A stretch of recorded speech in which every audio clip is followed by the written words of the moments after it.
Good morning everyone, I'm Chris Flannigan and you're very welcome to Paediatric Emergencies 2022.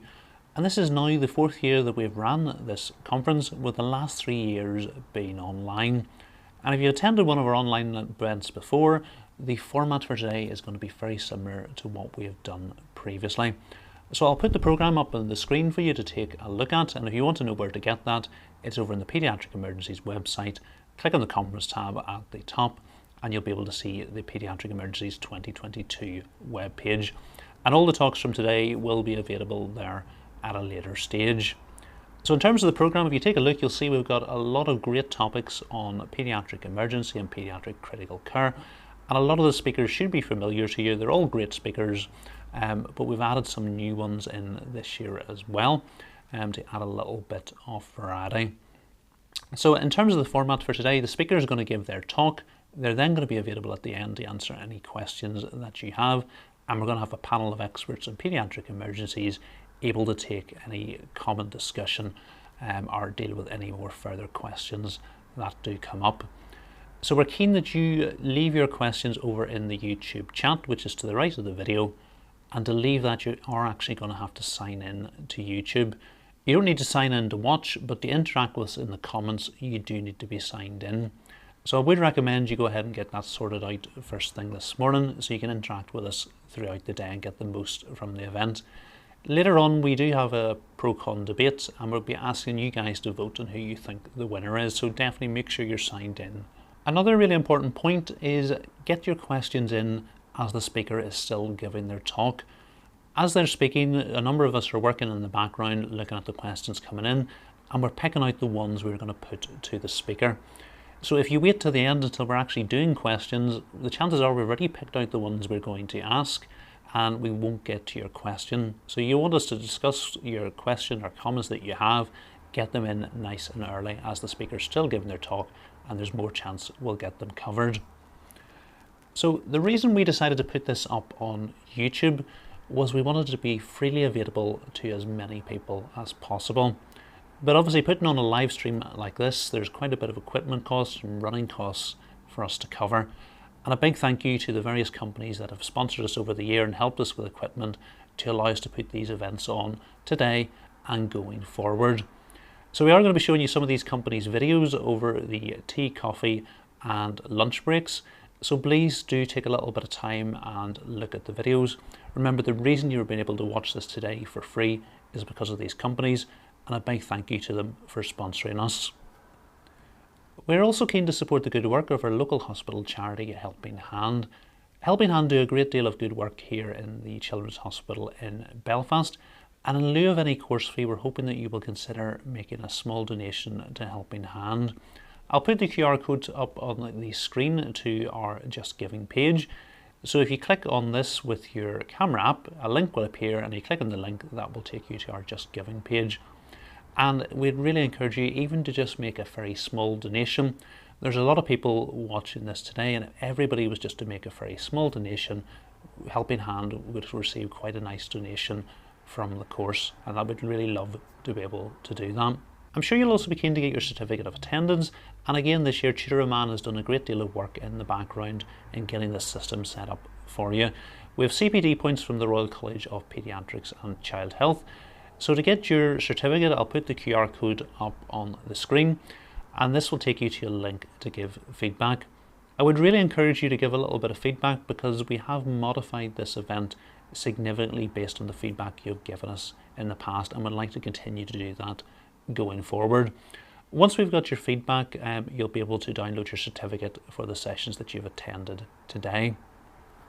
Final thing to mention, this is now the 4th time that we've ran this event, so if this is your first time attending, that's good news for you because you've 3 years of previous content freely available for you to watch online.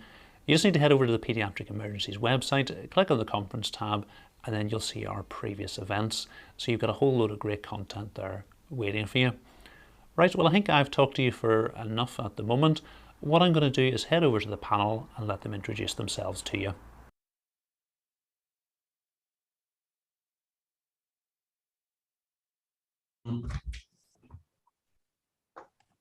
Good morning, everyone, and welcome to Paediatric Emergencies 2022.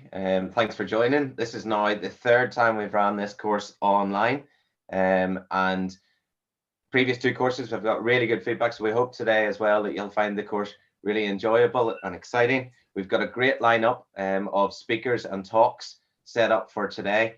The way that you'll receive the program for today, the talks will run for about 20-25 minutes each, and there will be 5-10 minutes afterwards for panel discussion, where we can discuss any questions that have arisen during the talk, and learn from the shared experience of our panel, who are all from very different backgrounds, and all bring something different to the table.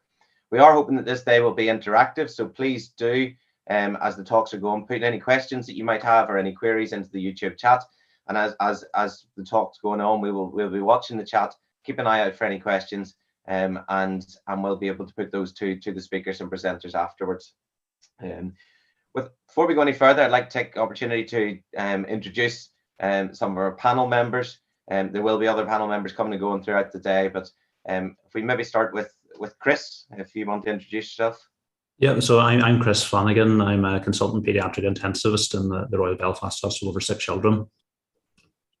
Thanks. Tudor. Hi, I'm Tudor Oman. I'm one of the paediatric emergency medicine consultants in the Royal Belfast Hospital for Sick Children.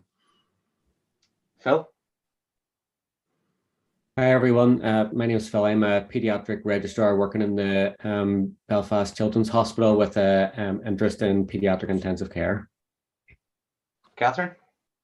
Hi, I'm Catherine Bell. I'm a emergency medicine consultant and a HEMS doctor working in Belfast in the Ulster Hospital. Thanks, Catherine. Brian. Hey everybody, I'm Brian MacCormack. I'm one of the consultant paediatric surgeons working in Northern Ireland. Thanks. Peter. Hi everyone, my name is Peter. I'm a consultant paediatric intensivist working in Glasgow. And last but not least, Costas. Hi everyone, I'm Costas Kanaris. I'm a paediatric critical care and retrieval consultant in Cambridge, UK. Thanks, Costas. And for those who don't know me, my name's Ben McNaughten, and I'm a consultant paediatrician in the Royal Belfast Hospital for Sick Children with an interest in respiratory medicine. So I hope you have a really enjoyable day. Any queries, do put them into the YouTube chat. Any questions, put them in. But without further ado, I'd like to proceed with our first talk. The title of the talk is Intubating the Critically Unwell Infant, and it's from Dr. Chris Flannigan, who is a paediatric intensivist in the Royal Belfast Hospital for Sick Children. So over to you, Chris.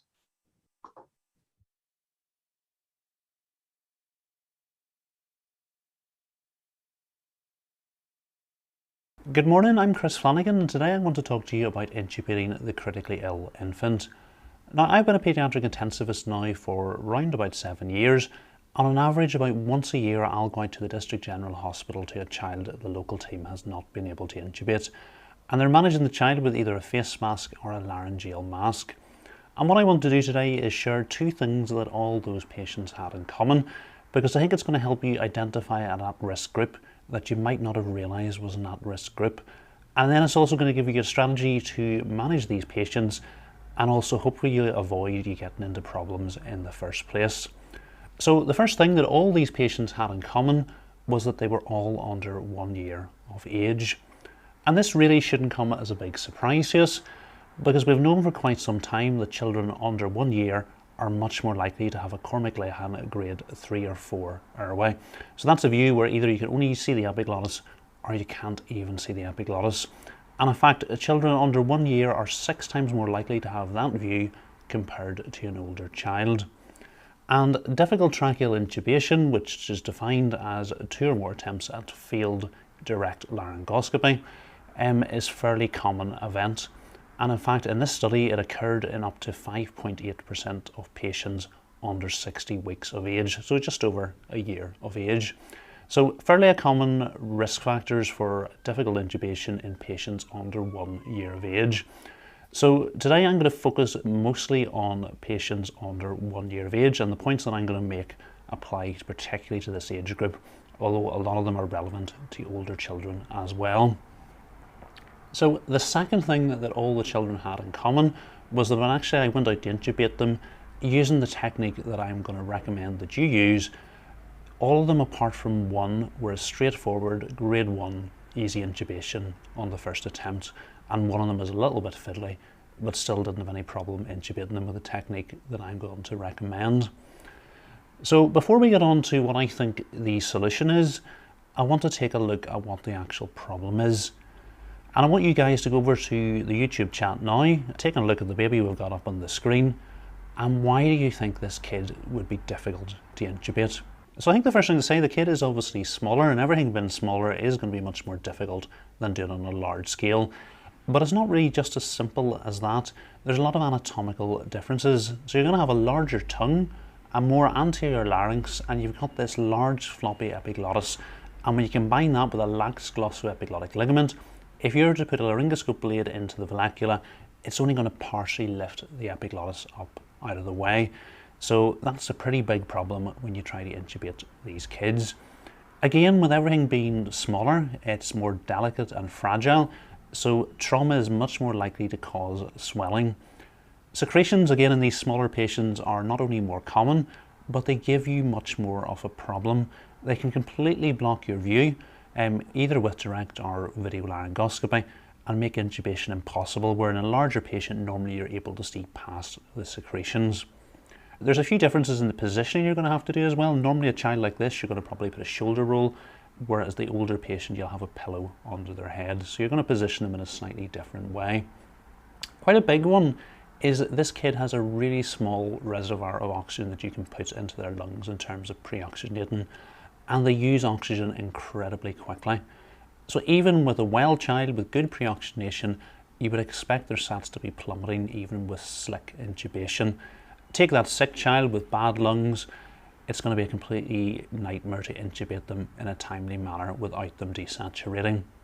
And probably one of the biggest factors that's often overlooked is the majority of these kids are intubated by somebody who is mostly used to intubating adults in a routine manner in the operating theatre. So take this very small, very sick patient, and you're doing a task that you don't do on a regular basis.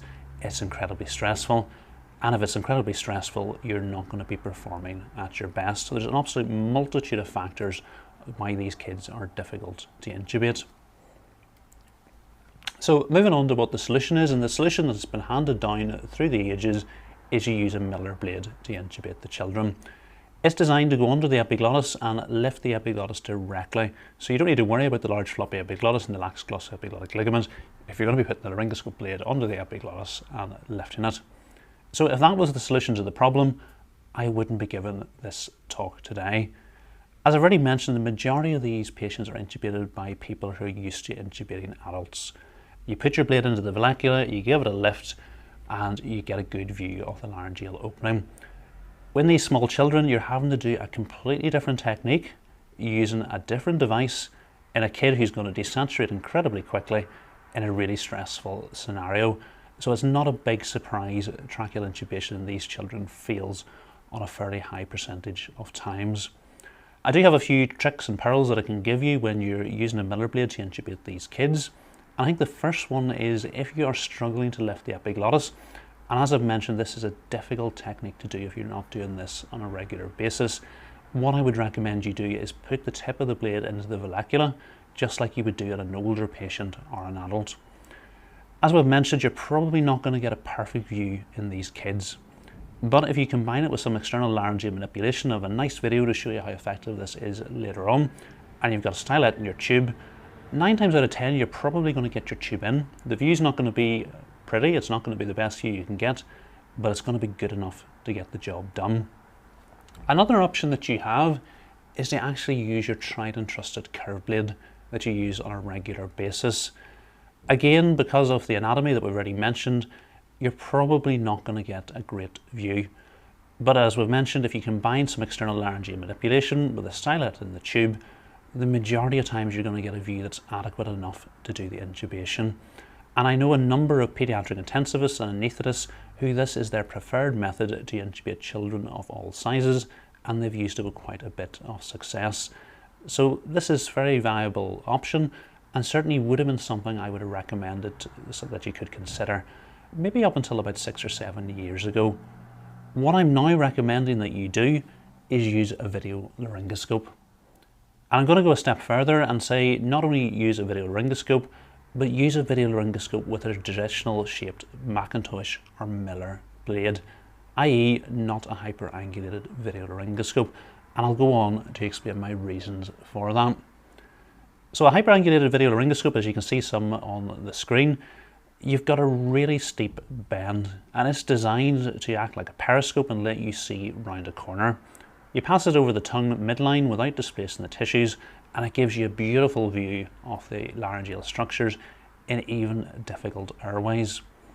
It does come with some problems. Because you're working round a corner, your tube delivery is much more difficult than with direct laryngoscopy or traditional shaped video laryngoscope.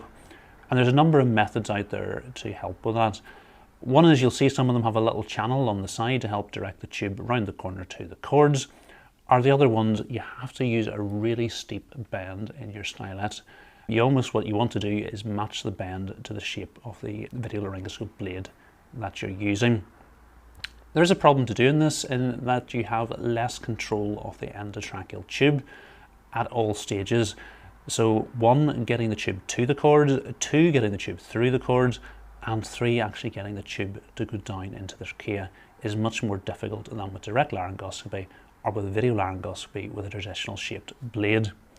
So as you can see in this video, there's a bit less control over getting the tube to the cords. When you do get it through the cords, it doesn't go down into the airway with the stylet in it because of the steep bend that we've made in the tube. So you are generally going to have to withdraw the stylet back slightly before you're able to advance the tube through the cords. And as well, quite often you do get the tube through the cords, you pull the stylet back as you can see in this video, but because of the angle of approach that you've taken, it's quite often the tube will still not go through, and you're going to actually have to rotate it and a bit of fiddling about to try and get the tube to go through the cords. So as we mentioned, this is a time critical scenario. You've got less time to put the tube in. There's more secretions potentially blocking your view. It's a pretty stressful scenario, and you do not want to be fiddling about manipulating tubes, pulling stylets back, and then rotating tubes in. You want to deliver the tube quickly and intubate the child as quickly as possible.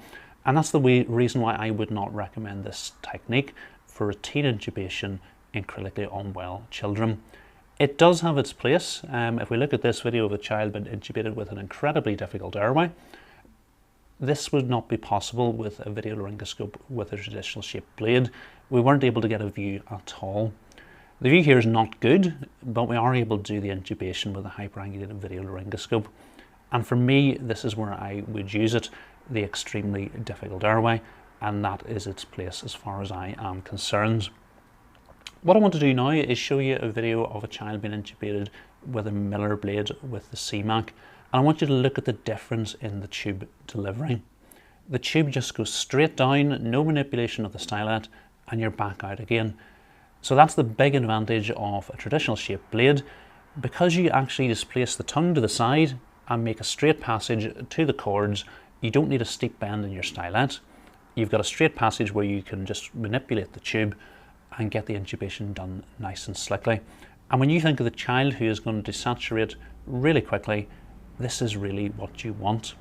There is a common misconception, and that is that if you've got a video laryngoscope blade with a Miller or Macintosh shaped design, that it won't offer any significant advantage in terms of view to direct laryngoscopy. That is not true. When you're using direct laryngoscopy, you have to line up all the axes with your eye as the camera.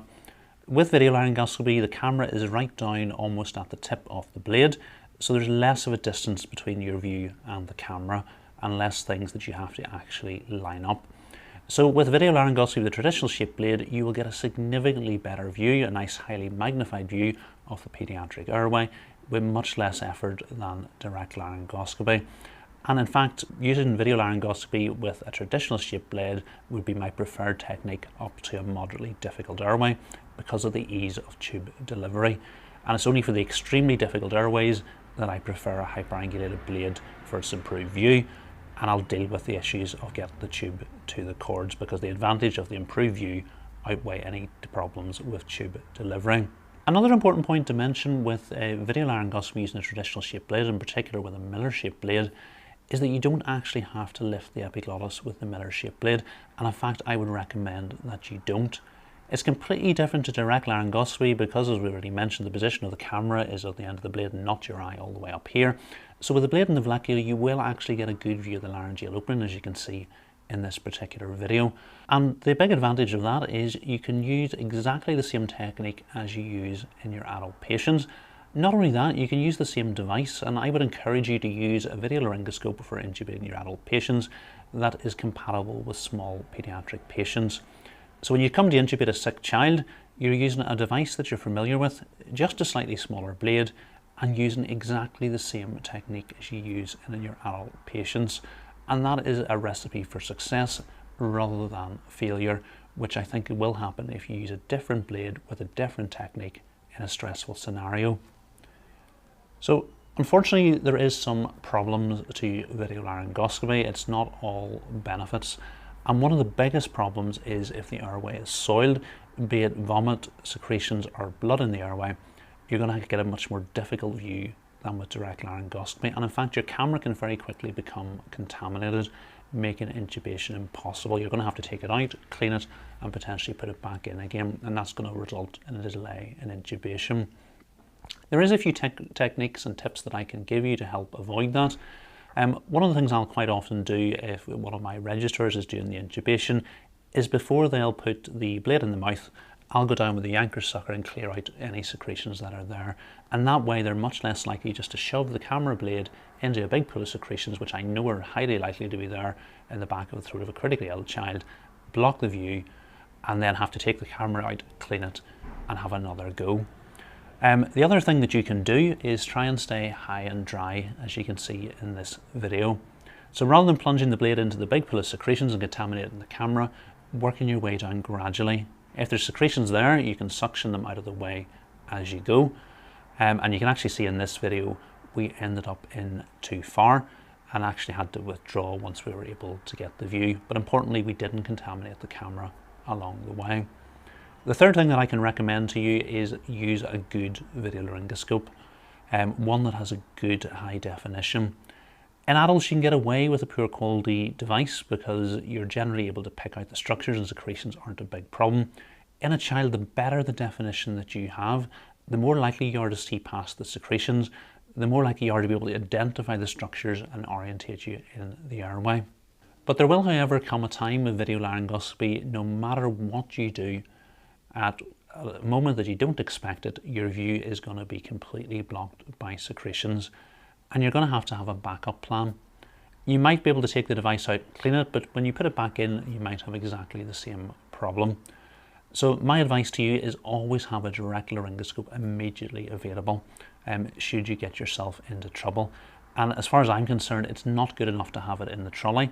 I always have it out and ready and sitting beside me when I'm doing video laryngoscopy. And I can think of a child I was intubating recently. It was a sick cardiac baby and I was expecting a difficult physiological intubation, but a straightforward anatomical intubation. I had started them on a low dose peripheral adrenaline, everything was just right, and we got the kid off to sleep. When I put the laryngoscope blade into the back of the mouth, I was met with milk pouring up. Contaminated the camera, I took it out, cleaned it, suctioned, went back in, the camera was contaminated again. At this stage, the sats were starting to fall, I could hear the heart rate starting to fall, and I reached for the direct laryngoscope that I had sitting over to my right, put it in. Again, the milk was coming up faster than I could suction it away, but the advantage of direct laryngoscopy is you can see past some of the things that are obscuring the airway, be it blood, milk, or vomit, or secretions, and I was able just about to pick up an epiglottis and pass the tube blindly into the pool of milk onto the epiglottis and feel it into the airway. And at that stage, the kid was already pretty bradycardic, and had that tube have not gone in, I would have got myself into real trouble. So preparation is really key, and my advice to you is always have a direct laryngoscope out if you're planning to use video laryngoscopy. Another common misconception is that should the view become blocked with whatever in the airway, you're going to be able to switch over and use the device as a direct laryngoscope. And while you might get away with that in adults, you won't get away with it in small patients that we're talking about today in the under ones. The reason for that is there's no device on the market that is as thin as a traditional direct laryngoscope. They're all slightly thicker, and that creates problems in that one, it blocks your view slightly because the device is thicker, and the other thing, because it's thicker, it interferes with your tube delivery. So if you're using this as a training tool for your trainees and you're blinding them to the screen, getting them to do direct laryngoscopy, well, that's fine in adults where you've plenty of room. In a child, and in particular a small infant that we're talking about today, you're making the intubation significantly more difficult. And again, I can think of a case that I did a number of years ago. It was maybe a child about 8 or 9 months old, and I was using the McGrath to intubate them. Secretions blocked the view, and I decided I would proceed to use it as a direct laryngoscope. I got a grade 2B view, so really only the posterior cartilages were seen. Managed to intubate the child with the stylet above the cartilages, and at this stage I decided I was going to swap the tube over to nasal. So there's still a lot of secretions coming up in the airway, and at this stage I decided, okay, I'll just use the normal Mach2 blade.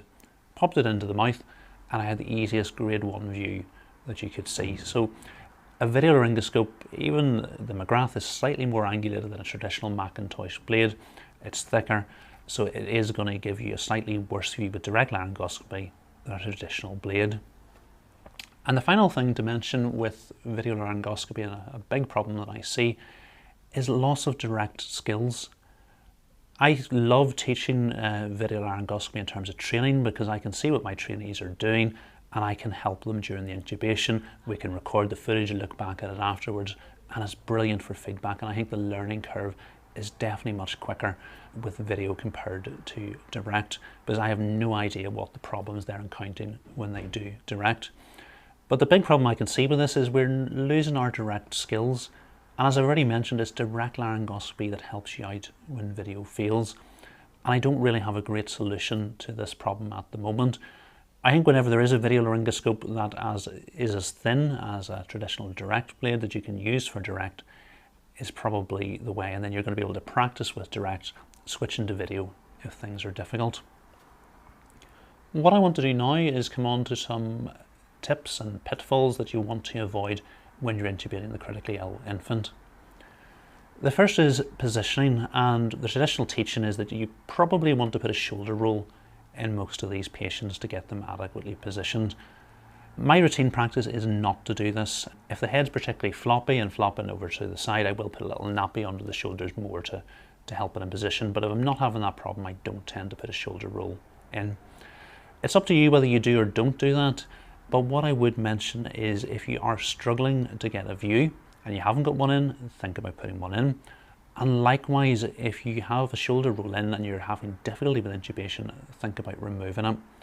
I can think of a number of times over the last year where one of my colleagues was having difficulty with intubation with a shoulder roll in place.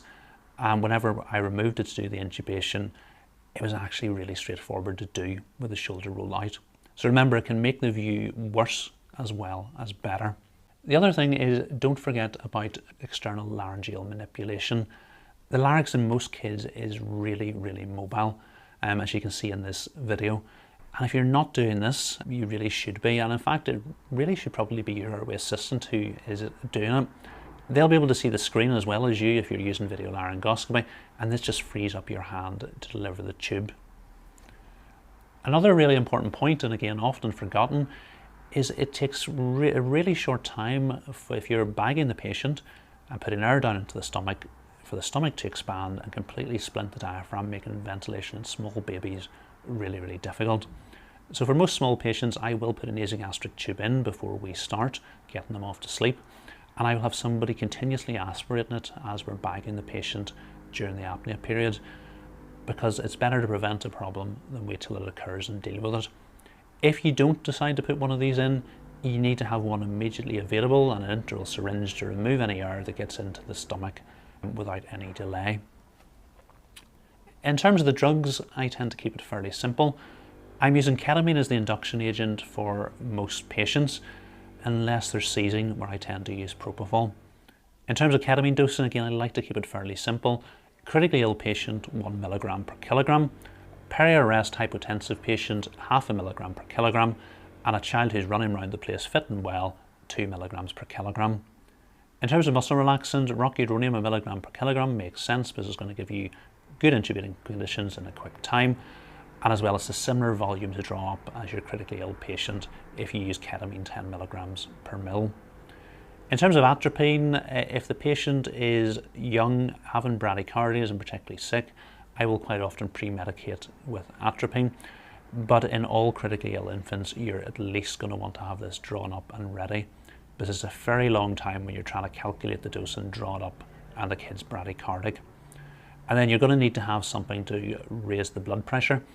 Critically ill children will decompensate on intubation. Ideally, you're going to resuscitate them beforehand, but sometimes you will get yourself caught out. You'll not realise quite how sick the child is, and you give the anaesthetic and the blood pressure just bottoms out. So you need something immediately available to bring that up, and my preferred drug for doing that is push-dose adrenaline. Moving on to some of the equipment, I would strongly recommend using cuff tubes in all your patients. And we've covered this on previous years. You really want to intubate the child once, have a good seal and be able to recruit and oxygenate them well. You don't want to have a leak and not be able to bag them, and then have to have a period where you've got impaired oxygenation, have to go back and upsize the tube. You want to intubate them once and once only. Again, I would strongly recommend using a stylet. There's a few reasons for that. As we've already mentioned, time is of the essence. These kids will desaturate incredibly quickly. If you have a stylet in the tube, you have better control of your tube. You're more likely to get it to go through the cords the first time. Again, small fragile airway, if you're doing lots of poking about with a tube, I've got a nice video showing you this later on, it takes very little time for the airway to swell up. If you're using video laryngoscopy, I think a stylet is mandatory rather than an optional extra, and something that I would strongly recommend. And the reason for that, with video laryngoscopy, even with the traditional Macintosh or Miller blade, because of where the camera is, you will get a lovely, highly magnified view of the airway with very little lifting. So once you've got that view, there's no need for you to give a big lift and make a straight passage to the cords. So in that patient, you don't have the same straight passage that you have with direct laryngoscopy. You're still going to have to work slightly around a corner. And if you don't have a stylet in the tube, you might struggle with that. And again, you might have to come out, put one in, and again, time is absolutely critical for these patients. In terms of shaping the stylet, I would recommend the straight to cuff position, as you can see in this video. The reason for that is fine movements of your fingertips translate to fine movements of the tip of the endotracheal tube, i.e. you've got good control of it. If you shape the tube how it comes out of the packaging, or with a hyperangulated bend that you need for video laryngoscopy, you'll notice that fine movements with your fingers translate to coarse movements of the tip of the tube, i.e. poor control.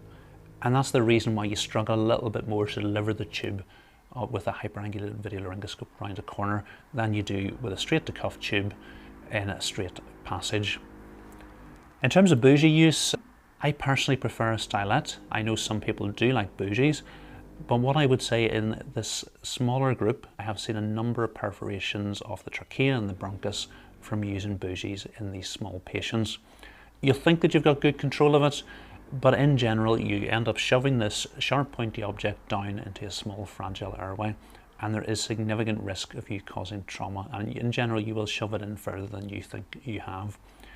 So if it's a part of your difficult airway kit that you're very familiar with, by all means use it, but I would strongly recommend against the routine use of bougies in critically ill infants. I'd mentioned I'd show you a video of a swollen airway. So this was a child where there had been a lot of poking about at the first attempt at intubation, and really the swelling can form in a matter of minutes. And I have been intubating kids after the registrars had a go, just one go, but there's been a lot of poking, and I've tried again after a couple of minutes, and I can already see the airways really swollen. And I've been delighted just to get a small on-cuff tube in, like you can see in this clip, where previously there would have been plenty of space for a larger cuff tube. Final thing before we come on to the post-intubation care, is in the UK in general, it's the responsibility of the anaesthetist to intubate critically ill children, but they might not necessarily be the best person to intubate the child. The paediatrician is quite often fairly confident intubating neonates in the neonatal unit, and may do this patient of a small infant more regularly than an anaesthetist would. So it is important at the start to discuss who has the best skill set to intubate the child. And importantly, if the anaesthetist is struggling, if you're the paediatrician there and you're confident that you can intubate a neonate, you should put yourself forward and offer your assistance. And I've found myself in that position in the past as a paediatric registrar, seeing the anaesthetists struggle. They're starting reaching for fibre optic scopes, and I've said, do you want me to take a look? And again, it was a straightforward grade 1 airway. So moving on to the post-intubation care, and this is a really big one. This is the tube in the right main bronchus, and this is really, really common on children intubated in district general hospitals. It's incredibly high risk of this being the first chest x-ray that you see. It shouldn't really happen, but it does, and it's very good reasons as to why it happens. So going on, if you look at the microcuff tube, provided you're using an appropriately sized microcuff tube for your patient, the depth markers on the tube are really, really accurate in terms of preventing the tube being in too far. And if you've got the tube position like you can see in the picture here, it is almost never going to be in too far. It might be too high, but I can count on over my career the number of times on one hand the tube adequately positioned at the cord is in actually too far. But why do I frequently look at the first x-ray of a critically ill child I've gone out to get and see the tube in the right main bronchus? Well, there's a few reasons. The first thing is they're generally intubated by somebody who's used to intubating adults. And in adults, you push the endotracheal tube in much further than you need to in a child. It's also a stressful scenario, as we've mentioned, and your natural reaction is to shove the tube in that little bit further. You've got a glimpse of the cords and you don't want it coming out. So you have to accept that there's a natural tendency for you to have put the tube in too far. So the best way to detect that is obviously as you're trying to put the tube in, try not to do it, but the chances are you probably still will put it in too far and recognise that. So what I recommend doing after you've done the intubation, by all means come out and bag the child up, but before you secure the tube, go back in and actually have a look and check that the depth markers are adequately positioned. This can be quite difficult with direct laryngoscopy. We're staring into a little dark hole trying to pick up the depth markers. With video laryngoscopy, as you can see in the picture here, with a lovely magnified view of the airway, position it correctly should be really straightforward. You're not done here. There is one other place where this is frequently messed up, and that is if you might have it right at this stage, but while you are taping the tube, if you watch, the numbers will go in and out like a yo-yo. So whenever you've had that look and confirmed that your tube is adequately positioned, what you need to do is take the blade out and look at the number at the lips at that exact moment and save that number away. Then when the tapes are about to go around the tube, you reposition the tube to that number, and the chances are it will have moved. And if you do all that, the x-ray of the tube in the right main bronchus should disappear. Another big problem for kids is secretions. And this is absolutely massive. After you've intubated the critically ill child, one of the first things you want to do is go down the endotracheal tube with a suction catheter and clear out the secretions. Be surprised the number of times we go out to the DGHs and the kids on high oxygen, high pressures, and we'll do a suction, we'll maybe do a little bit of chest physio, and once we've cleared things out, you'll notice just how quickly the pressures of the oxygen come down. So make this part of your routine practice after you intubate a critically ill child. And then the final thing I want to come on to is dead space and equipment. So you want to make sure that the equipment you're putting the child on in terms of ventilator is appropriate for the age of the child. So for example, we take a look at the oxylog here. It can go down to tidal volumes of 50 mils, but most transport teams will not recommend using this on a child under 1 year or under 10 kilos. And the reason for that is those children do not ventilate particularly well. And we've had a number of patient safety alerts out about putting these smaller patients on the ventilator, even though at 50 mils you could potentially ventilate one of these patients. I know if I'm putting a 10 kilo child on this ventilator, I'm going to dial up 100 mils, so 10 mils per kilo tidal volume. I don't expect the child to see all that 100 mils, but ventilating the circuit and the child and other bits of dead space, that tends to work for me. Another important thing, be careful of the circuit. The adult circuit for the oxylog is twice the dead space of the pediatric circuit, so you need to make sure you're using the right one. And if you're using a theatre ventilator or another ventilator, make sure it's appropriate for the size of patients that you're going to be using it for, and that's something you need to sort out in advance. In terms of other sources of dead space, endotracheal tubes, I would encourage you to just ignore. I've never had to cut an endotracheal tube to ventilate a patient, and this is the last thing we want you doing. If you end up with a tube too high, as I've seen in the past, and you've cut it, then we can't actually push it in, and we're going to have to actually change the tube rather than adjust it. So again, don't cut tubes. And there is a lot of other sources of dead space. If you look at the difference between the neonatal and adult end tidal, think of a 3 kilo child that you're only going to have 5-6 mils per kilo of tidal volume. That difference is fairly significant. The angle piece is quite surprising, the dead space here, almost 10 mils. So for your 3 kilo child, that's over 3 mils per kilo. Half the tidal volume that you're going to be dialing up on the ventilator is in that angle piece. So in general, we don't tend to add these into our ventilator circuits. Another common source of error is using the wrong filter size for the patient. And the numbers here are actually astounding. It tells you on the filter what tidal volume to use each particular filter for. So you can imagine if you had a little neonate, and you should be using the one with a dead space of 7.8 mils, and actually you put the adult one on with a dead space of 26.6 mils. Most of the tidal volume that you've actually dialed up for this patient is just ventilating this filter. And a device that we have seen a number of incidents over the years is the catheter mount, a whopping 44 mils of dead space. So 15 mils per kilo for your little 3 kilo neonate, and if you put them on this in a volume mode of ventilation, they will not ventilate at all, and we've seen this a number of times over the years. So you really have to just be careful about adding unnecessary things into the circuit, and if you are struggling to ventilate the patient, it's worth going back to hand bagging while you troubleshoot where the actual problem is, and phoning the PICU to talk things through is something that's very useful. Okay, so that was a very quick run through my tips for intubating the critically ill infant. A lot of these will apply to older patients as well, but this talk is specifically aimed at the under ones. So if you have any questions, I'll take them now.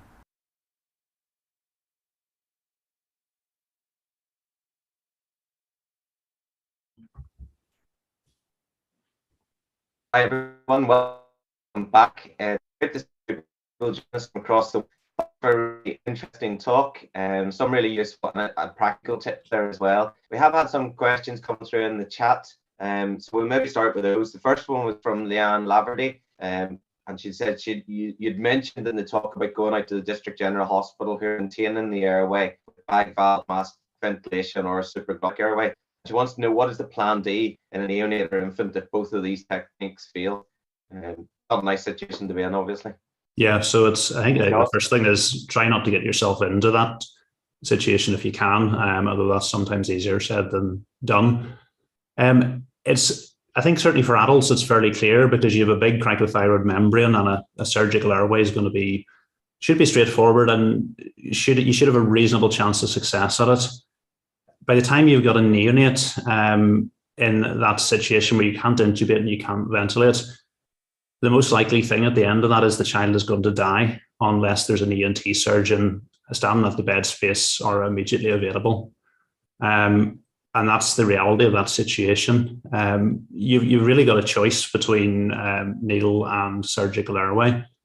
Needle is, and again, I think it depends on the situation you're in.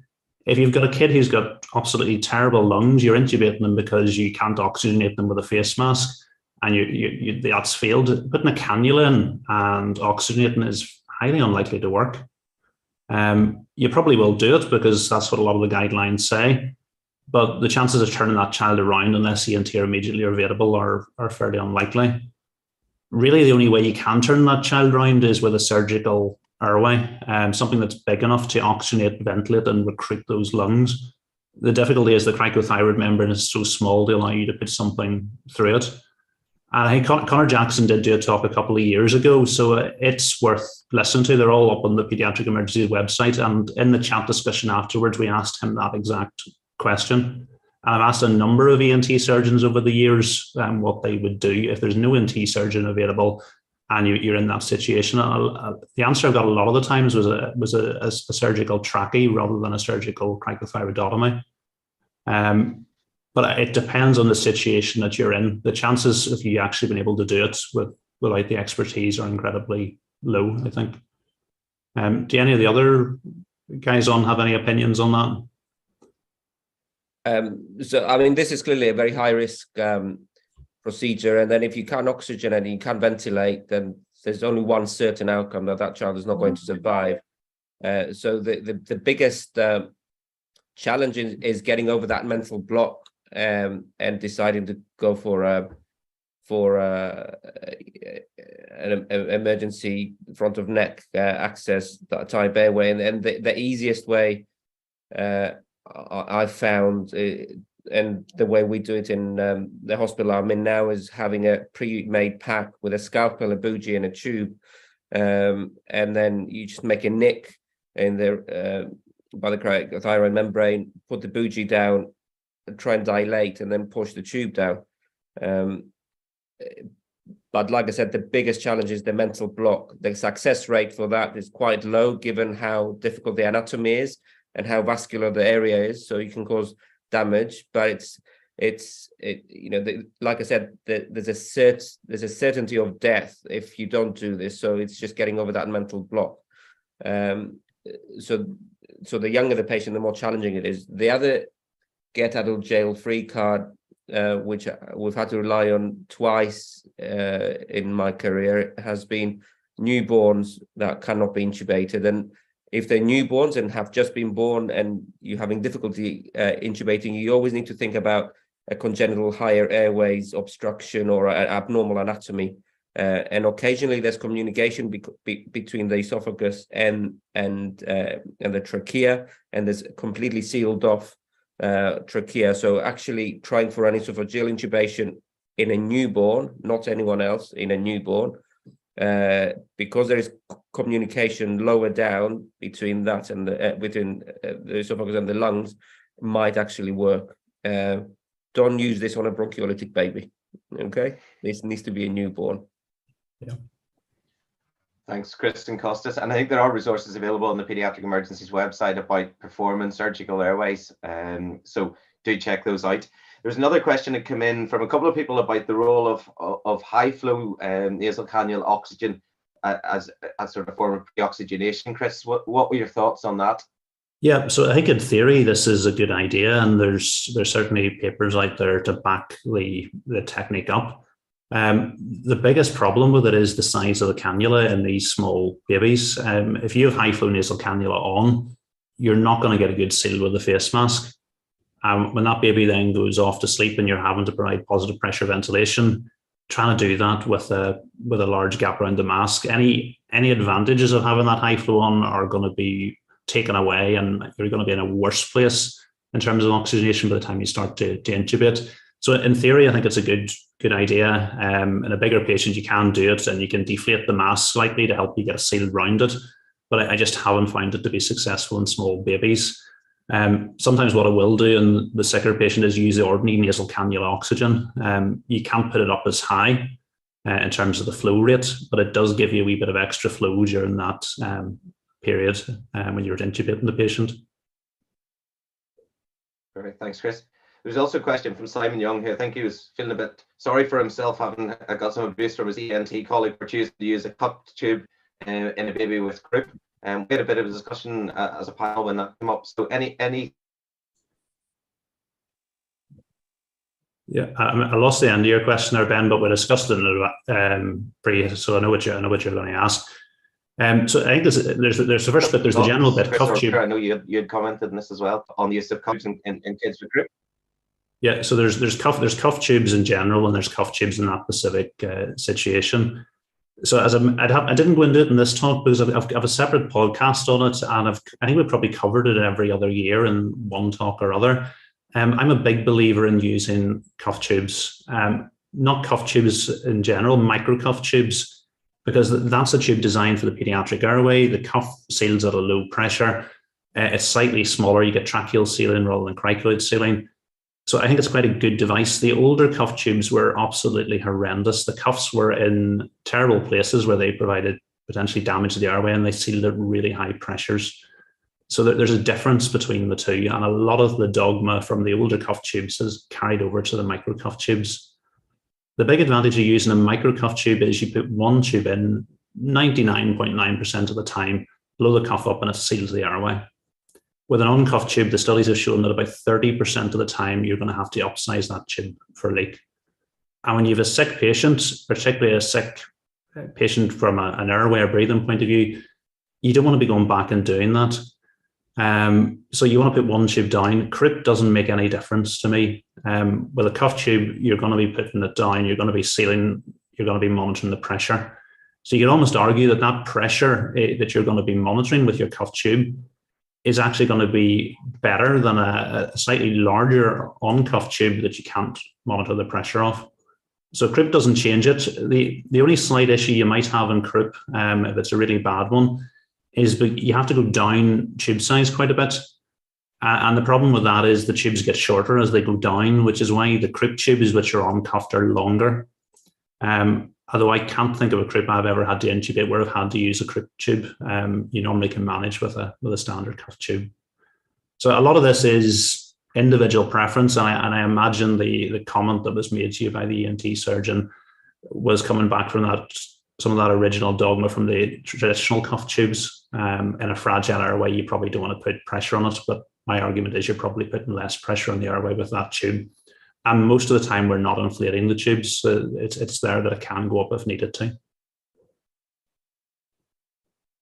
Thanks, Chris. There was one time probably for one more question, and it was from Adrian McGrath. It was about tips for eye gels pre-hospital when there's no ET availability in the obtunded infant, and would you advise direct laryngoscopy before inserting the eye gel? Yeah, so I'll probably come to Catherine for a wee bit on that one, because I as a paediatric intensivist, I don't insert eye gels. The laryngoscopy, I've had a bit of a think about. I can't really think of any reason why you would do that. Visualize the cords and then stop and put an eye gel in. If you've got the skills to visualize the cords, in my opinion, you should be carrying a tube to put through the cords. The only sense for doing that I could think of is to rule out an obstructed airway and potentially remove something that was causing obstruction. For tips for eye gels, I'll maybe hand over to you, Catherine. Have you any thoughts on that? The tips for eye gels, no, just put your eye gel in the way it's designed to put in. It will go in, and with your eye gel, it'll either work, you'll get a good seal and you'll get chest rise and end-tidal back, or it won't. And most of the time the eye gels work well, and when used as you should normally insert them.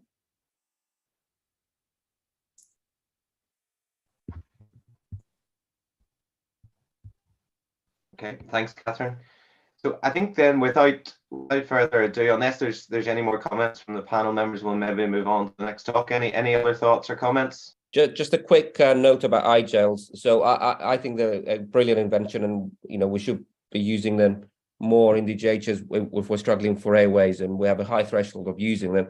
But the other thing we need to think about is how is the eye gel ventilating? And obviously, it's not in the trachea, so you're going to get a lot of air going down the stomach, and in the smaller infant that will cause difficulty in ventilation. You're going to splint that diaphragm, and you have a high chance of causing an aspiration. So with the exception of trauma patients that might have a basal skull fracture, you need to have a low threshold of sticking an NG down and aspirating that belly, because what you don't want to do is cause secondary iatrogenic harm or running into difficulty because you're using an eye gel to ventilate. So if you do it correctly, it works really well, but just mitigate for the risk of pushing air down the belly, especially in the smaller infant. Okay, thanks. Okay, so I think it's time to move on to the second talk. If there's any other questions, still put them in the chat, and some of the team can respond in the chat. The next talk is entitled "A Small Child with a Big Heart," and it's by Dr. Kostas Kanaris, who's a PICU consultant in Cambridge. Enjoy. Hello, I'm Dr. Kostas Kanaris, and I'm a consultant in paediatric intensive care medicine practicing in Cambridge, UK.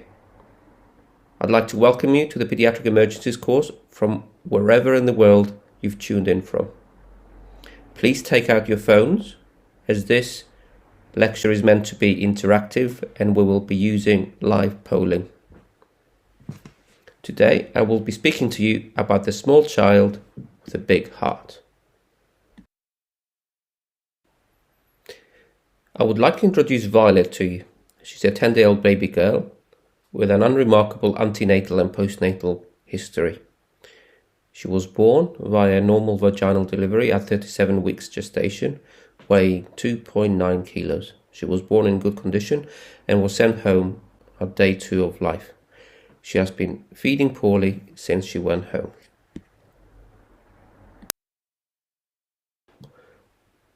She presents to your emergency department out of hours because the parents are very worried about the poor feeding.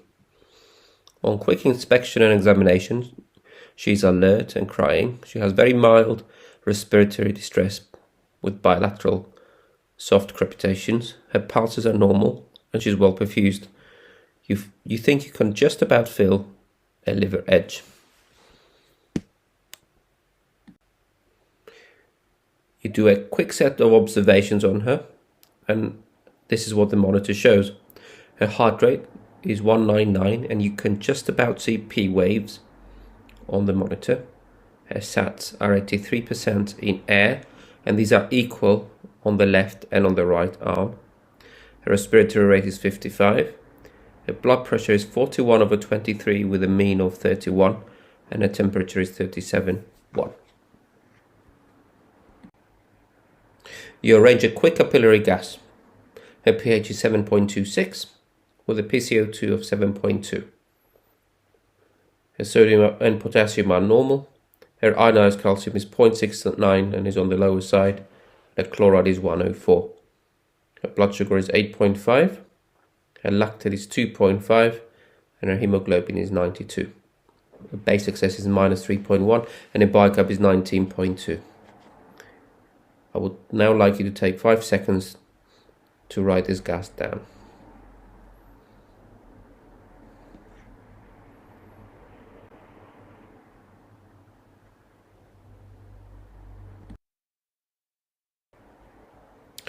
You're very concerned about the clinical picture, so you arrange an X-ray. And this is what the X-ray looks like. Now, please join me on slido.com using the code shown on your screens and try and join us in answering the question. So how would you interpret the X-ray? I will give you a couple of seconds to try and log on to Slido before I set the timer.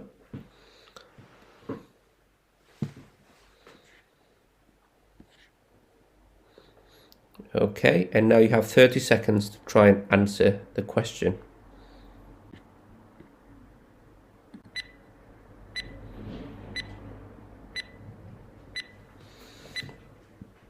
So do you see cardiomegaly with bilateral consolidation? Do you see a large thymus with a left basal effusion and alveolar edema? Do you see cardiomegaly with a left basal effusion and alveolar edema? Or do you see cardiomegaly with left upper lobe collapse and bilateral consolidation?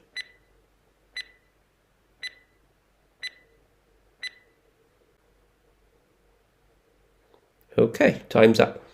So well done to whoever picked the third answer, cardiomegaly, left basal effusion and alveolar edema.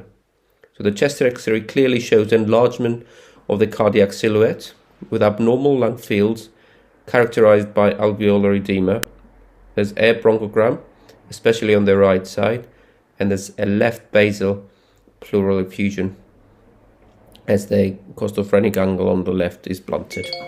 So well done whoever picked answer number 3.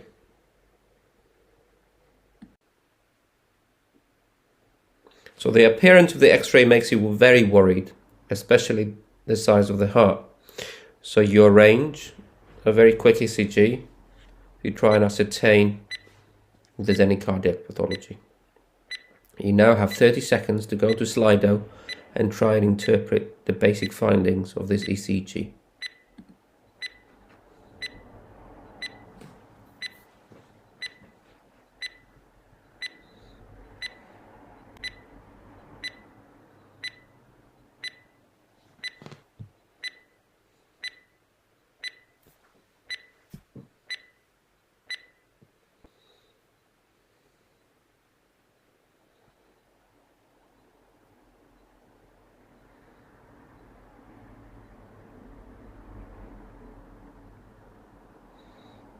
Okay, well done to all of you that said it's choice number 3.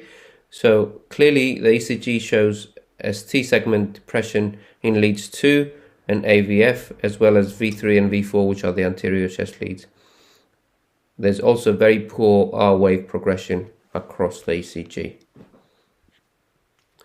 This is clearly very worrying and suggestive of myocardial ischemia. So far, you have a child with SATs of 83%, and this is equal both pre and post ductal, with a low-ish blood pressure, with a large heart on X-ray, some left basal consolidation and effusion. That is very tachycardic, and in the absence of fever, you also have some very worrying ECG changes. Now, please make a diagnostic choice given all the evidence that's been presented to you so far. You have 30 seconds. Does this child have a hypoplastic left heart? Does this child have an acute bacterial myocarditis? Could it be an acute viral myocarditis? Could it be bronchiolitis, pneumonia, or tetralogy of Fallot? Hedge your bets.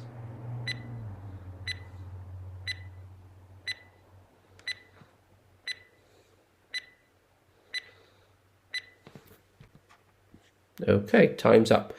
So well done to anyone that voted for acute viral myocarditis. Acute bacterial myocarditis is also a plausible answer. However, it's extremely unusual and extremely rare to have myocarditis secondary to a bacterial infection. So the balance of probability, if you think that this child has myocarditis, it is almost always of viral origin.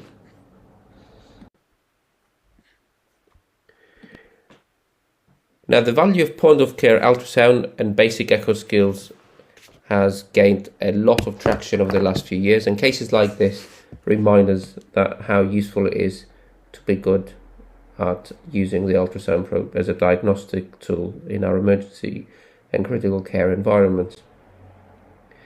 If you look at the video playing in the background, this is a 4-chamber view, and for those of you with very little echo skills, if you go clockwise, we can see at the top the left ventricle, then the right ventricle, then the right atrium, and then the right ventricle.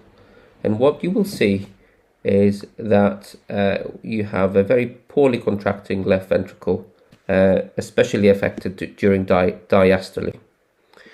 The septum and the mid-anterior wall seem to be quite still, and that's defined as akinetic in echo terms. And there's also a mild degree of tricuspid regurg and mitral regurg, which can't be seen very well on this image. So what this echo suggests is that we have a very poorly functioning LV, mostly affected during diastole. And this is highly suggestive of myocarditis, which is in keeping with the history that we got.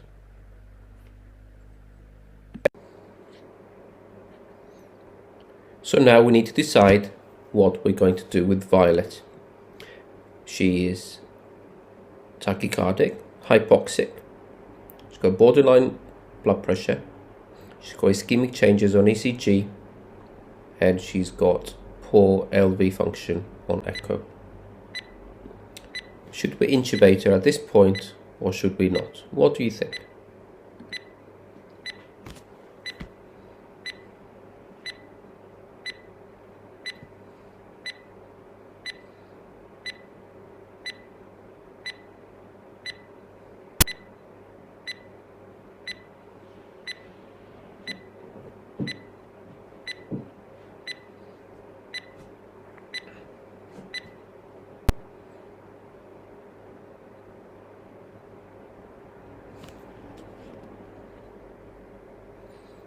Okay, so the truth of the matter is that there's no right and wrong answer at this junction, because it largely depends on where you are and where you work. If you work in a remote hospital with a poor skill mix, it's entirely reasonable to resuscitate first, give small amounts of fluid in 5 mL per kilo aliquots and assess for response. Cap the total amount of fluid to 30 mL per kilo. Start some inotropic support, ideally adrenaline, and after adrenaline some milrinone, and see how she does. If you're in a tertiary hospital with a PICU on site or with a PICU retrieval team within an hour of your centre, again you will need to resuscitate before you intubate ideally, but early intubation and early transfer to a cardiac intensive care centre has been shown consistently to improve outcomes for these children. We need to find the window upon which to intubate her, because waiting until the cardiac function is worse, waiting until violet arrests is in nobody's interests. So let us assume you have the appropriate skill mix where you work to intubate Violet and transfer her to a PICU. What would be the best combination of drugs in order to intubate? Please hedge your bets. Should we choose adrenaline, propofol, fentanyl and rock? Should we choose adrenaline, thiopentone, morphine and sux? Should we use adrenaline, ketamine, fentanyl and rock? Should we use adrenaline, midaz, morphine and rock? Or should we just rely on inhalational induction?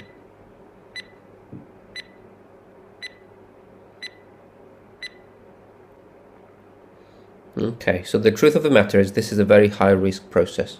So we need to resuscitate before we intubate, like I said before. Provided we've given a small amount of fluid to fill the child up to an extent, then ideally we need to start some inotropic support.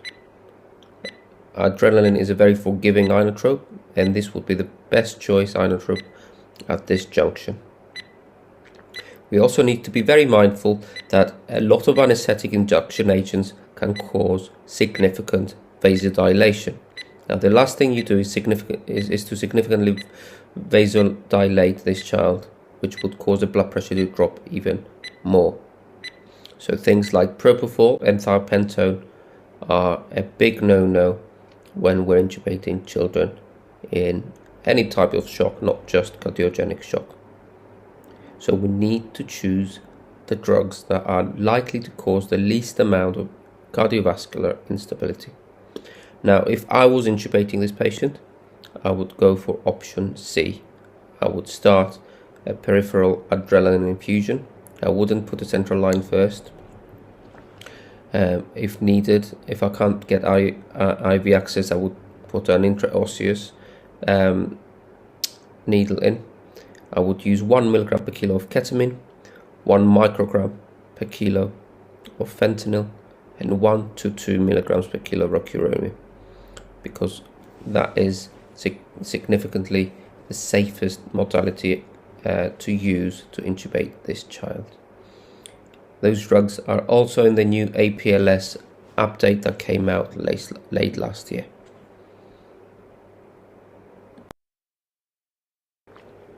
So what is acute myocarditis? Well, it is defined as a process characterized by inflammatory infiltrates of the myocardium with necrosis and or degeneration of myocytes. Necrosis suggests cell death, and degeneration suggests a decrease in function of cardiac muscle cells. Now, because there's such damage to the cardiac muscle cells, it would explain why cardiac enzymes are high when we check them in patients with cardiac damage or cardiac ischemia. So if you're having difficulty understanding or coming to the right diagnosis of a patient because there's significant overlap between respiratory patients and cardiac patients in terms of how they present, then you should have a low threshold of checking enzymes such as troponin and CKMB. I can tell you that in Violet's case, troponin was 325, so the normal range is up to 14, and her CKMB was above 1,000, which is very high, which was significantly suggestive of myocardial damage, which took us down a different diagnostic route. So there are a number of ways in which acute myocarditis can present in children. We are more accustomed to seeing the fulminant version of myocarditis in ICU because those are the ones that usually need admission to a cardiac intensive care unit. So these are the very sick children in cardiogenic shock, not dissimilar to how Violet presented. But the difficulty is that there is a big spectrum ranging from the very well looking child to the very unwell looking child that can be covered by the myocarditis umbrella. Indeed, some children have no symptoms whatsoever and get a very mild version of a self-limiting viral myocarditis, and those obviously slip through the net because you don't necessarily screen for conditions such as viral myocarditis if they present with primarily respiratory problems. Depending on the severity of the myocarditis, those may go on to develop myocardial scarring, which will then lead them to be prone to arrhythmias. Now, arrhythmias and dysrhythmias and conduction defects is another way in which myocarditis can present, either secondary to scarring or in the acute phase. You will have no doubt seen in the media a number of sports men and sports women having cardiac arrests whilst playing their sports, some of which are successfully resuscitated and some not. Now, the differential diagnosis for those situations are usually acute or genetic in origin. In the acute cases, myocarditis is often top of the list, and in the genetic causes, we have things such as channelopathies or long QT syndrome, such as Brugada syndrome or Jervell-Lang-Nielsen. So always have acute myocarditis on your list of differentials if a child presents with an unusual arrhythmia. In some cases, children present with sudden death, and the diagnosis done on postmortem is acute myocarditis. Some is truly acute, and some again because of an older, very mild myocarditis that led to secondary scarring, and some others have a very slow grumbling process, so they tend to present with a worn out, tired heart and either acute or chronic heart failure. So you need to have a very low index of suspicion upon which to think, could this be myocarditis, and doing cardiac enzymes as early as possible will help you choose whether the pathology is cardiac or non-cardiac in origin. There are a number of causes of myocarditis in children, but by far the commonest are viral in origin. So in the UK, the commonest viruses associated with myocarditis are adenovirus, enterovirus, and parvovirus. Influenza, HSV, CMV, and RSV, as well as more recently SARS-CoV-2, have been known to cause it. Bacterial causes of myocarditis are extremely rare, and there are also rickettsial causes of myocarditis, which we don't commonly see in the UK, but we do see in other parts of the world. So lice, mites, fleas, and ticks bite of any of those organisms can cause a myocarditis. There are also protozoal causes such as Chagas disease, which is extremely rare in the West, and we must never forget non-infectious causes of myocarditis such as hypersensitivity or autoimmune causes, for example, lupus, and various causes of drug toxicity, usually chemotherapy and antipsychotics. Clozapine is probably the commonest cause of drug-related myocarditis, as well as very rarely in some vaccines, especially smallpox vaccine. So always remember the iatrogenic causes of myocarditis, but also how rare these can be. So how do we manage children with myocarditis on our ICU? Well, the first thing to do is to intubate them and ventilate them. Now, the term semi-elective is a loaded one because this is not clearly a truly elective situation. What I mean by that is that we need to find the right window upon which to intubate them. So we need to intubate them before they're ready to arrest, before they have collapsed. And to do that, we will need to optimize the intubation processes, like we discussed before, by starting a bit of peripheral inotrope and fluid resuscitating them adequately and not too much. Now, this is important. When we fluid resuscitate, we need to give 5 ml per kilo aliquots and keep an eye on the monitor. We need to take ownership of that fluid bolus and push it ourselves and look at how the heart rate reacts when we push the fluid in. Is the heart rate dropping or is there no change at all? Because if the heart rate is dropping, then it would suggest that the child is fluid responsive. Be, however, cautious. We mustn't give any more than 20 to 30 ml per kilo of volume to these children. The rationale behind this is that we do not want to overdistend a heart that is already failing. We now need to use inotropes to our advantage. And the best 2 inotropes to use in most of myocarditis cases are adrenaline first and milrinone second, and you need to start those drugs in that order, and I will explain why. We need to take advantage of adrenaline's beta effects at a low dose, so we need to optimize the inotropy offered by adrenaline.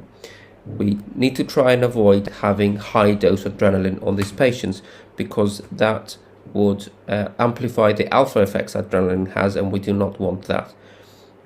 What I mean by that is that alpha effects include potent vasoconstriction, and if you vasoconstrict, obviously the afterload will increase and the myocardium will have to work a lot more, and that would be a disadvantage to the patient. Once you started adrenaline and given the child some inotropic reserve and support, that's the junction upon which to start the milrinone. Milrinone is an inodilator, is a phosphodiesterase 3 inhibitor, and it tends to improve diastolic function. The problem with milrinone is if you start it first or if you start it before you've adequately fluid resuscitated, these children can become very vasodilated very quickly and might even arrest. So always use it with the support of and the advice of a cardiologist and or the critical care retrieval team if you have to use it in a DGH, and never as a first line inotrope, always as a second agent. In severe fulminant cases, then ECMO can be used as a bridge to recovery. So ECMO essentially is mechanical support to both the heart and the lungs. In most UK centres, you can they're able to use VV and VA ECMO. It depends on the clinical situation, and we'll talk a bit about ECMO and outcomes and indications in the next slide. Immunoglobulins and immunosuppression has been used in various UK centres to improve myocarditis outcomes. However, there's no high quality trial data to support this practice. Sometimes it works, sometimes it doesn't, but there's very low level evidence to support this. And obviously in cases that are extremely sick and extremely difficult, and those that tend to not be able to come off ECMO support, then transplantation is indicated. and there's a fast track list in the UK for children with myocarditis in order to become heart transplant recipients.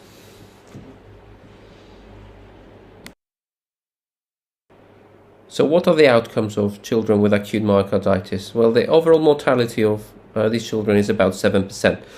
But obviously that's only one side of the coin, because we need to look at how children do 3 or more years after they get discharged from ICU, because this is a condition that can lead to chronic comorbidities and chronic mortality, and obviously need long-term follow-up by the cardiology services. So 6% of those children that are discharged will die without a transplant within 3 years. Just over 50% will return back to normal with normal cardiac function and no obvious scarring. Nearly 1 in 5 will require a transplant after they get myocarditis, and that is a huge number if you consider how many children we have seen come through our emergency department doors with myocarditis. And about 20% will survive, but with long-term injury and effects to the cardiac function.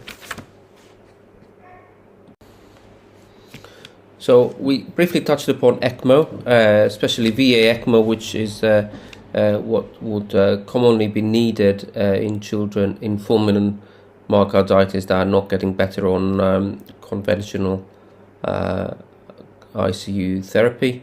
So ECMO stands for extracorporeal membrane oxygenation, and it's a way of getting venous blood out of the patient, oxygenating it and delivering it back as oxygenated blood, and obviously there's a pump involved which takes over the function of the heart. Looking at our diagram, you can see there's a cannula that goes into the right atrium of the patient. We take deoxygenated blood out of there, then the blood is heparinized initially in order to be made thinner so as to avoid clots into the circuit, and then it's run through a pump and then through a membrane oxygenator and a blender, as well as a heat exchanger to warm everything up and allow the right gas exchange to take place, thereby replacing the role of the lungs and the alveoli, and then the oxygenated blood is then returned back to the patient, and in this case it is returned through into the arterial circulation via the carotid artery. Now, as you can see, there are lots of things that can go wrong, and this is a high-risk process. So starting with how the cannulas are inserted, some are needed to be done transcutaneously, and that's the usual practice in the UK, although in some situations it needs to be done as an open procedure through a sternotomy. Obviously, because the blood needs to be heparinized so that the circuit doesn't clot, there's always a risk that we over-heparinize and the patient sustains a bleed.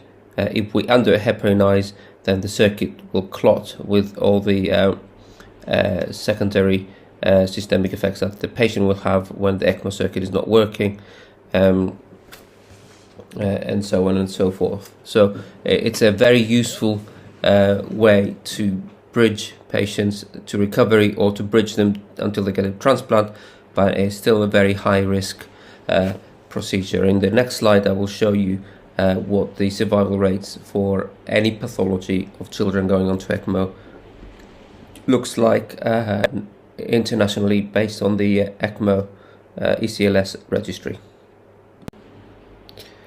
So this is a lovely chart which summarizes nicely the results from the International Paediatric ECMO registry.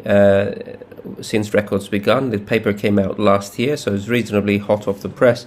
And as you can see, there has been an exponential rise on the use of ECMO for any pathology in children, starting from 1987, which is the very first green and blue dot on your charts. And internationally, we are now having between 14 and 1500 runs of ECMO, of VA ECMO per year for children for a number of different pathologies. As you can see, survival is fluctuant, but overall there seems to be an upgoing trend over the years, but this is very much pathology dependent. So children with primary lung pathology such as meconium aspiration or diaphragmatic hernias and asthma tend to have very good outcomes, whereas children with hemoncological malignancies or myocarditis or sepsis tend to do less well. So always look at the fine print when you're trying to decipher these charts to see what the exact pathologies are, in order to be able to ascertain what the outcomes are for each pathology on a child on VA ECMO. So these are the top tips for managing a child with acute myocarditis when they come through your emergency department. If things don't quite make sense, if you can't quite understand why the blood pressure is a bit saggy, why the child has an arrhythmia, why the heart rate is out of keeping with the overall clinical picture, have a low threshold of suspicion. Try and recognize it early. Do a proper ECG to look for ischemic changes, and do an X-ray to look for signs of cardiomyopathy. Don't forget to send your cardiac enzymes, because if that troponin or that CK-MB is high, then it's more than likely that there's a degree of myocardial injury already, which will heighten your level of suspicion that this could be a myocarditis.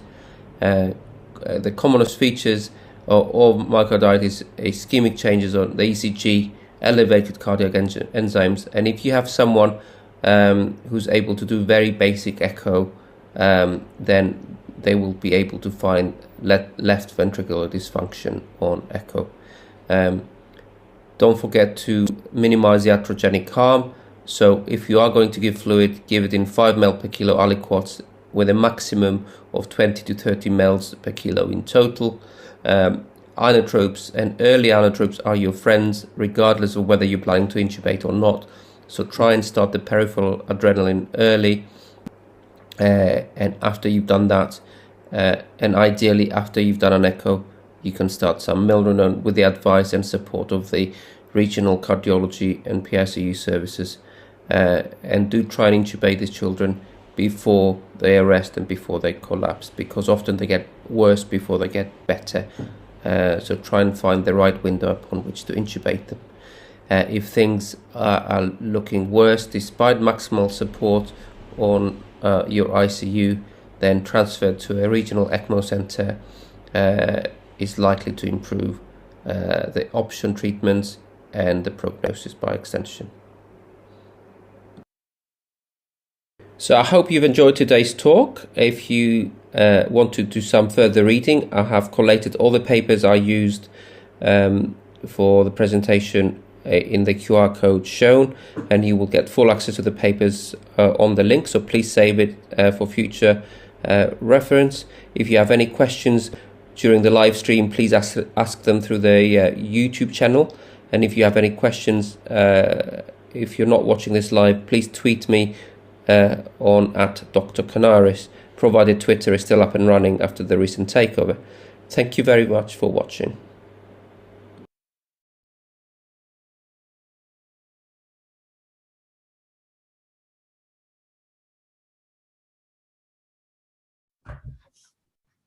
Welcome back, everyone, and thanks to Costas for really good case, challenging case, and really nice use of Slido to encourage interactivity in the virtual platform. There's a few questions that come in there. I suppose before we get to them, just a sort of general comment. I think one of the challenges that comes across from the talk and also from our discussions as panel is regards to finding the right time to intubate these kids. You often, there's maybe a fine window. So any thoughts on that, or any comments about the challenges of that?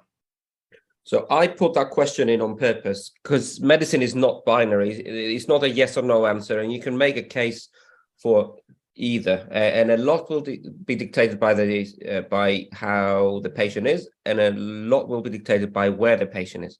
So I'm not a pediatric cardiac intensivist. My Pete is. So if someone presented in Glasgow Children's, where Pete is, they would have a lot more reserve, and they could delay intubating longer and try and put this child on the ICU, on Optiflow or an NIV if needed, and do daily echoes and decide when best to intubate.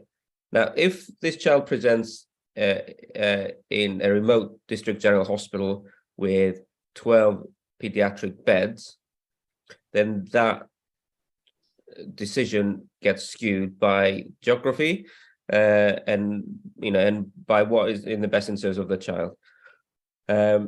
So there's a school of thought, I think, which I think Chris subscribes to, that tries to not intubate as far as long as possible, because they have a high chance of arresting on induction. And this is where we say we need to resuscitate children before we intubate.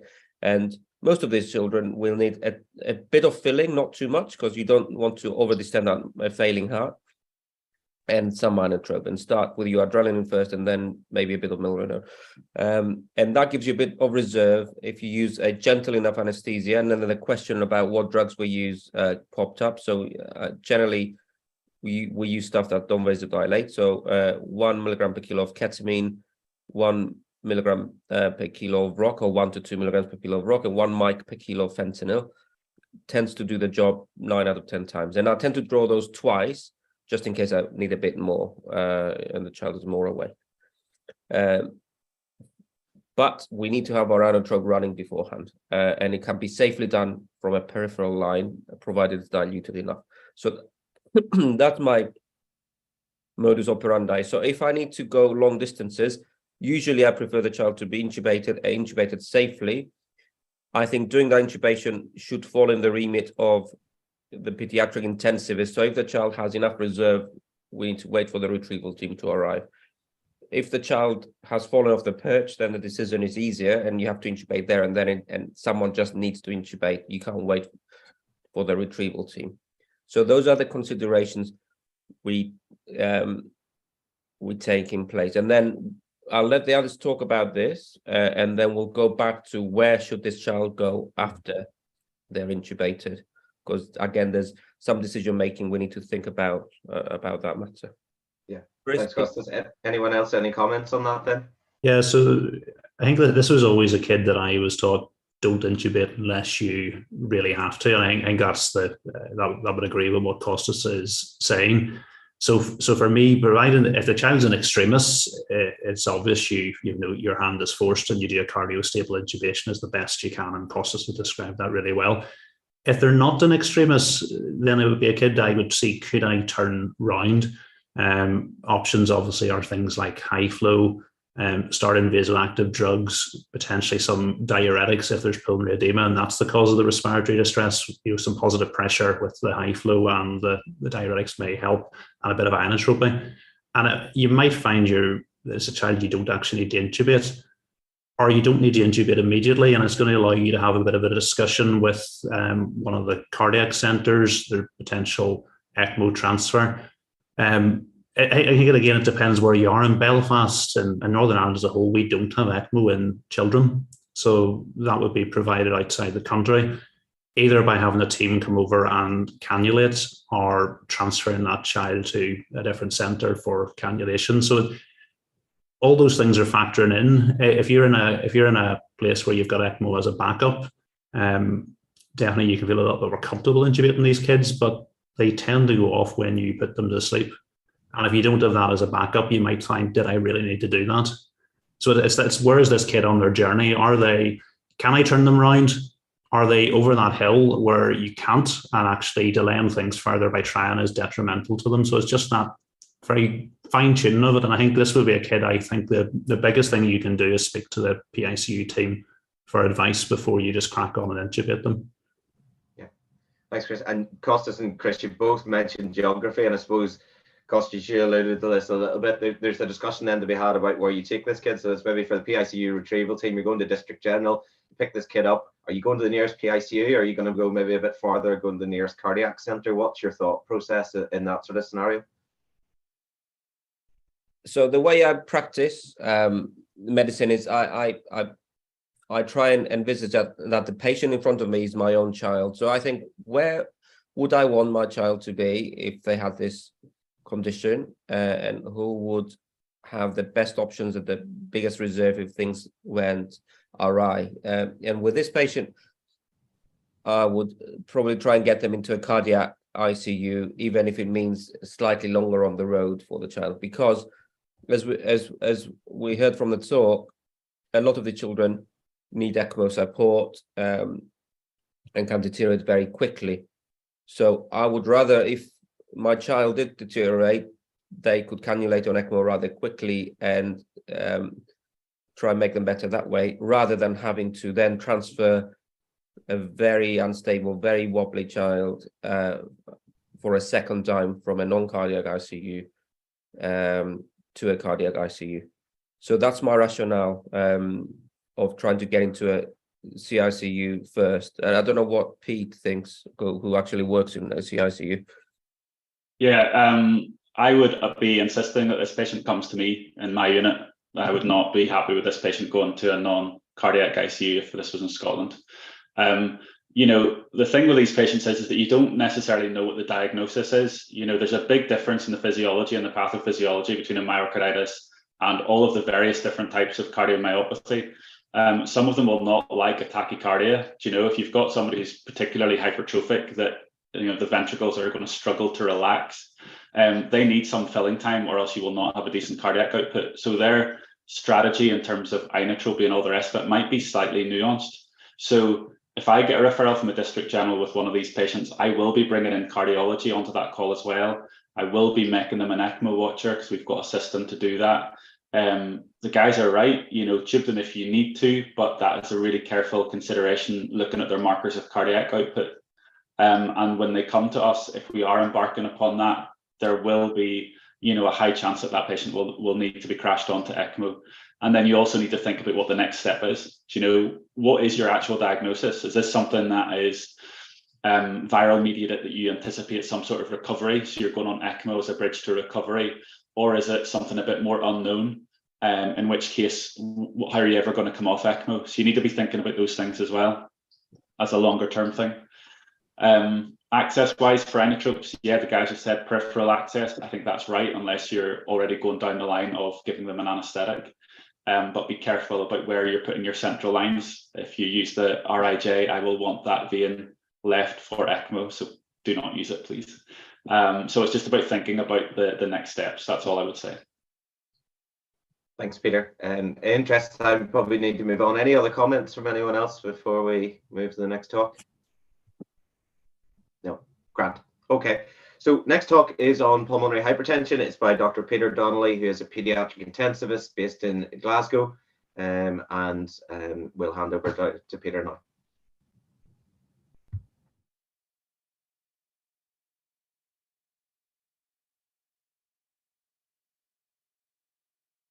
Good morning, everyone. My name is Peter Donnelly. I'm a consultant paediatric intensivist based in Glasgow. Thanks to Chris and the organisers for inviting me back to give a talk this year.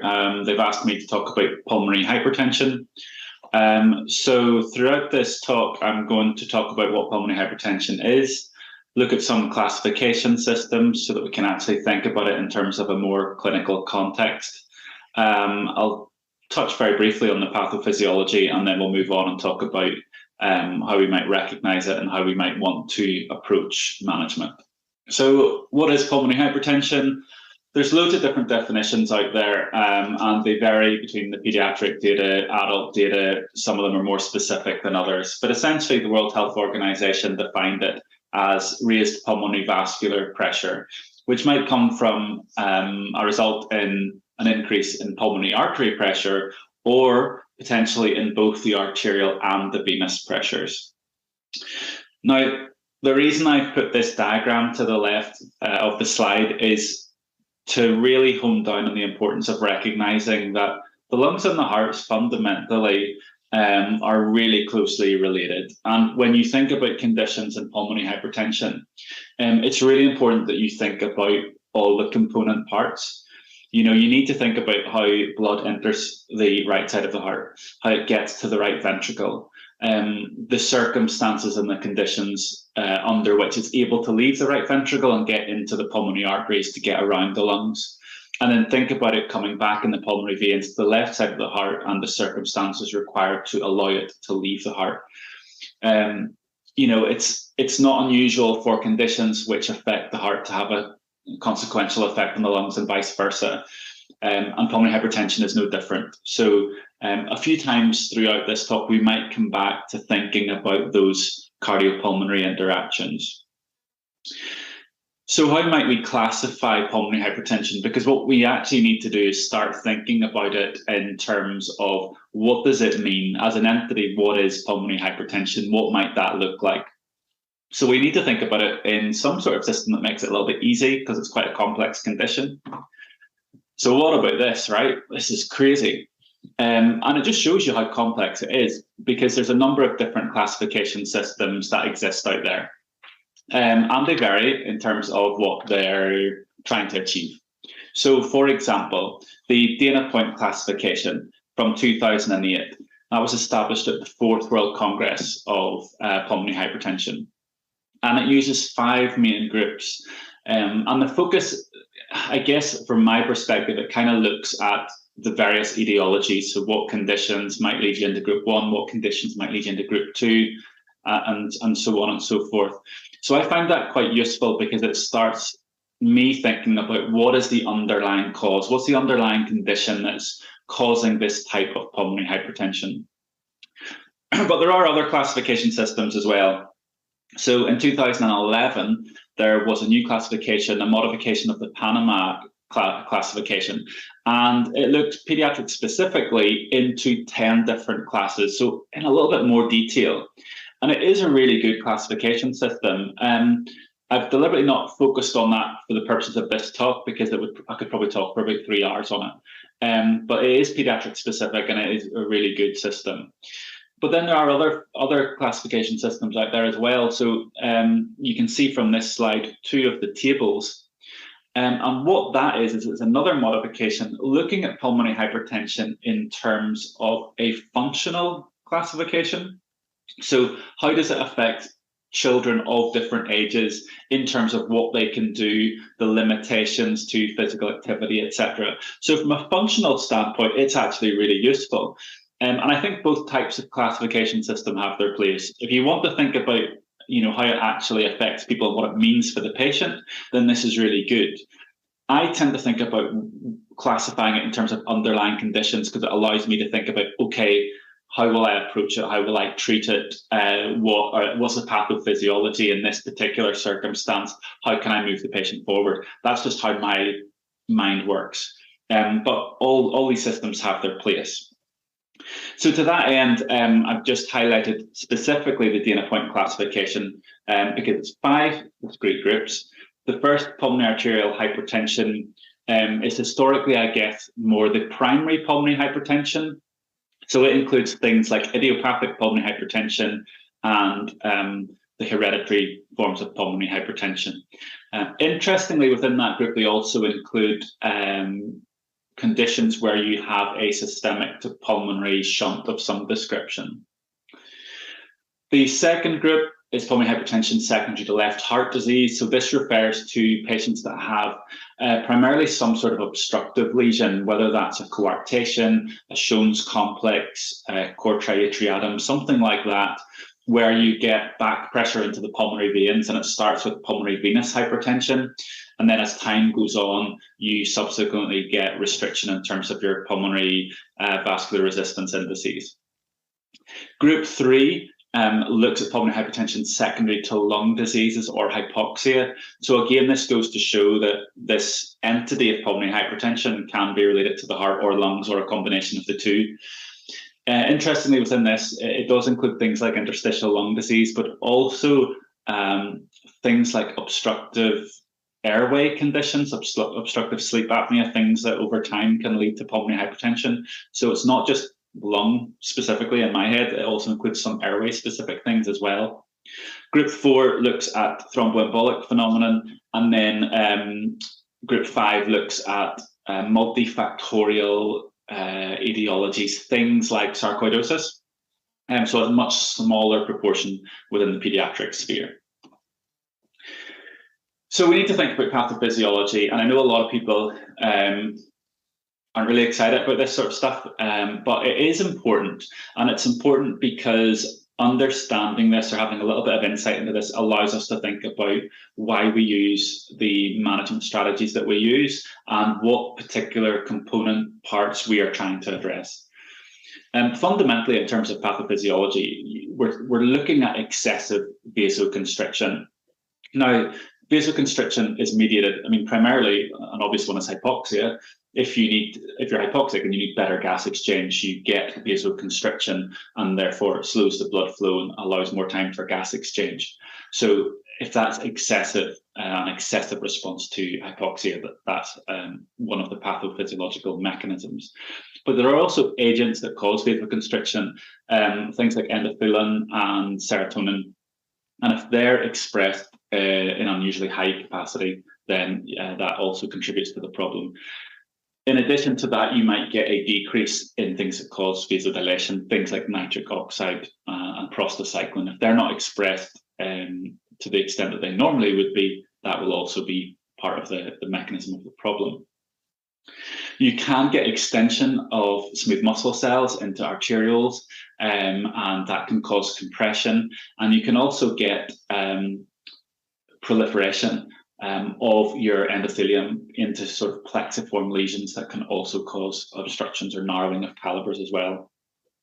Thrombosis, we've already touched on, is another potential mechanism, as is inflammation. If you get an inflammatory process, and that comes with capillary leak and edema, all of those different components will contribute to the problem. And that's really important when we come to thinking about how we might want to manage this. So, fundamentally, what you'll want to know is, well, who will I see? We've talked about different classifications. There's different, conditions that can lead to pulmonary hypertension. They might have any number of pathophysiological mechanisms. But for me, what does that mean? Who will I see? Well, what you would need to think about in that circumstance is more population-based registry type studies, of which there are some out there. So I've given a few examples. So one large registry study found that 82% have a transient process. So mostly things like those systemic to pulmonary shunts that can be surgically corrected. But if you exclude that, the vast majority after that have an idiopathic type picture or a hereditary picture.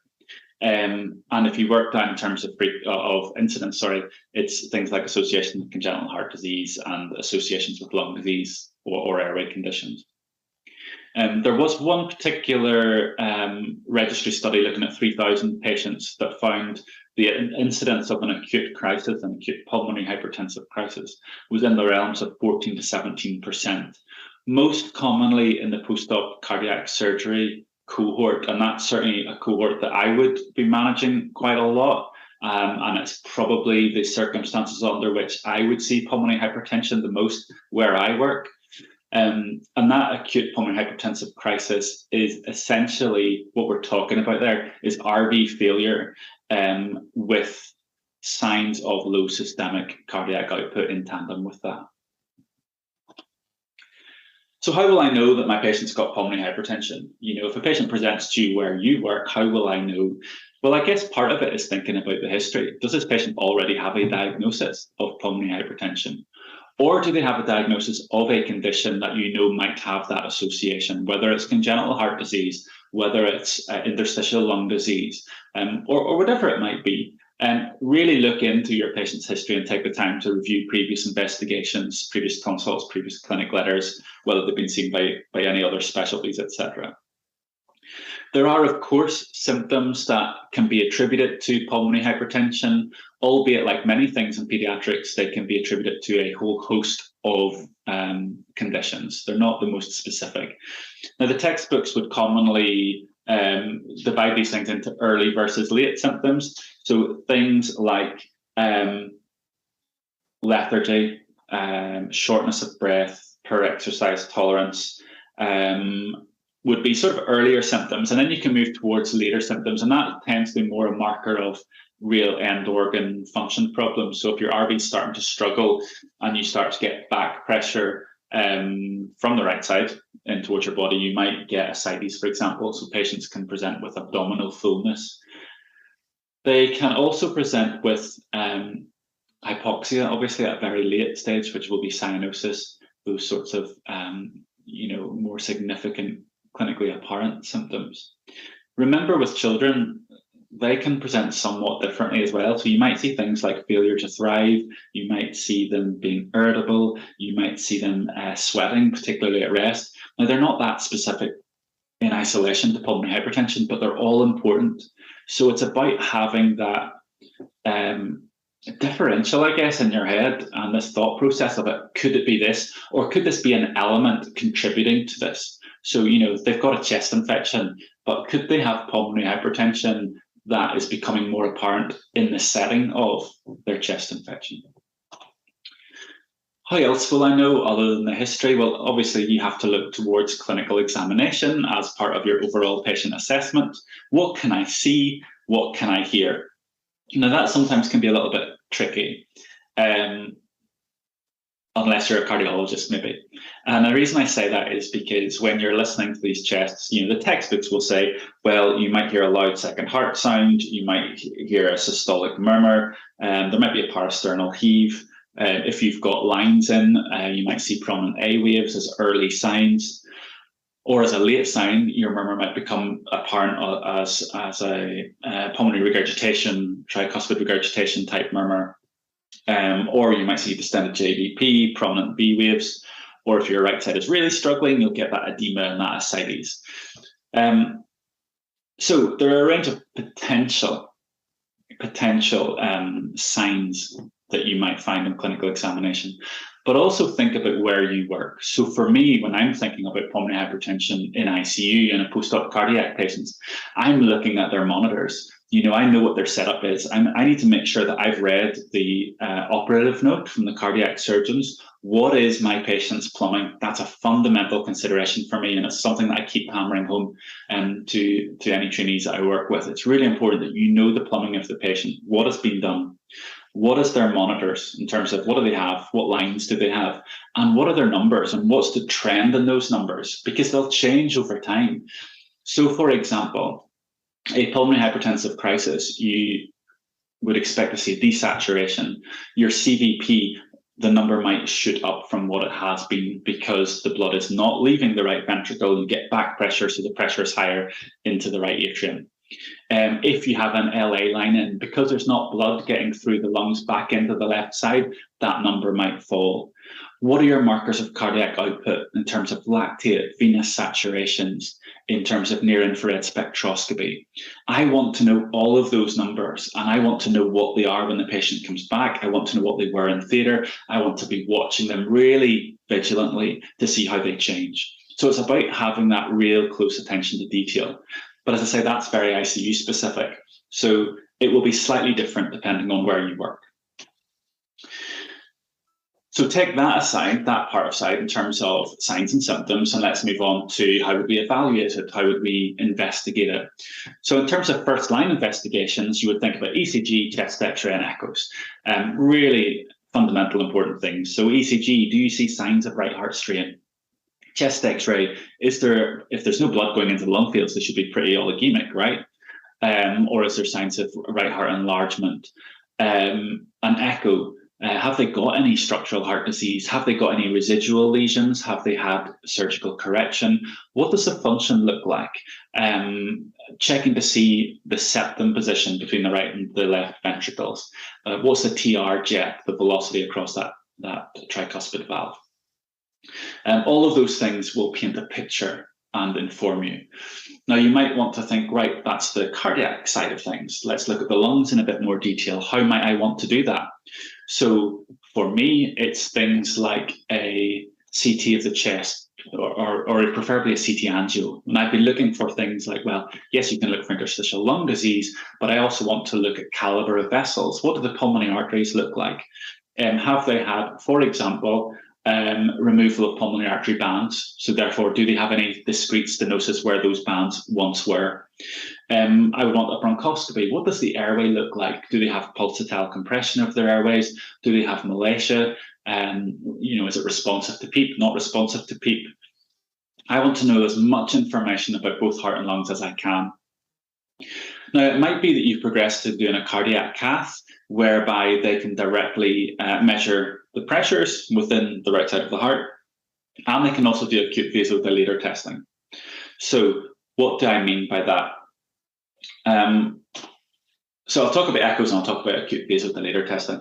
What you want to see when we talk about vasodilator testing is, in the cath lab, having a direct line in to measure the pressures in the right side of the heart, and then applying some fast-acting agent like inhaled nitric oxide to check and see if you get a resultant drop in your pulmonary artery pressure. And that's a really good test of trying to see if there's any sort of reversibility of that pulmonary hypertension. And nitric would be, where I work, probably the most common way of assessing for that reversibility. The other thing that I wanted to mention in a bit more detail was echoes, and I've deliberately shared two pictures with you here on this slide. The top left picture, you've got the right ventricle that has a green line in it, and it's pretty big. But what you can really appreciate is that the left ventricle, the yellow cross, is pretty small. And that's because the septum between the two is bowing into that left ventricular cavity. The pressure is such within that right side that it's actually pushed the septum across. And that's a really important sign. If you get an image like this, that's pretty impressive. I can tell by looking at that the right side of pressures are high, and I need to do something about that. And we also talked about measuring the tricuspid regurgitation jet, the jet across that tricuspid valve if you've got a regurgitation velocity. And the reason we check that is so that we can use this modified Bernoulli equation, whereby we assess the pressure on the right side of the heart by calculating 4 times that TR velocity squared. And then we should add in the right atrial pressure as well. If you've got a central line in there, then you will see that number. Otherwise, an estimate of about 8 to 10 would be not unreasonable. And then with that final number, you can then say, right, okay, my right-sided pressure is whatever it might be. How does that compare with the invasive or non-invasive systemic pressure? I.e., do I have suprasystemic pulmonary pressures, or systemic, or half systemic, or 2/3 systemic? So for me, if I've got a patient that's got just beneath systemic pressures in a patient who's sedated, muscle relaxed, I'd be really worried that whenever I wake them up, I'm going to run into problems. So it's a really useful investigation. But crisis ahead, this is the real worry for me where I work. What do I do when a patient has a pulmonary hypertensive crisis? And that's what we all need to think about. How would I manage that? And what do we mean by that? So what I mean by that is the right ventricle is failing, and it subsequently has an impact on your overall cardiac output. Why is that important? Because if it's not addressed, it will lead to death. How? Well, this slide kind of explains it pretty well, I think. So for whatever reason, for whatever one of these small little bubbles around the central bubble, whether it's cardiopulmonary bypass, inflammation, hypoxia, sepsis, for whatever the underlying mechanism might be, you get a resultant increase in pulmonary vascular resistance and an increase in pulmonary artery pressure.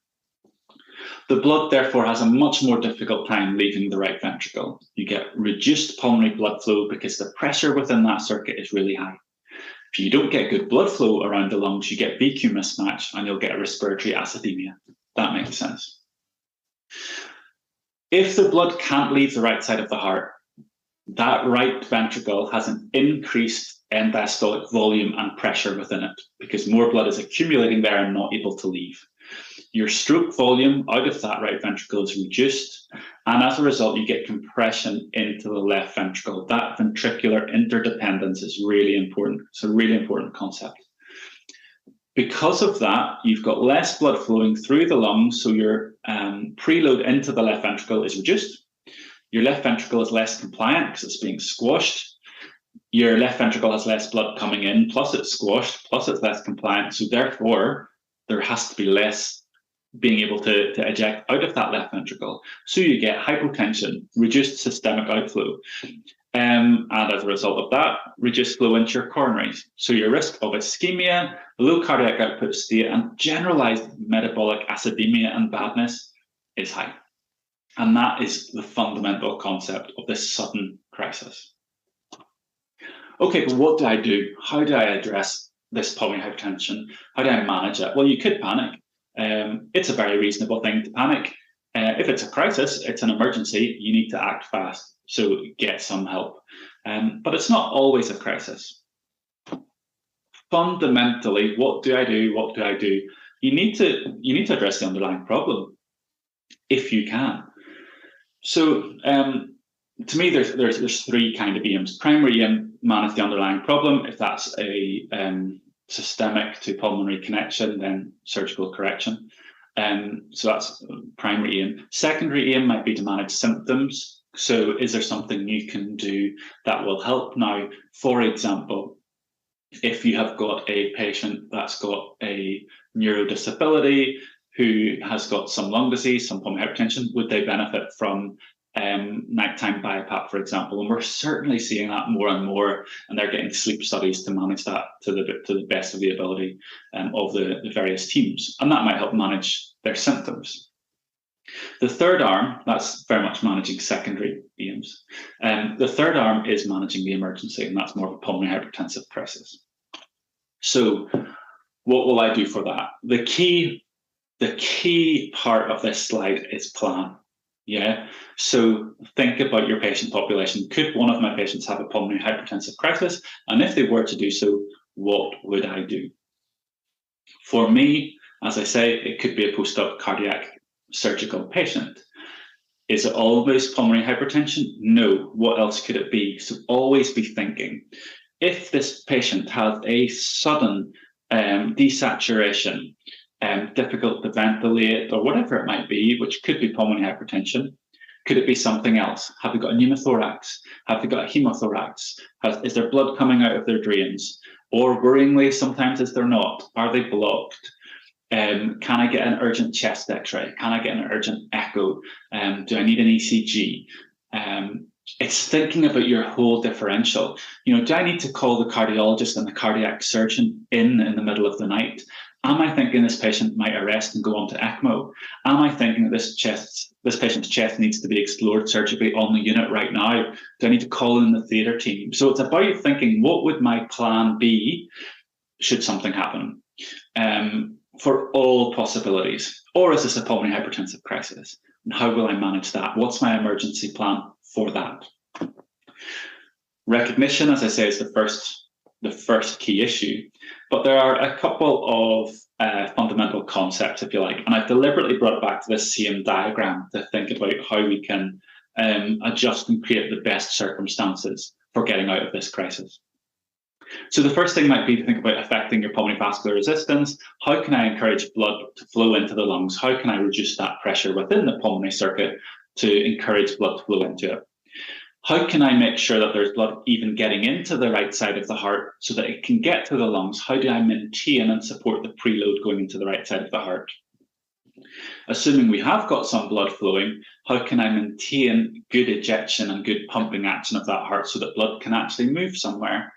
And how do I make sure that this stiff, impaired right ventricle has the ability and the time that it needs to relax with each cardiac cycle? Because if it doesn't relax, it won't have time to fill.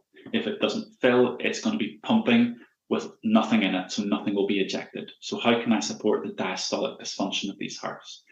always think about preparation and what might the next steps be. So normally I would just chat about these rather than putting them into a slide, but I think for the purposes of a presentation, it helps to see them. Reducing PVR, get the oxygen on through whatever mechanism you feel is best. Think about magnesium in terms of relaxing smooth muscle. Ventilation, now some will discuss whether that should be invasive ventilation or whether that should be non-invasive ventilation. What you absolutely don't want to do in this circumstance is make somebody even more anxious, more agitated, increase their afterload and their SVR, and also their inherent own catecholamines, make them more tachycardic. That would be a bad idea, particularly if it's a crisis. What you really need to do in these circumstances is take control. For me, I want to take control of everything that I can take control of: ventilation, cardiac strategy, everything. Inhaled nitric oxide, fantastic adjunct. Really, not everybody will be responsive to it, but if it works well. That's my experience. Is this patient having a pulmonary hypertensive crisis because they've all of a sudden woken up and there's just an increase in their pressures? Do they need to be resedated? Do they need muscle relaxant? And fundamentally, in terms of vasoconstriction, try to avoid acidemia. So some people would be supporters of giving things like bicarb if you're acidemic in these settings. Diastolic dysfunction, I've already spoken about giving the heart time to fill before it ejects, so prevent tachycardia. For me, that influences my choice of sedation. So personally, I would use clonidine much more readily than I would use things like midazolam. For me personally, midazolam is a negative inotrope. I would use it for seizures, but outside of that, I don't like using it at all. Protecting preload, we've talked about that a little bit earlier as well. We want to make sure that there's something coming into the right side of the heart so that it can get to the lungs. So it might be that you need to give small aliquots of volume, 5 mils per kilo at a time, to assess the response. You don't fundamentally know necessarily where your heart is in terms of the Starling curve, how stretched it is, particularly if you don't yet have an echo. So you have to be really cautious with that. It might be that your heart is really distended and actually needs some inotropic support. And if you want to get blood into the right side of the heart, you need to think about, is there a venous capacitance issue? Have you got some vasodilation systemically? If you've got some inflammatory process that's made you vasodilated, and sometimes you benefit from having a pressor. Diuretics, be cautious. Sometimes it will offload, help your afterload reduction, but you need to maintain your preload. So I urge caution with those. And then facilitating ejection, if you've got a heart with poor function, particularly post-bypass or something like that, you want to support its function and its inotropic effects without making it go too fast. So be careful about how much adrenaline, for example, you might use. And then think about afterload reduction so that there's nothing impinging the left ventricle from ejecting. So things like milrinone, which is a great drug in my opinion because it's got inotropic properties, lusitropic properties, vasodilates. There's a lot of positive mechanisms from that. But what about other drugs? It's not always a crisis. So what types of drugs should we be thinking about in terms of pulmonary hypertension, long-term and not long-term? So there's options. In terms of vasoreactivity that I touched on earlier, some centres use calcium channel blockers. There's not the biggest evidence base in children, I would guess, from that. It's not something that we tend to reach for in Glasgow as a first line, I would say, but I'm sure it's potentially centre specific. And I would urge a little bit of caution in terms of the negative inotropy of calcium channel blockers. Phosphodiesterase inhibitors, things like sildenafil, yeah, absolutely. In terms of optimizing your cyclic GMP availability and to relax a smooth muscle, I think sildenafil works well. Inhaled nitric oxide, again, as I've alluded to, if you're going to be a responder to it, it works relatively quickly. Doesn't seem to have much in terms of systemic effects, which is great. I would start at 20 parts per million, and you can usually wean it quite quickly. The ED50 of nitric is about 1.8 to 2.2 parts per million, depending on whether you want an improvement in PaO2 or a reduction in your pulmonary artery pressures. You kind of want both. So you can reduce it pretty quickly down to 5 parts per million and then reduce it slowly after that. And endothelin receptor antagonists, that would be drugs like Bosentan, again, under cardiology advice. is the circumstances under which I'd be using that. What about your surgeons? Is there anything that they can help you with? Yes, absolutely. There's a couple of things that you can find out from them. You know, if you've got a post-op surgical patient, does this patient have a septostomy and atrial communication or some other connection, or do they need one? You know, they might have had a repair of their cardiac lesion, but actually they need a new one created, if you like, for safety. Reason for that is that if the pressures on the right side of the heart are high, if you've got a connection between your two atria, the blood can go across the right atrium to the left. So although it will be desaturated, you maintain some volume getting to the left side of the heart, so you kind of protect your cardiac output a little bit. Also from the surgeons, what operation have they done? Have they done something that might put a risk towards the pulmonary arteries, i.e. removing pulmonary artery bands? Have they got discrete stenosis? Or if they've done a Lecomte maneuver for transposition of the great arteries, have they stretched the PAs by moving them anteriorly? ACLS or ECMO, do we need that? We might potentially need that. If so, I would always be asking why. I mean, I'm a big supporter of ECMO, but we always have to think about what we're going on ECMO for. Is it a bridge to investigation, a bridge to intervention, or a bridge to decision making? Transplant, again, you know, not common. I still think in pediatrics it's more likely to occur within the cystic fibrosis population than pulmonary hypertension, and it would be a heart-lung bypass as well. But it depends on your underlying cause, and my understanding is that your outcomes aren't fantastic with that. So outcomes. This is my last slide, so I'll be as quick as I can. Variable, depending on what your underlying cause is. You know, if it's a straightforward lesion that can be corrected, then your outcome would be good. If you've got it as part of a multi-system disorder, then your outcome would be, you know, less good. If you look at the data, it would quote 1-year survival rates globally for pulmonary hypertension, somewhere in the region of, you know, in the 90s. And then 3-year survival would be sort of 80 to 90. Something like that, maybe even 80 to 95. And then your 5-year survival would be in the 70s, sort of low to high 70s, 72 to 78, something like that. So it's such a variable beast because it's such a heterogeneous disorder. So it's really difficult to put that into context. I think, you know, the upshot of it all is that it's an evolving picture. It's definitely an area under which lots of research is being undertaken in terms of medications, how they work, and our understanding as we move towards different classification systems and exploring etiologies in a bit more detail. I think who knows what the future holds, to be honest, but it's certainly a difficult condition to manage. It certainly needs a lot of thought, and the key to it all is thinking, planning, and keeping it multidisciplinary. So I'll leave it there. Thanks.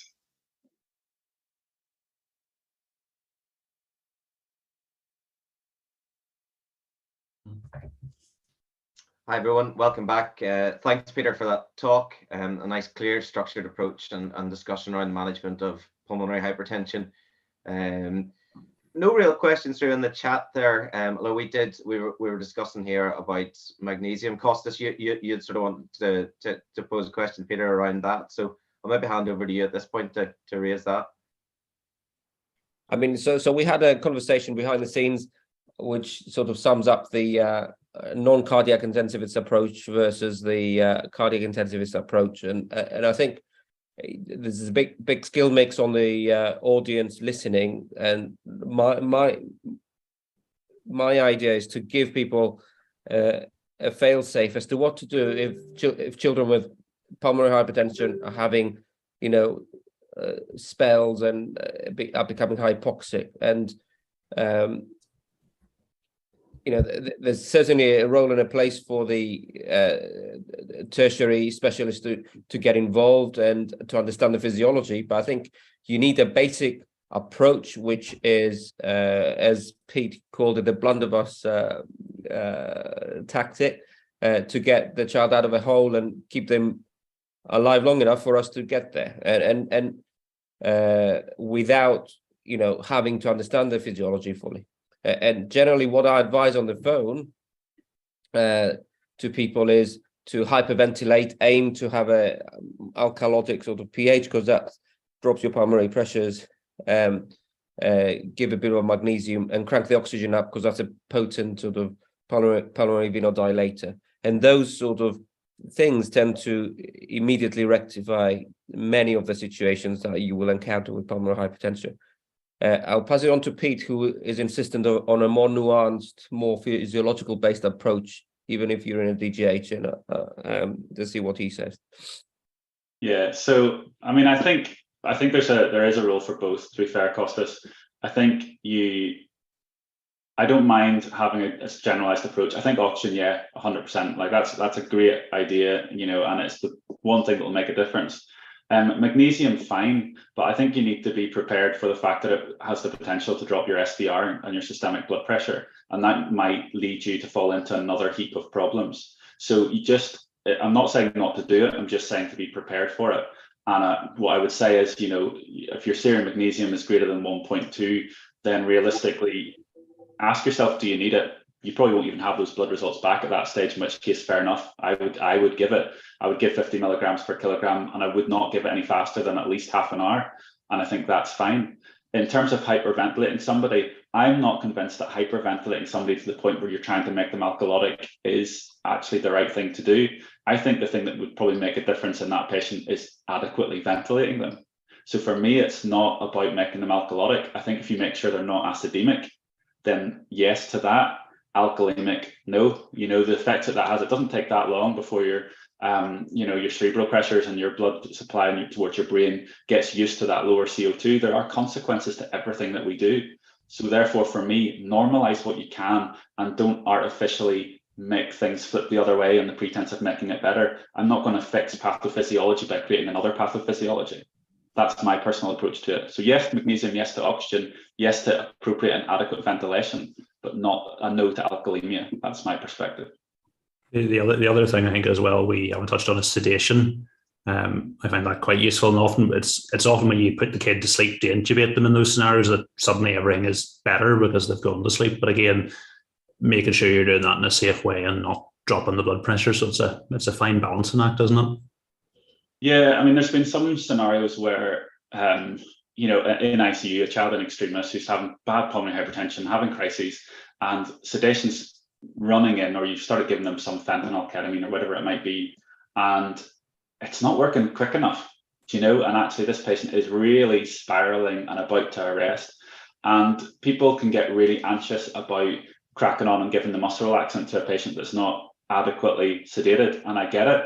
But for me, in that scenario where the patient is about to arrest, I give muscle relaxant. I will chase that with sedation and try to make sure that I watch their tachycardia and all their other, parameters to try and gauge as best I can their level of sedation. But taking control is one of the most important things that you can do, and sedation is absolutely a part of that. And again, that scenario that you're describing is going back to the physiology. Well, you've got that patient, they're not oxygenating well, they're probably not ventilating well, and by taking over, you've got a chance to optimize all those things. I think that the diversity of opinions just shows how challenging and complex these cases can be. There's one more questions come through. Happy to Peter or anyone else in the comment from Joe Tillett, who has said that they don't have milrinone in their DGH. Adult ITU has enoxamone. Can this be used in children instead? Relevant to this and Costas's talk. Any thoughts from the panel on that? It's not a drug that's been used in either of the 4 cardiac or intensive care units that I have worked in. So in terms of the evidence base for use of that in children, I don't know what it is. So I would not be happy to support it or say that it's a drug that should be used. Milrinone is widely used in every children's intensive care across the UK.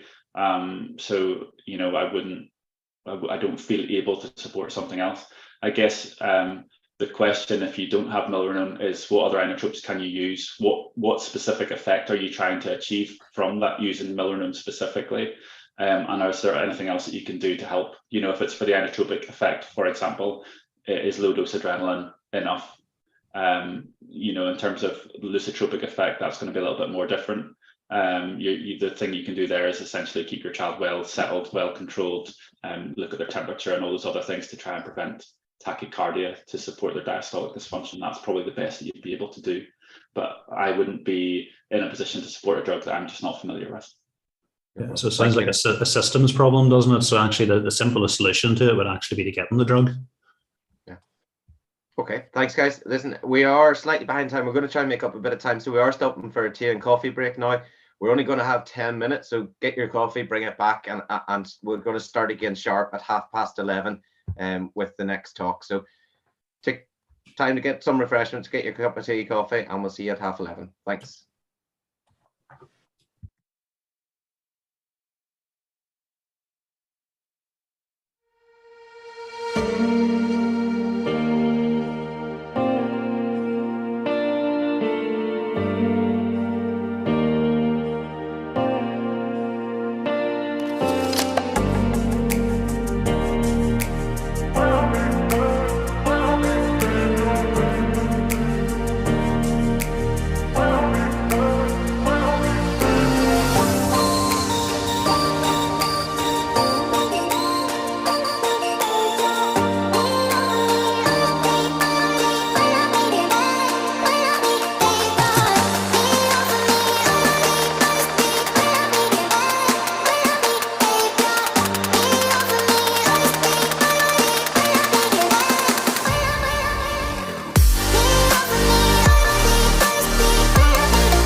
Hi everyone, welcome back. Hopefully you had a chance to grab a well-deserved tea, coffee, something to eat.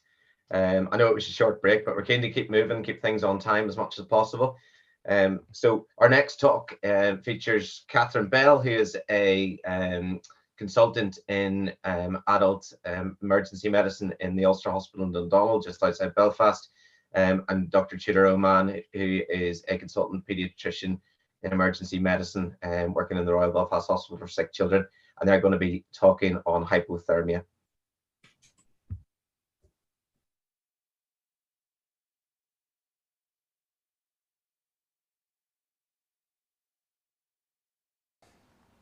Hi, my name is Tudor Oman. I'm a paediatric emergency medicine consultant in the Royal Belfast Hospital for Sick Children. I'm Catherine Bell. I'm a HEMS doctor and a adult emergency medicine consultant in the Ulster, and today we're going to talk about paediatric hypothermia. Great.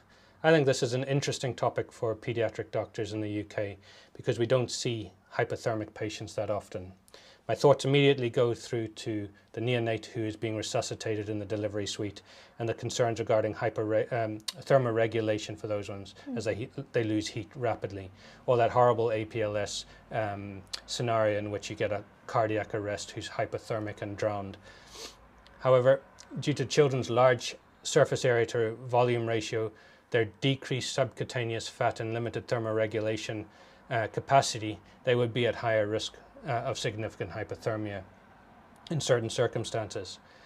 In ED, the patients that I could see coming in through with hypothermia are generally the trauma patients, where there's been a delay in extrication or they've been outside for a long period of time or blood loss has been present, and hypothermia can be quite significant. Burns patients with excessive cooling coming in shivering and shut down, immersion victims, or those septic children and neonates, and I'm sure that's the case in adults as well. Most of these require little more than forced air systems to rewarm. Are these similar patients to the ones that you see in practice? Definitely, Tudor, I'd agree with all of that. So what I would say is hypothermia is rare in the UK. We don't see very much of it. The incidence is estimated to be about 6 to 8 patients per 1,000 patients. Most of these are probably mild hypothermia, and we probably don't even think of them as hypothermia. We think of them as cold, and then we warm them up, and they're usually in the ED for something else. Moderate to severe hypothermia is much less common, and death from hypothermia in the UK is rare. Despite this, it is seen every year by ambulance crews in the UK. In my head, it's useful to have a classification system. So I split primary hypothermia into primary hypothermia and secondary hypothermia. Okay. Primary hypothermia is seen in individuals who are otherwise fit and healthy, but they've been exposed to cold environmental circumstances that cause the core temperature to drop. This can happen in any climate, in any season, even in Northern Ireland during the summer.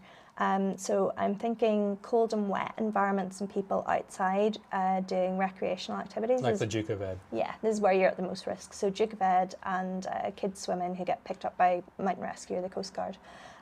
Secondary hypothermia is slightly different and it's a bit more complex.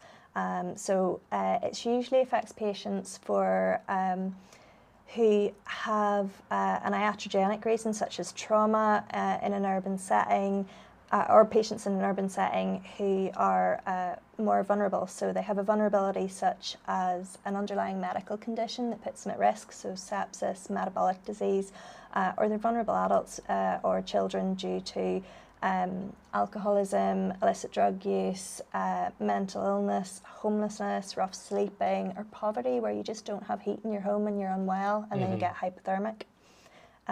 So it puts them at risk. Okay. We know that hypothermia can be primary or secondary, which is important as we don't want to miss the underlying condition. However, for the management of hypothermia, it is more useful to measure temperature. The classification I use for hypothermia is that above 35 you're looking at cold stress. Yeah. And these are individuals who should be able to recover by themselves given the circumstances, putting on something warm, taking off wet clothes, having something warm to drink, maybe moving a bit more. Yeah, this is me after going swimming. Absolutely. So mild hypothermia is 35 to 32 degrees Celsius, and then moderate 32 to 28 degrees, severe 28 to 20, and then there's profound hypothermia, and that's below 20 degrees Celsius. These ranges can be found in much of the literature, but I was surprised to find that hypothermia is often missed. Yeah. Okay. The literature emphasizes the need for temperature monitoring in any unwell patient or those with altered mental status. I suppose this is a bit foreign to me because I work in a pediatric unit, and most children who come in through our door who are at all unwell will get a full set of obs, including a temperature. Isn't this the case in adults? No, we're much worse in adults at actually checking a temperature, so sometimes you have to actually think about this in the patients who might be a secondary hypothermia. Okay. So checking the temperature is very important. The importance of gaining an accurate temperature is to confirm the diagnosis, assess the risk of complications, such as decision regarding level of treatment, and in order for this to be useful, an accurate temperature is needed. Yeah, so how do we measure temperature? So every place has a slightly different way of measuring temperature. We used to use Tempedots, now we've moved on from those. We have, for our standard children, we have oral, for the older children who can cooperate, oral temperature probes. For the younger ones, we use auxiliary temperature probes, but these are only accurate to about 35 degrees. Yeah, so not useful if you actually have hypothermia. No. So below this, you need to have some form of core temperature monitoring. The gold standard is esophageal, and I think you use that mostly in adults. The problem with these is you have to be ventilated. Yeah, this is true. And these can be affected by warmed air that you give during your warming process.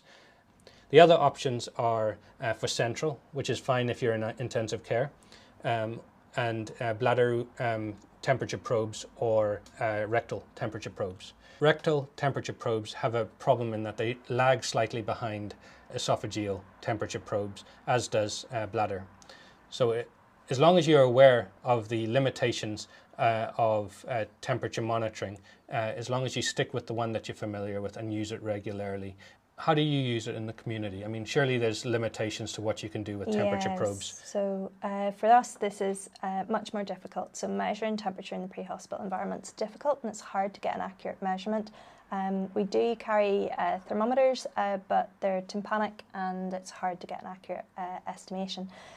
There have been clinical scoring systems devised to help with this, to help you stage and grade your hypothermia, and to triage some of your decisions as to what you might do with your patient and where you might take them.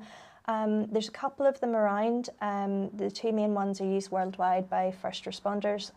The main one I'm going to talk about is the Swiss staging system for accidental hypothermia that's been developed by the International Commission for Mountain Emergency Medicine, and it's used by mountain rescue services in the Alps, and it uses a level of consciousness, presence of shivering or apparent death to help stage degrees of hypothermia, with each stage relating to either an estimated temperature range or a risk of cardiac arrest. So with the Swiss system, it relates to risk of cardiac arrest. The other system that's used is the Wilderness Medicine Society classification. It's similar, and it uses clinical scores that relate to temperature ranges. The Swiss system's more interesting because it's recently been revised and simplified, and it uses ABPU, which we're familiar with in kids. ED doctors, keep it simple. Keep it simple, exactly. So this is the main element they use for staging their hypothermia, and it's because retrospective analysis has shown that there's a relatively linear relationship between core temperature and level of consciousness in primary hypothermia. It then links to risk of cardiac arrest. So the revised Swiss criteria, if you are stage 1, you are an alert patient and your risk of cardiac arrest is low. Okay. Really simple. Stage 2, you're not alert, but you are responding to verbal stimulus and your risk of cardiac arrest is moderate. Stage 3, you are unresponsive or only responding to pain. So this is getting progressively more severe hypothermia, but you still have vital signs. So you have a high risk of cardiac arrest. Stage 4, your most unwell patients, they're unresponsive and they're in vital signs are absent or difficult to detect, so they're in hypothermic cardiac arrest. Okay. And this helps you to stage a patient in the field without a temperature. Caveats to their use are they're been taken from observational studies, so the level of evidence is low. There is physiological variation between different people's patients of hypothermia varying substantially. So it's useful to add to the clinical picture, and it can be skewed by drugs, alcohol, trauma, all the things that make secondary hypothermia more difficult. It's a useful caveat, or it's a useful tool in assessing a stage of hypothermia clinically if you have to triage lots of patients, but you would always also want a temperature, which makes it more accurate to then decide, is this primary hypothermia, is there secondary hypothermia, is there an injury that I'm missing? So you still need good clinical judgment and a temperature if you can get it. Yeah, I do find it funny that the staging rules out, it doesn't work with alcohol and drugs because in Northern Ireland, I'm thinking a lot of our exposed, most of our patients, there's going to be a lot of that, isn't there? Trauma, drugs and alcohol. Yeah. So these staging classification systems rely on an understanding of the physiology and changes that you would expect as hypothermia progresses. So maybe I should take some time and just mention a bit of the homeostatic mechanisms that we look at. So normally our body maintains our temperature between 36.5 and 37.5 degrees Celsius. So 37.5 is a normal temperature. And this is balanced by heat production and loss. And this is called thermoregulation. It's controlled by your hypothalamus. To preserve heat, peripheral vasoconstriction occurs, centralizing your warm blood and helping preserve core temperature. And behavioral responses are triggered. Keeping warm, putting on extra jackets, getting out of the cold. So behavioral responses are part of it. Increasing heat production results from initiating of shivering. So shivering is a good mechanism of keeping warm and can actually increase your basal heat production by 2 to 5 times the normal level. There's also an increase in the amount of thyroxine, increasing your basal rate, and adrenaline, helping with that vasoconstriction and flight or fight type mechanism. Nearly every system in the body is affected by the changes and all can eventually become overwhelmed due to fatigue and glycogen depletion. So all systems initially respond with an increased activity, so compensation, then they follow by decrease in and then eventually loss of activity and decompensation.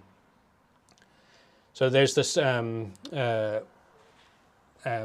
nice diagram here from RChem giving you the different changes in your physiological state depending on what temperature it is. And it's actually quite a good diagram, but I'm just going to go through system rather than that. I'll leave that up for people to read. So in the cardiovascular system, initial response is an increase in your heart rate and vasoconstriction with an increase in blood pressure, okay? And this results in cardiac output increasing as well.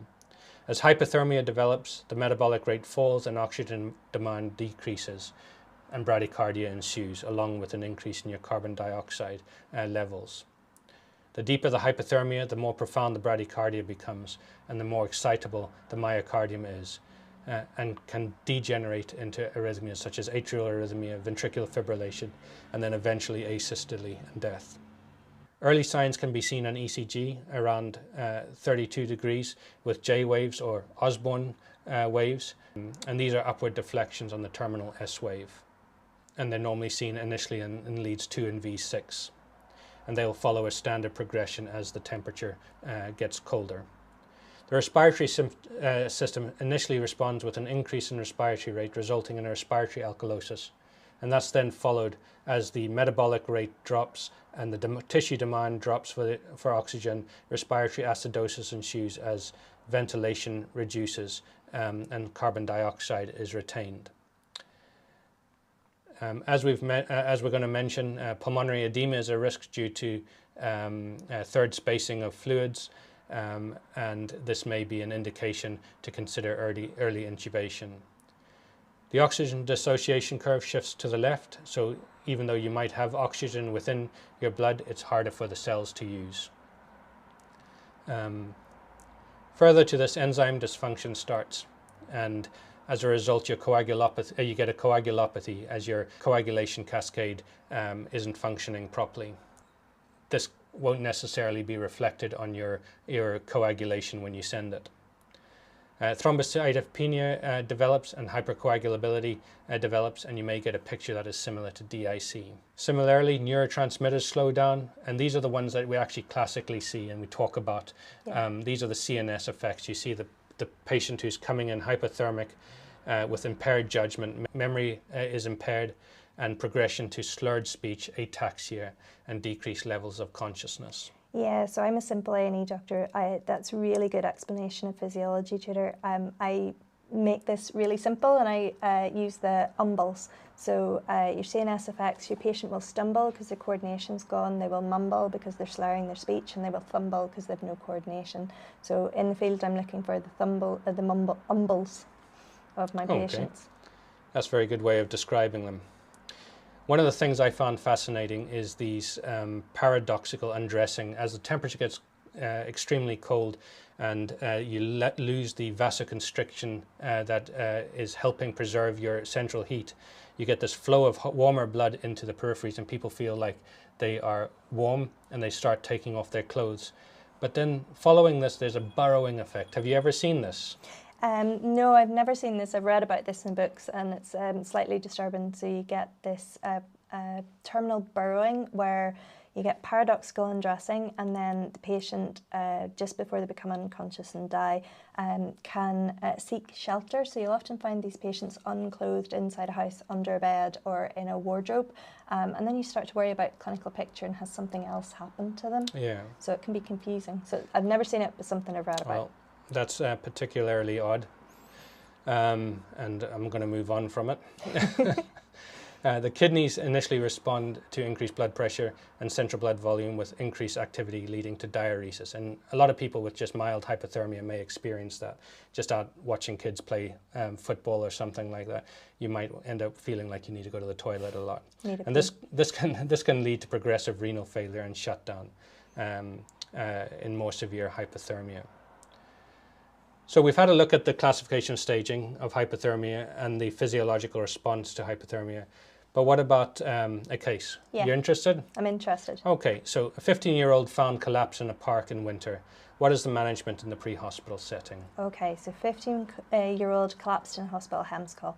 So I'm going to start with the basics. So I'm going to do A, B, C, D, E, F, D, G. Yeah. Don't ever forget Always your glucose. Like it, don't ever forget glucose. Just like your standard APLS. I'm going to be cognizant that this is cold and I want to measure my patient's temperature. Same principles for everything apply. I'm going to support my airway, I'm going to support my breathing, I'm going to support my circulation. I'm going to gather more information. So what has happened to this patient? Are they primary hypothermia? Are they secondary hypothermia? Is there something else going on with drugs and alcohol? And then the key principles of this are preventing further heat loss and trying to initiate rewarming. And my levels of this will change depending on the patient's clinical state. With the more severe hypothermia they have, the more work I have to do to keep them safe and try and rewarm them and more actively, aggressively resuscitate them in that way. I also need to look out for my Complicating factors, so is there trauma? Has this patient had an intracranial hemorrhage? Is there something else going on? Okay.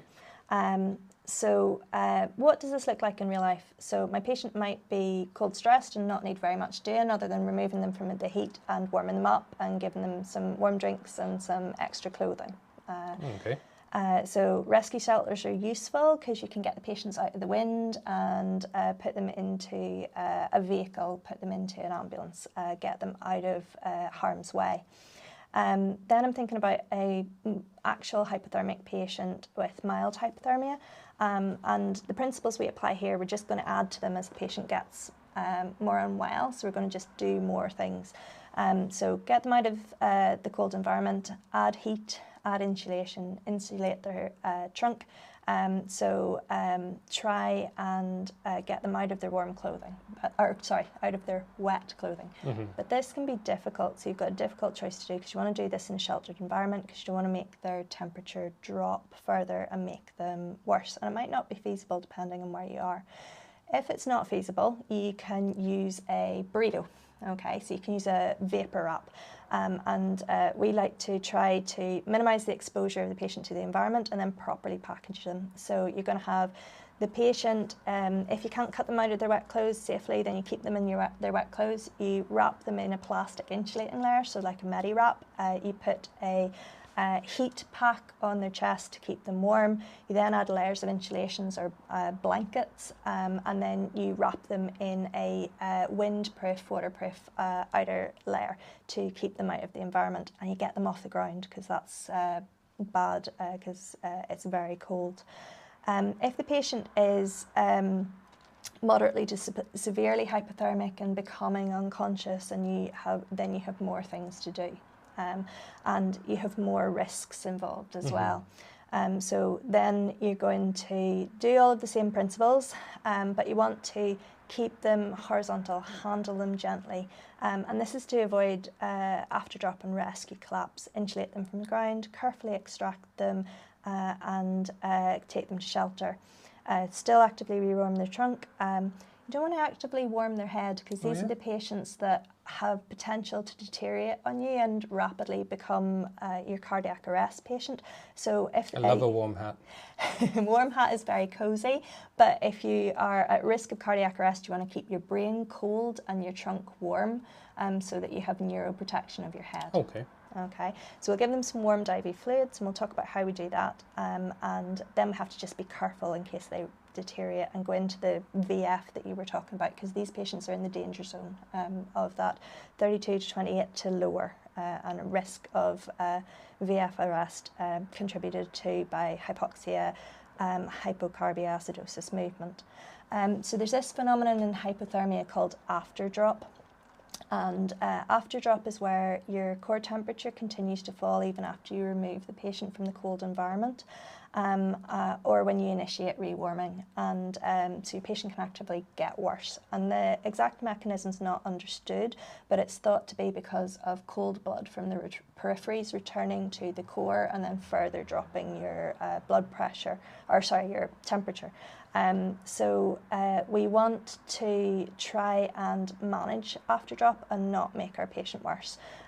So we don't want our patients standing up and walking around. We want to keep them horizontal. We want to limit the movement of their limbs, and we want to handle them gently. And that after drop can drop your temperature by 5 or 6 degrees and get you into harm's way in that danger zone. So then we want to think about what we're going to do with this patient and how we're going to rewarm them. So the options I have in the field are heat pads to heat the trunk. Similar chemical blankets? Chemical blankets, exactly. So these heat up, but they can take about 20 minutes to 40 minutes to heat. They rewarm you slowly. They probably just stop my patients from getting colder rather than actively rewarm them. But they do increase patient comfort and decrease their energy use. So you can apply them to the chest and the axilla. That's where you're going to get most heat increase. They're of limited use if your patient's really severely unwell and you're having to do CPR. You have to be careful that they don't burn the skin of an unconscious patient. Okay. I've got warmed fluids-ish. If you call them warm, that's fine. So what I don't want to do is give cold fluid, because that's going to drop my patient's temperature further.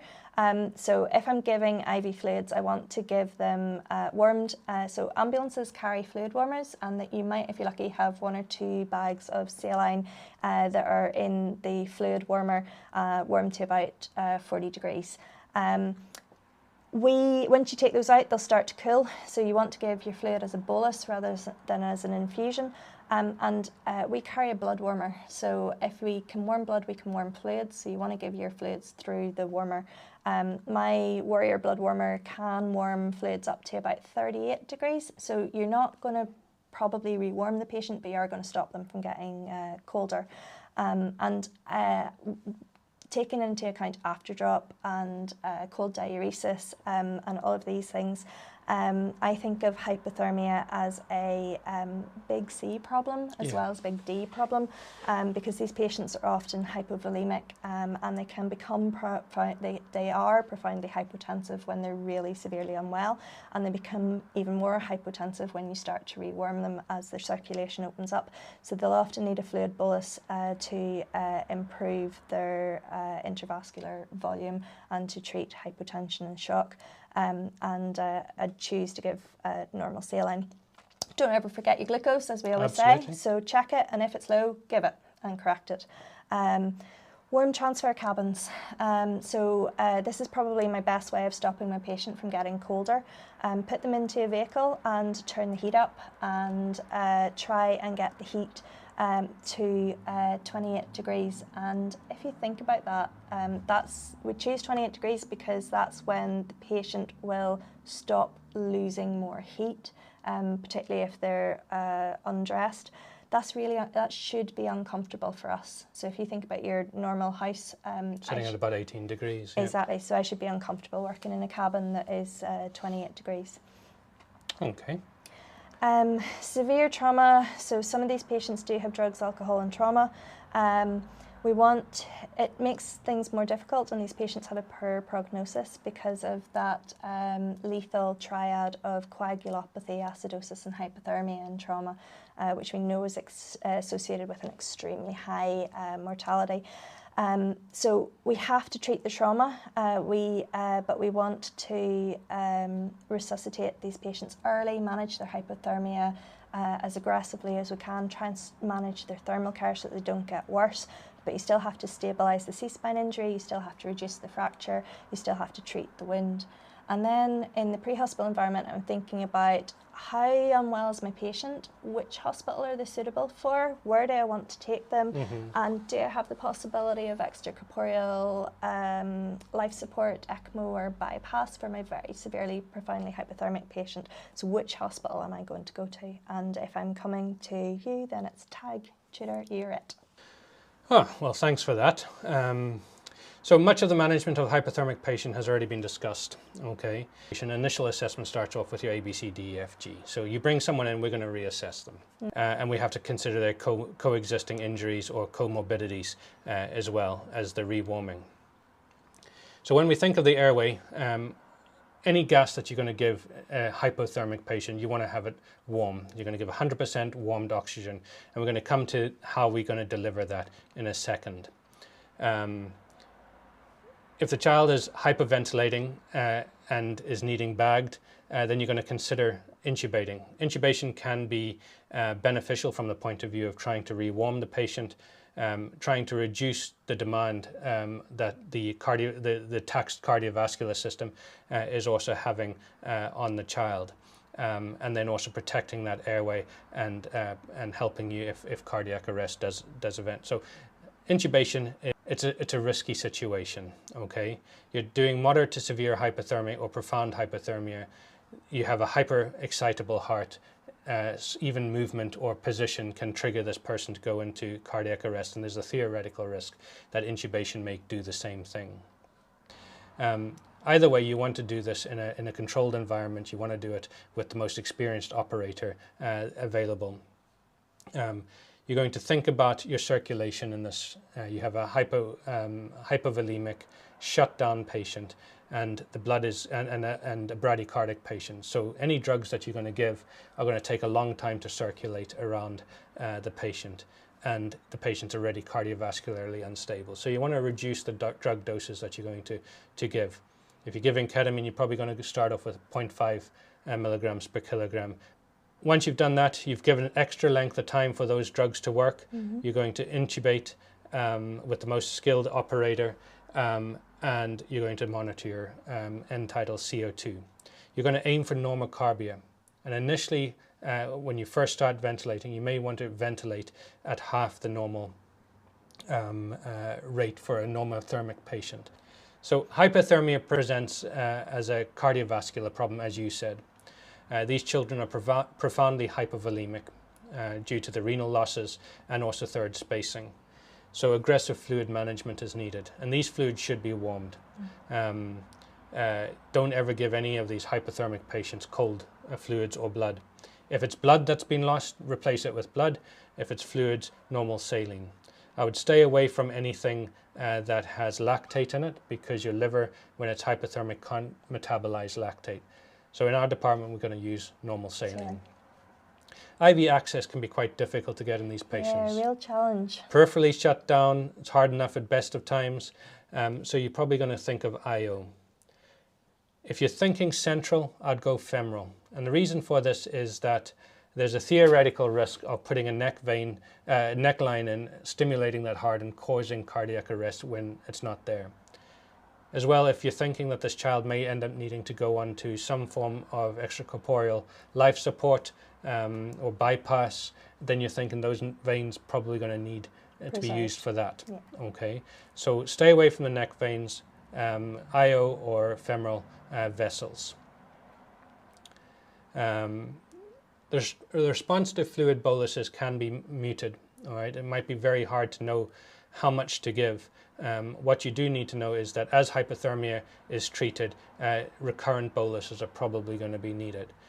Central access is probably important to try and monitor that, because you're not going to get your normal response. The patient's going to be hypotensive and they're going to be bradycardic. And they're going to continue to do that. You are. Yeah, and the hypertension may not respond to the fluid bolus, but only to rewarming.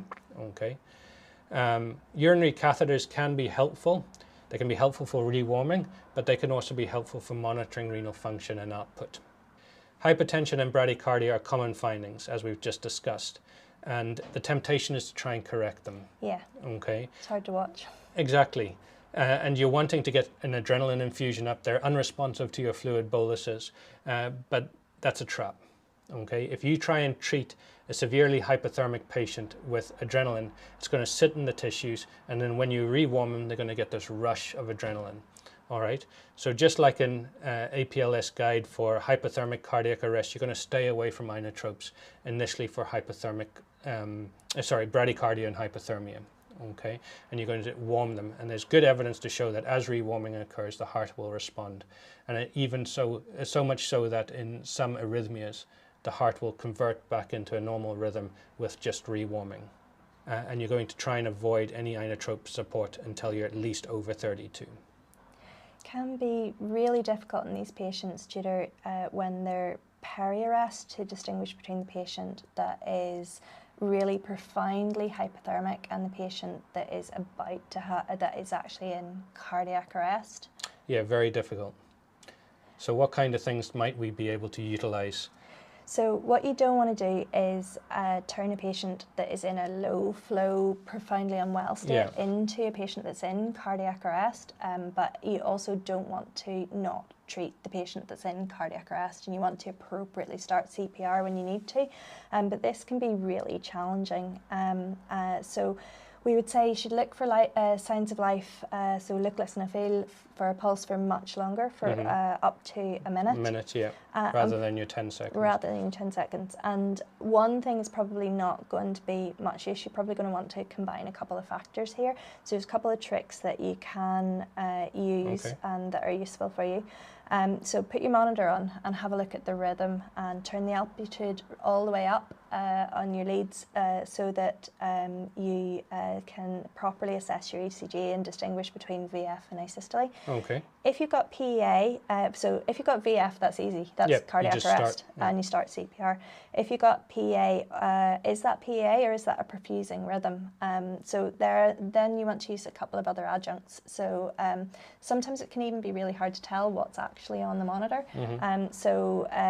Using your end-tidal CO2 is useful. So if you've got end-tidal CO2 coming back regularly in a good trace, you know you don't have cardiac arrest. And the other trick that you have up your sleeve is ultrasound.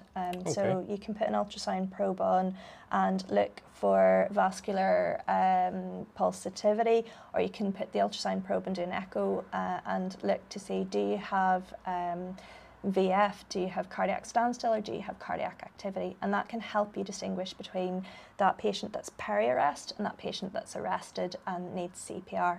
But the one thing I would say is, if in doubt, start. If in doubt, start CPR, yeah. Other diagnostic considerations in the ED is your bloods. You're going to send off your FBP, uni, clotting screen, arterial blood gas, CK, and blood alcohol and tox screen, depending on the scenario. One of the important things to mention here is that hypothermia affects your gas result. Yeah. And there's complicated formulas that you can use to correct for hypothermia, but the base advice is that you just use the warmed up gas result that you get from a standard gas machine without any calculations, and target your management. That is no good. Math. Okay. You get a variety of abnormalities, and we've talked about some of those. Hypoglycemia, if it's there, treat it. Okay, and most people will have a degree of hypoglycemia in severe situations. If there's obvious electrical disturbance, you should also treat that, with some exceptions, obviously. So hypokalemia is very common. Okay, and the advice is that you should treat it with caution, only if severe. Yeah. I'm not sure what severe means or what the level is. It's hard to find cutoffs for this, exactly. So if you're worried about it, you're going to treat it, but you've got to have the realization that as hypothermia is treated, your potassium is going to rise. Okay. So hyperkalemia can also present initially, and if it's around 10 to 12, it's a poor prognostic indicator, and often indicates apoptosis of the cells and cell death. So asphyxia and cell death. Yeah. Absolutely. So that's one of our poor prognostic indicators, and can actually indicate a contraindication to continuing rewarming. Elevated creatinine may be present, but won't necessarily reflect the true renal function. As I've mentioned already, coagulopathy may be present, and it might not be seen on the actual blood gas. And then loss of intravascular fluid causes a raise in your hematocrit.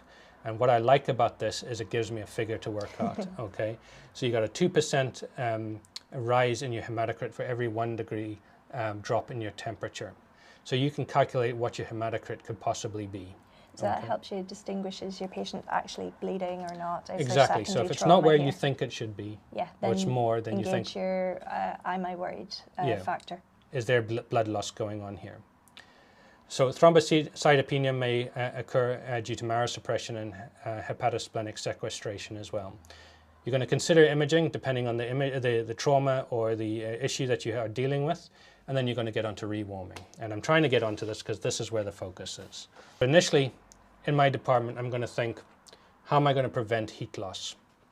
I'm going to switch off the aircon if I can. In my department, I can't. It's cold in our recess room, but you're going to try and minimize that as much as possible. You're going to shut the doors. You're going to remove wet clothes, dry them, place them on.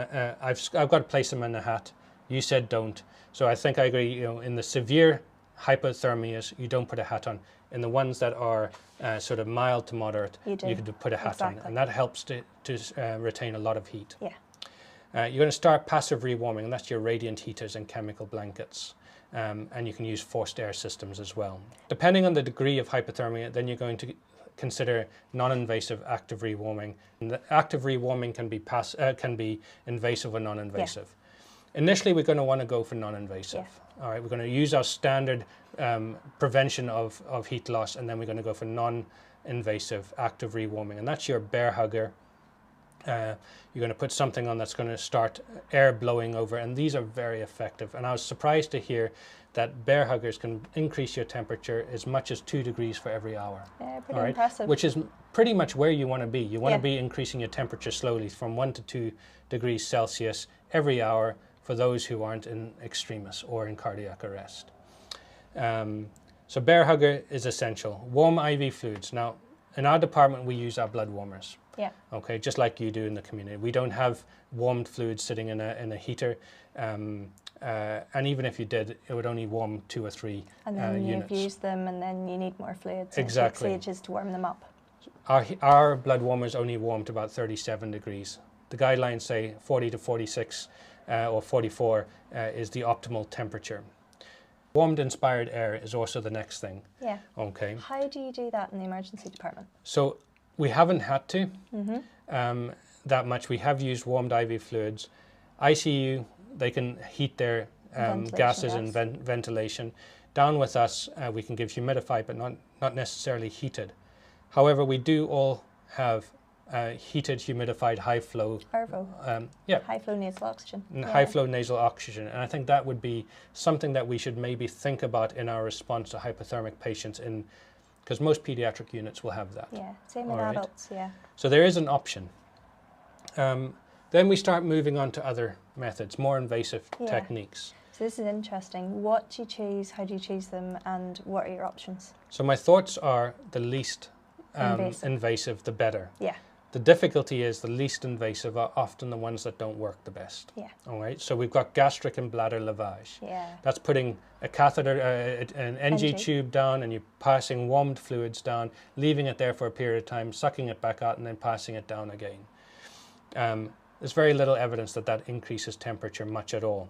Similarly, bladder lavage, where you're passing a large catheter in and you're trying to pour fluid in and take it out again, doesn't necessarily increase your temperature much. And fittery to do, Tudor, as well, because you have to connect warmed fluid to a given set, to a catheter, and then to a syringe, get the fluid in, take it out again. It's So these are things to consider. So the next steps are a bit more invasive.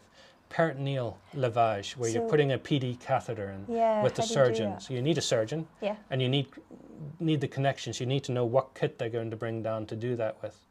And if you don't have the right kit, you're not going to be able to lavage it.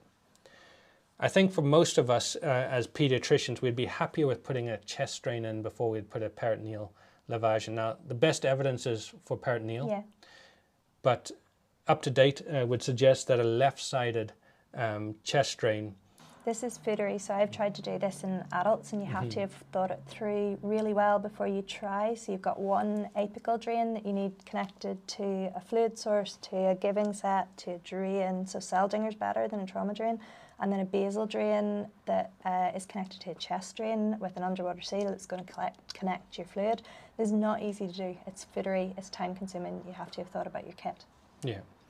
So the one thing to say about this is that these are the ones who are severely hypothermic. You're not going to progress to do this unless they're in the extremis and you're struggling.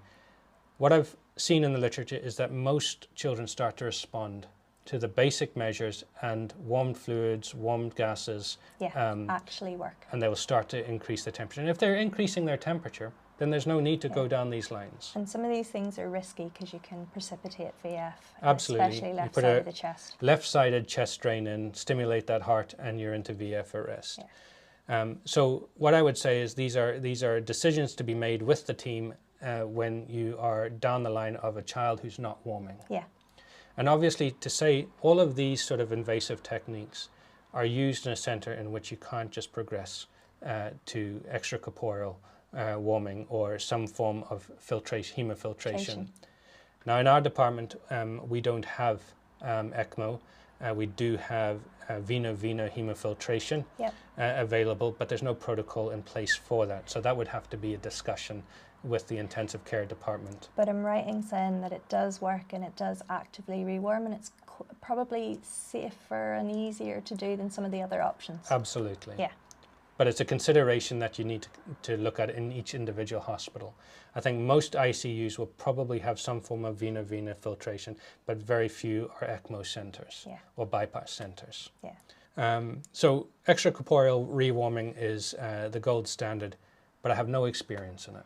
I think none of us really do. We have very little experience in extracorporeal life support.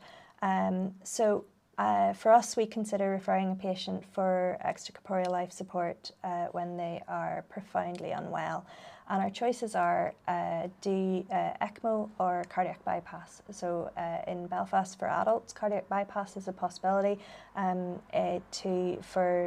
children, we don't have that option, but you are thinking about ECMO or bypass.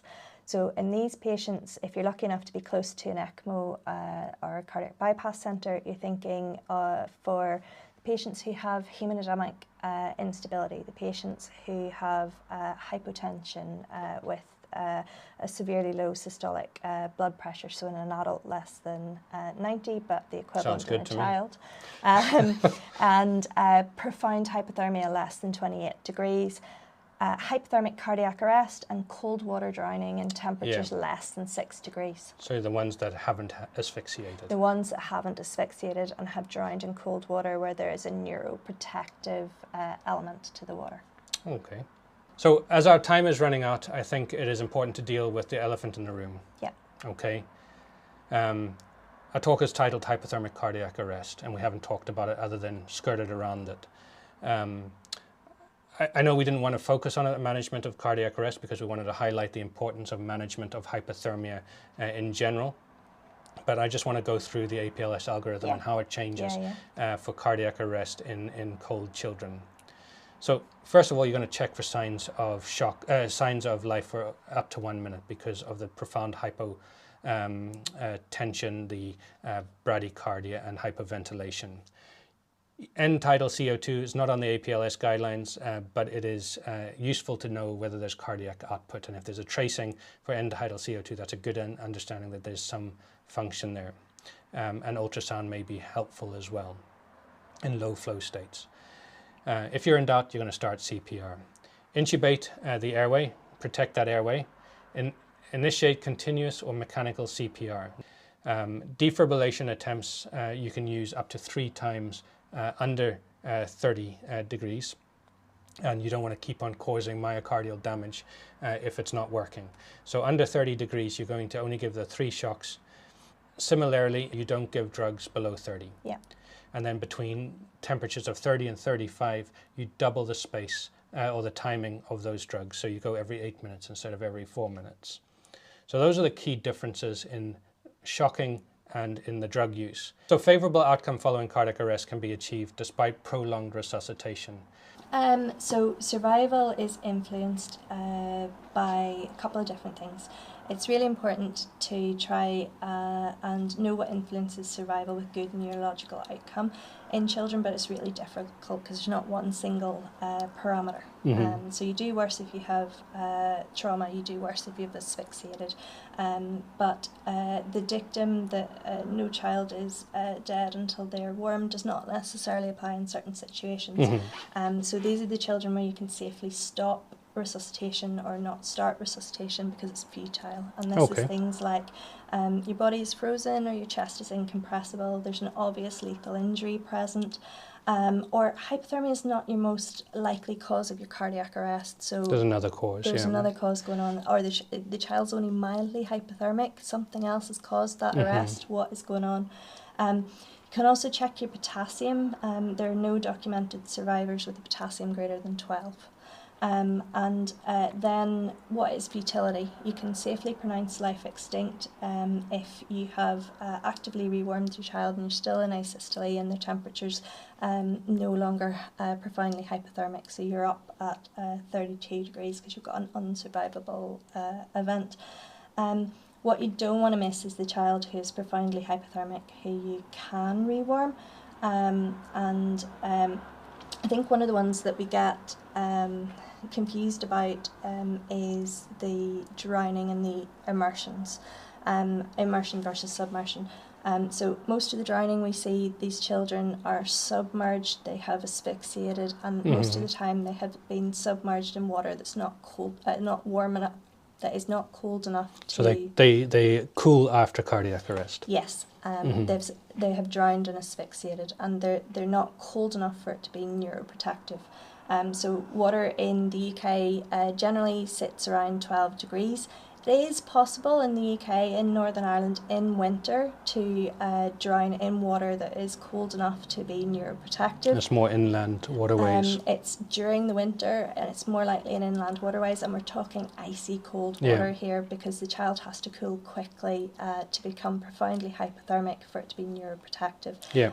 So what we do is we measure water temperature and we look at immersion versus submersion.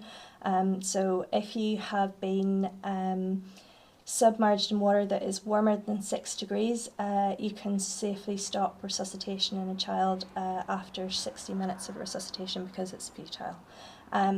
If the child is immersed in cold water, below 6 degrees, then you have that neuroprotection, and you have the possibility of a survival benefit, and you continue resuscitation to hospital, and you consider your extracorporeal life support and all the things that we talked about. Okay, Catherine. Well, that is a whole lot of hypothermia to go through.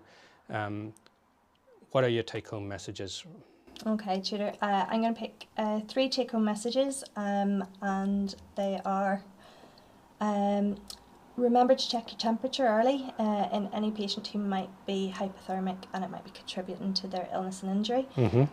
Be aware of your principles of thermal regulation and temperature management, and don't forget to do some things that prevent heat loss. And these are rare events. These are things that we don't see all the time. So use this is information per time critical decision making in important events. So knowing the guidelines and having aid memoirs helps you make the right decisions in a stressful situation. So you're telling everyone to go home and get back to their centres and make a guideline for how they're going to manage it. So my take-home messages, as we always say in paediatrics, don't ever forget glucose. Physiological changes respond to rewarming rather than conventional treatments, such as bradycardia and hypertension. You want to rewarm those patients. And then remember, hypothermic patients are hypovolemic, so plenty of fluids, and monitor them closely. So I guess those are my take-home messages, and those are your take-home messages, and I think we're over time. Thank you. Thank you.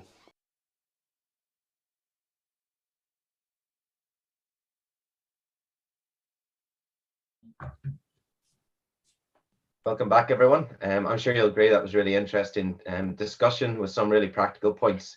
So thanks to Tudor and Catherine for that session. We have had a few questions through in the chat, and I know there's a few from the panel members. First one in the chat, I suppose, from Sandy Nelson. His first question was, could somebody tell the ED nurses that 37.5 degrees C is a normal temperature? We're going to leave you to that yourself, Sandy, but we are going to try and answer your question about the use. Is there any role for IV magnesium sulfate as a kind of prophylactic pre-hospital agent because of the risk of flicking into VF when transferring these patients from a trolley? So, Tudor or Catherine, any thoughts on the role of the sort of magnesium sulfate? So there's no rule for magnesium sulfate. There's no rule for the drugs below 30 degrees. What's more important is your handling. You have to handle gently. You have to keep them horizontal. You have to be really careful in your movements. And that's much more important than drug prophylaxis. Your magnesium might drop your blood pressure, and your circulation time is going to be so prolonged that I don't think there's no evidence at all in the literature for anything like that. Okay, thanks. Tudor, are you gonna? No, just the careful handling is the key point there, and even then you're still at high risk if they're profoundly hypothermic that they go into cardiac arrest. Yeah, grand. And there was another question just about the use of the HOPE score or alternative scoring systems to help guide decision making, particularly around sort of the starting ECMO, etc. So again, guys, any thoughts on that? So there's an international hypothermia registry that keeps track of all of these cases because they're rare, and they're gathering data to help decide what is survivable, who would benefit, and the wider use of ECMO is changing survivability as centres use ECMO more often. So there's 2 scoring systems that are out there that are in the adult practice. One's the HOPE score, which is hypothermia outcome prediction, and the other one's the ICE score. The HOPE score looks at what the patient's age is, what their sex is, and how they became hypothermic, because these are not a homogeneous group of patients. They're a very mixed group of patients, and your outcome, your survivability depends on whether you've asphyxiated or not, and whether you have what your core temperature is and what your potassium is, and they use evidence to predict what your survivability will be, and they have good area under the rock curve prediction for these, but they're not validated in children. There's not enough children on the hypothermic register. And in children, they might then end up using different cutoffs. So the adult cutoff for deciding in big centres like Geneva as to whether you go on bypass if you've fallen in the Alps and you're hypothermic is a prediction of survivability of 10%, but there's just not enough evidence for children. Okay. Thanks, Catherine. I'm going to hand over to Chris. I know you had a couple of questions that came to mind when you were watching the talk. So I want to say I found this talk really fascinating, and I learned an awful lot from it. And as well, it brought up an awful lot of questions for me. And I'm quite a practical, simple intensivist doing the basics. And a few things came to me after listening to it. How would I actually warm fluids in the hospital, and went away and looked at that, and looking at the temperatures and the gases and things and how we would warm them. So maybe starting off with the fluids first of all. So yeah, from the point of view of ED, we would use our blood warmer to warm our fluids. We don't have a dedicated fluid warmer, and even if you did, you'd run out of fluids quite quickly, especially if you're using it for irrigation as well. So yeah, we use our blood warmer. Now that can be turned up higher than 38 degrees, but when we look at guidelines on how hot you should make your blood if you're going to transfuse it, I think 38 is roughly where you're wanting to be with warming blood. So we would probably aim for our fluids being similarly warmed. I know the guidelines all say, and all the literature says 40 to 44 degrees, but we don't have facilities in our department to bring it up. And I know Catherine had talked about how they warm them in the pre-hospital setting, which is even trickier because you lose a lot of the heat just on setting up. Catherine, do you have anything to say of that? No, the literature would say try and get your IV fluids from 40 to 42 up to 44, but most blood warmers will only go up to 38 because that's what they're used for blood warmers, and that's the safe level for warming blood. So long as you're that, there's not great evidence that warm IV fluids actually increase your heat level that quickly. So yes, do it if you're giving your fluids for your circulation point of view. You're going to get more bang from your buck warming your patient with your bear hugger, with closing the doors of your resus, with bringing in a plug-in electric heater to increase the heat in the room, and with hemofiltration. Than with warmed IV fluids. Warmed IV fluids aren't very good at warming a patient quickly, but you need to give fluid for the hypotension. So if you need to give fluid for the hypotension, it has to be warmed. Yeah, the warmed fluids are more for maintaining or preventing further heat loss. Yeah. And then I suppose the other bit that came up was the gases, and I went and spoke to our technical team about that in the ICU, and they really we would struggle to warm the gases above 37. I think Ervo was 37 was the maximum it went up to. Our ventilators, the water mass are heated to 38.5, but by the time the humidity reaches the patients, it's down to 37. So I'd asked them, even with humidified oxygen, they didn't really have a way that we could heat it to more than 37 degrees. Yeah.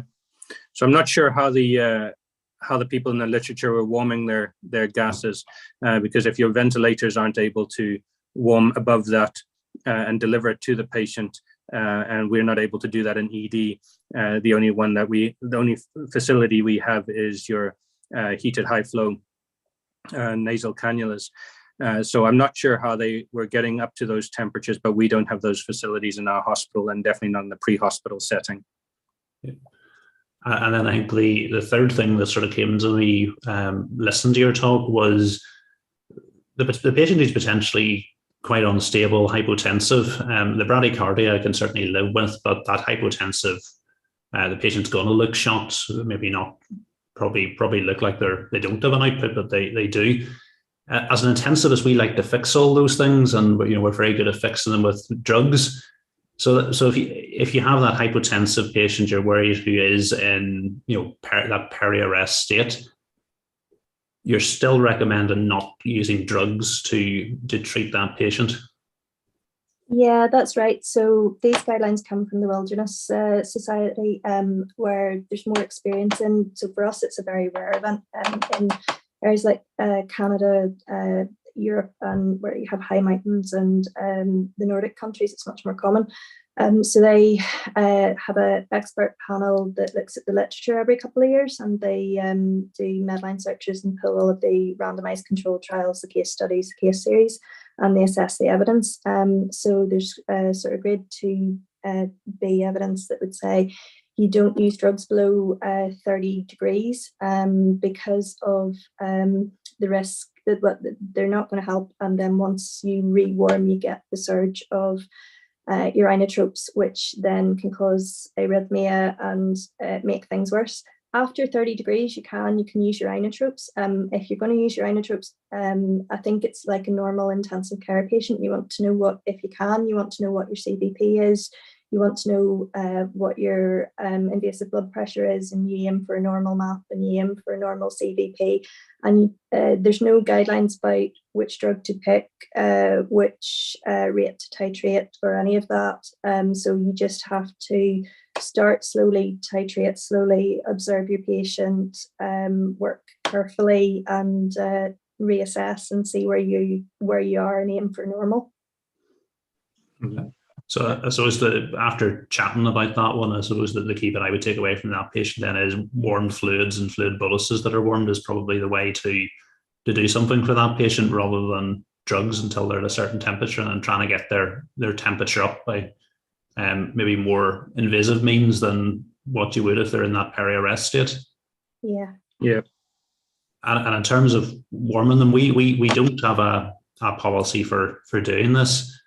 My thoughts after listening to your talk, if I needed something more invasive, because we're not an ECMO centre, would be to put them on one of our Evo filters and try and warm them that way, because that's probably the best way that I would have, rather than peritoneal dialysis or chest drains and irrigating that way. Would that be from your review of things? Would that be the most effective way outside extracorporeal support?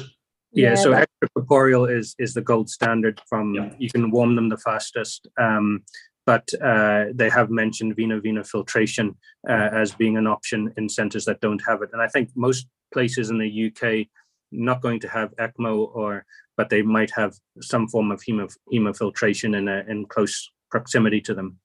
Yeah, and from a point of view of stability of the patient, filtration would probably be better handled by that patient than dialysis. Yeah. And it would be sort of standard filtration. Put your patient on at your normal temperature settings, and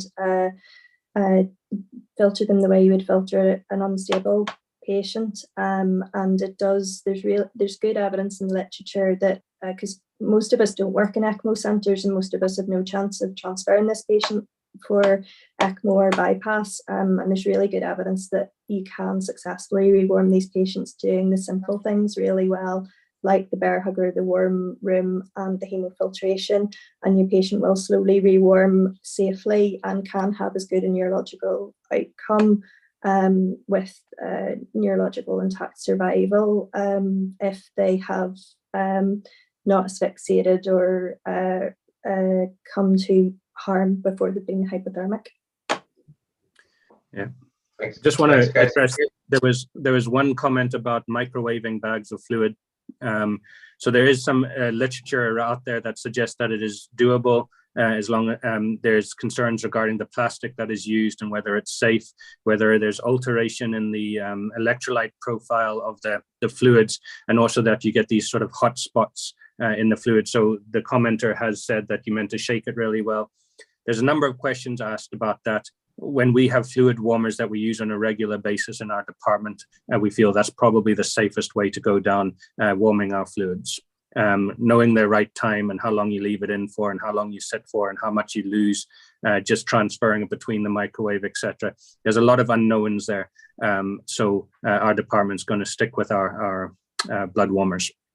So it sounds like this is another one similar to the drugs we were talking about earlier. It's something you're going to have to think about in advance, really, and have a system set up that you can do this when this patient hits your doors of your emergency department. And probably one of the things we have thought about after this is we probably need to put together some sort of guideline for how we're going to do this. But it's definitely, this has been a really one of the more interesting talks that we've gone through, because it's brought up a few gaps in knowledge and made us think about how to practically do things. A lot of things are very good, give fluids at this temperature, but how do you do it is the important bit.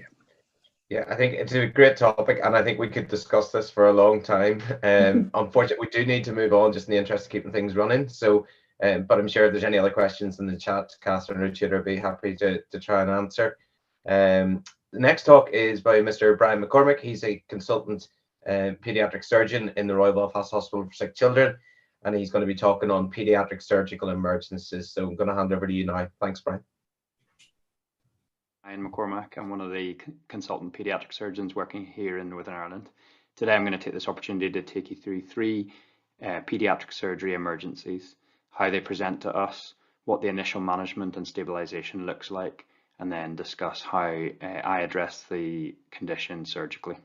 I hope this talk will be helpful to you, and I'm looking forward to discussing it further in the question time at the end.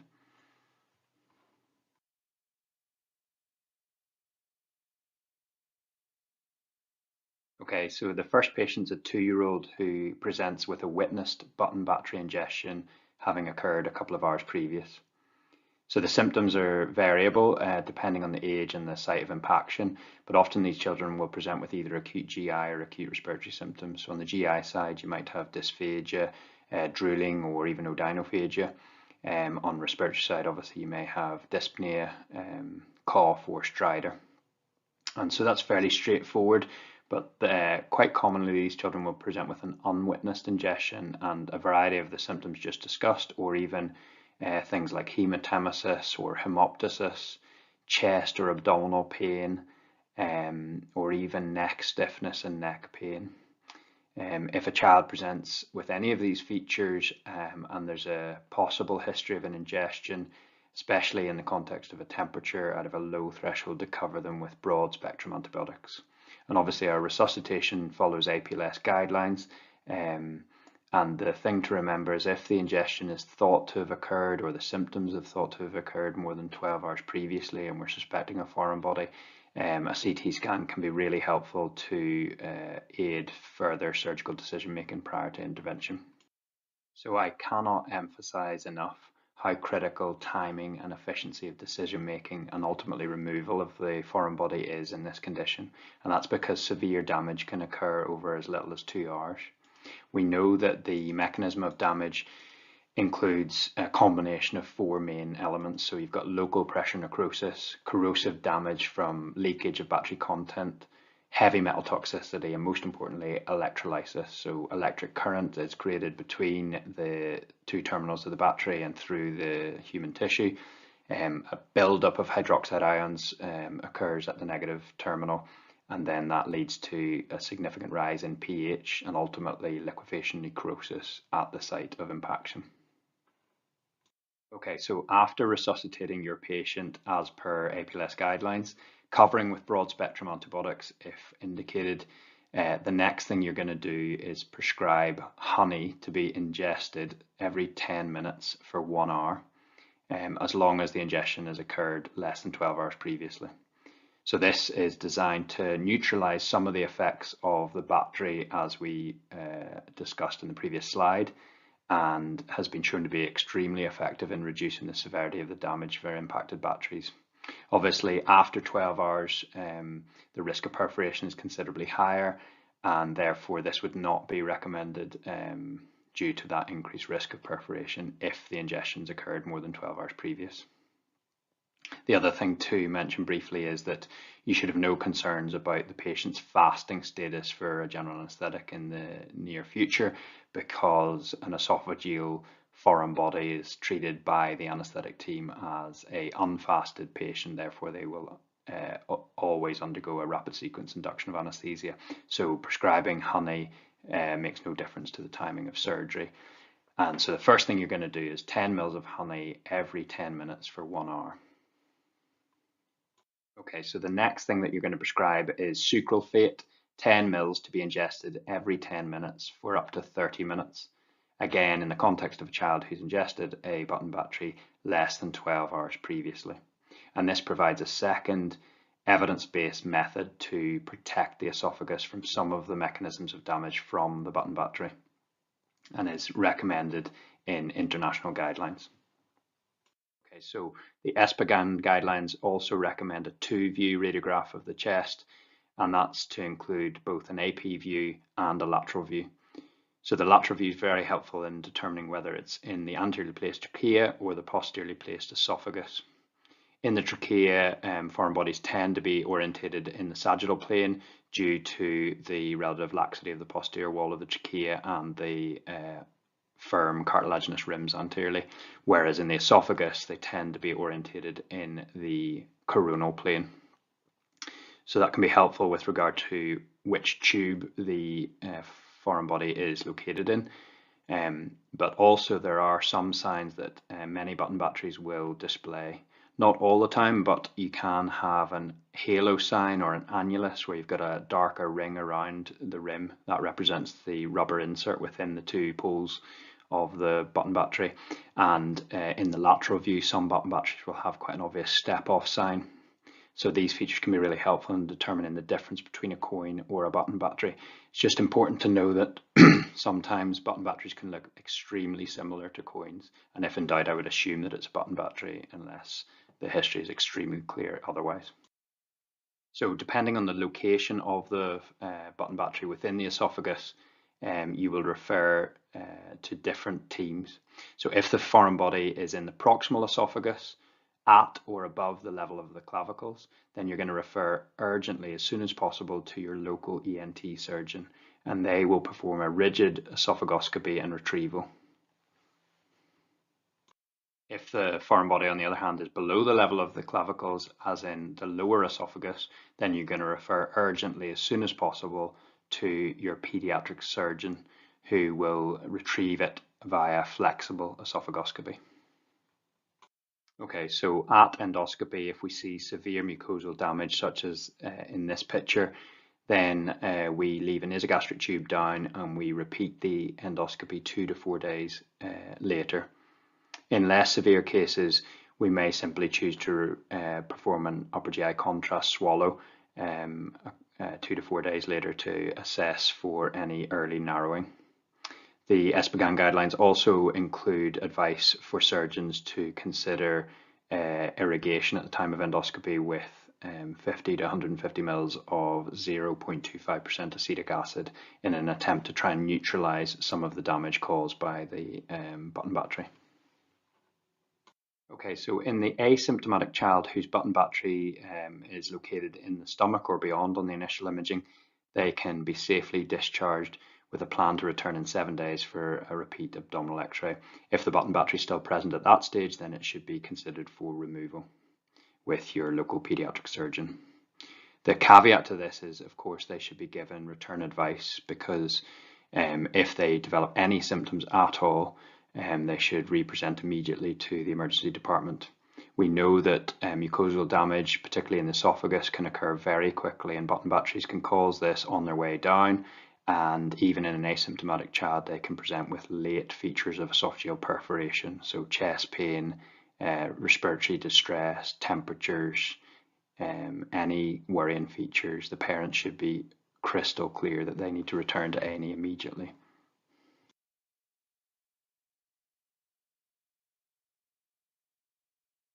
Okay, so on to the second patient. This time they are a 5-month-old infant who has presented with bilious vomiting. And this is one of the worrying emergencies that you can call me about as a paediatric surgeon. The first thing to say is that generally we are not good at describing the colour of bile. And so this chart's been sent out to 50 GPs, 50 midwives, 50 neonatal nurses and 50 parents. And we asked them what colour was most typical of bile. And 75% of parents, 50% of GPs, a third of midwives, and a quarter of neonatal intensive care nurses actually thought that one of the yellow colours was the most typical of bile. So as you know, bile is green, and green vomiting makes me very anxious as a surgeon.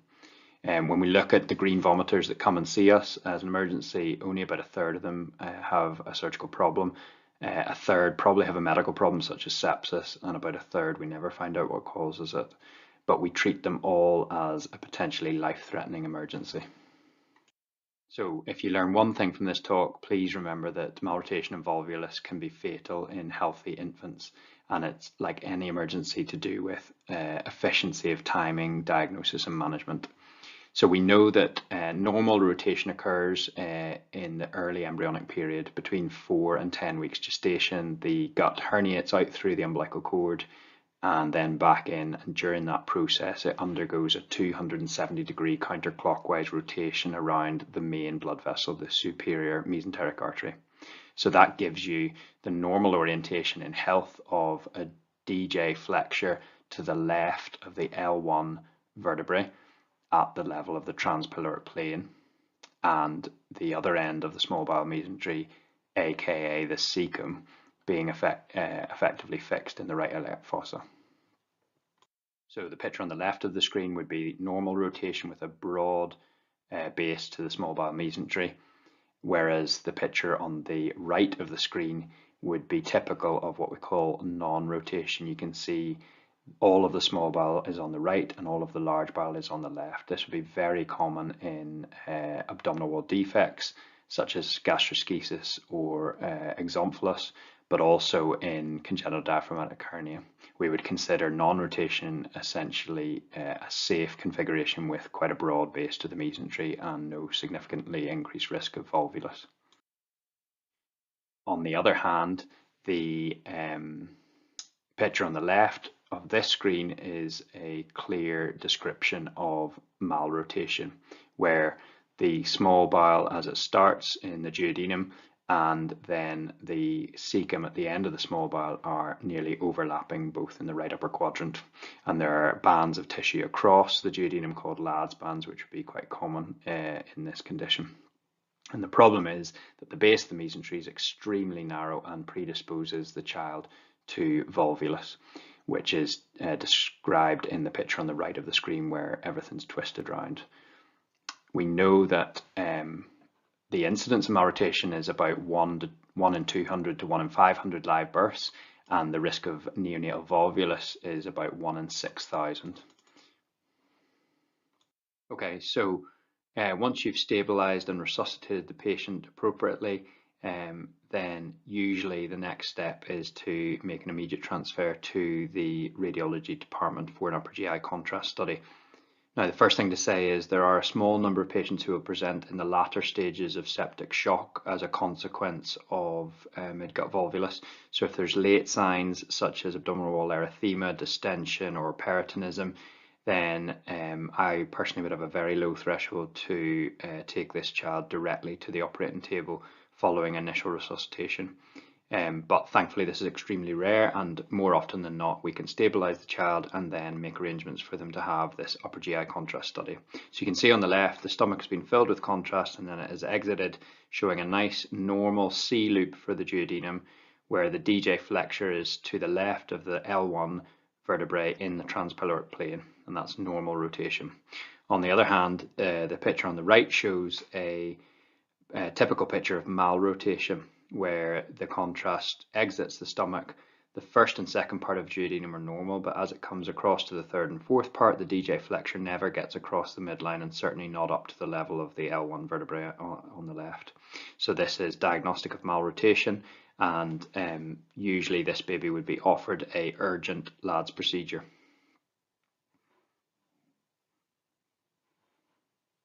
Okay, so this is a classic upper GI contrast study showing mid-gut volvulus. You can see that the contrast has been given into the stomach and then has passed out of the stomach into the first and second part of the duodenum, but instead of coming across and up to the position where the normal DJ flexure should be, in this case you can see it twisting round like a ribbon on the right hand side, and that's diagnostic of mid-gut volvulus. We know that about 50 to 70% of cases will present in the first month of life and up to about 90% by age 1. But this should be included in the differential diagnosis of any child at any age who presents with a sudden collapse episode, particularly if there's been any abdominal pain or green vomiting. Signs such as distension, abdominal wall erythema, pyrexia, or even hematochezia would be considered extremely late signs and often mean that the baby's presenting in a state of septic shock, further necessitating the urgency of resuscitation and transfer to theatre.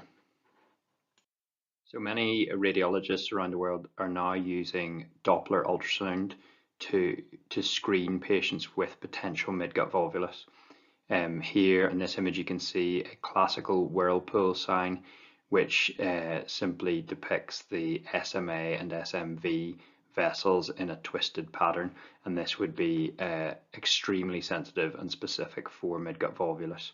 So if performed correctly and present on the ultrasound, then you can avoid the unnecessary delay of an upper GI contrast, and this patient would be taken directly to theatre for a laparotomy.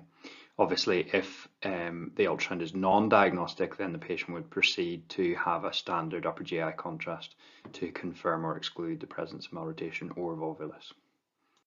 So this is a typical appearance of a mid-gut volvulus at laparotomy. You can see the multiple twists to the base of the small bowel mesentery and the obvious compromised colour of the bowel. We would hope that on untwisting the bowel in this case, most of this bowel would be viable. On the other hand, sometimes unfortunately we see this when we get in, and this is entire necrosis of the midgut, which will all need to be resected and removed, leaving the baby with an extremely short length of gut. And in some cases there is debate about the viability of certain segments of the bowel, and we will often offer a second look laparotomy 24 to 48 hours after the first one if we're in any doubt about whether a segment of bowel is viable or not.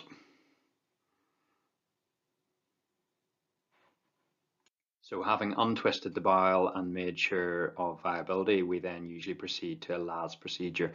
So you can see here the basic steps of a LADS procedure. The first is to untwist, the second is to divide the LADS bands across the duodenum, and the third is then to widen the base of the mesentery to leave the bowel in essentially a non-rotated position. One important step is whether or not the appendix should be removed. In most cases, most surgeons around the world would, but that should be documented in the operation note very clearly. Okay, so moving on to the next case presenting to A&E. This time is an 8-month-old male who's been brought into the emergency department with a short history of vomiting, and his parents are concerned about how distressed he appears at times. In between times he's becoming increasingly lethargic. So when we examine him, he's pretty quiet and his observations are essentially normal apart from a low-grade tachycardia, but he certainly appears to have quite cool peripheries. When we examine his abdomen, there seems to be a fullness in the left upper quadrant. This would typically be described as a sausage-shaped mass. So blood in the nappy in the context of a child with intussusception would often be described as red currant jelly-like stools, and this is a picture of red currant jelly. More typically, in my experience, it simply is frank red blood rather than actually looking like red currant jelly. But remember that the triad of vomiting, red currant jelly stools and a palpable abdominal mass only actually occur in about 25% of cases of intussusception. So we have to again have quite a high index of suspicion for any child who presents with any of these features, or particularly significant abdominal pain and distress with periods of lethargy in between. As you know, the typical age would be about 3 months to 3 years, but it can occur outside of this. And the key to management is early diagnosis and early aggressive resuscitation. So this child needs a surgeon urgently, and the first thing to do is to get good IV access and resuscitate the child as per APLS guidelines. This scenario of intussusception often requires multiple fluid boluses, starting with 20 per kilo, and then I normally give 10 per kilo boluses thereafter, but many children with significant intussusception will require quite a large volume of fluid before being stable enough to be transferred. And while in adult trauma we talk about the CT scanner being a donut of death, we certainly do not want under-resuscitated children with intussusception being sent round for an ultrasound scan. In fact, I would argue that if you haven't thought about giving significant amounts of fluid, you probably have the wrong diagnosis. So the typical ultrasound findings for intussusception would be a target sign, such as in this picture, and a pseudo kidney sign, such as is in this picture. So thankfully, between 90 and 95% of cases of intussusception can be successfully treated without an operation. We often consider broad spectrum antibiotics prior to any reduction attempt, and the two main ways of doing this would be an air reduction enema, such as in this picture, or a saline reduction enema under ultrasound guidance, which would be more typically performed now in 2022. In this picture, you can see that the Foley catheter has been placed in the rectum and air is being given in a retrograde fashion under pressure to push the intussusceptum, which is the bit inside here, back into the right colon. Now, this hasn't been a successful reduction yet, because this needs to go back into the small bowel and you need to get lots of air filling the small bowel loops. So sometimes if there's been a partial reduction, the patient remains well, we might bring them back to the ward, give them a couple more fluid boluses, and then in a couple of hours time try again in an attempt to avoid unnecessary surgery. Like I said, more typically now we perform ultrasound guided saline reduction enemas with the radiologist, sometimes in theatre under general anaesthetic, sometimes just in the X-ray department, depending on the age and clinical status of the child. And this has been found to be slightly more successful than an air reduction enema. And then for those children who have failed a radiological procedure, then generally speaking they need an operation in theatre with a surgeon. So traditionally this would have been done as an open operation. Now increasingly people are doing it with minimally invasive techniques, and this is just a nice picture to show what an intussusception looks like. So you can see the intussusceptum as the proximal bowel that's telescoping inside the intussuscipiens, which is the receiving more distal bit of bowel, and usually I would use the laparoscope to try and pull this apart. Oftentimes the reason it is not being successful in terms of radiological reduction is that there are pathological lead points or compromised bowel that just mean it's impossible even at laparotomy to reduce it, in which case we do a small resection, a primary anastomosis. We know that the recurrence rate is about 10%, and about a third of these will occur in the first 24 hours, and certainly the majority within 6 months. Generally speaking, we'll feed the children very shortly after a air reduction enema or the following day after surgical reduction. So a whistle-stop tour of 3 very common emergencies presenting to the paediatric surgical department, and I'm grateful for your attention. Be happy to take any questions that anyone has.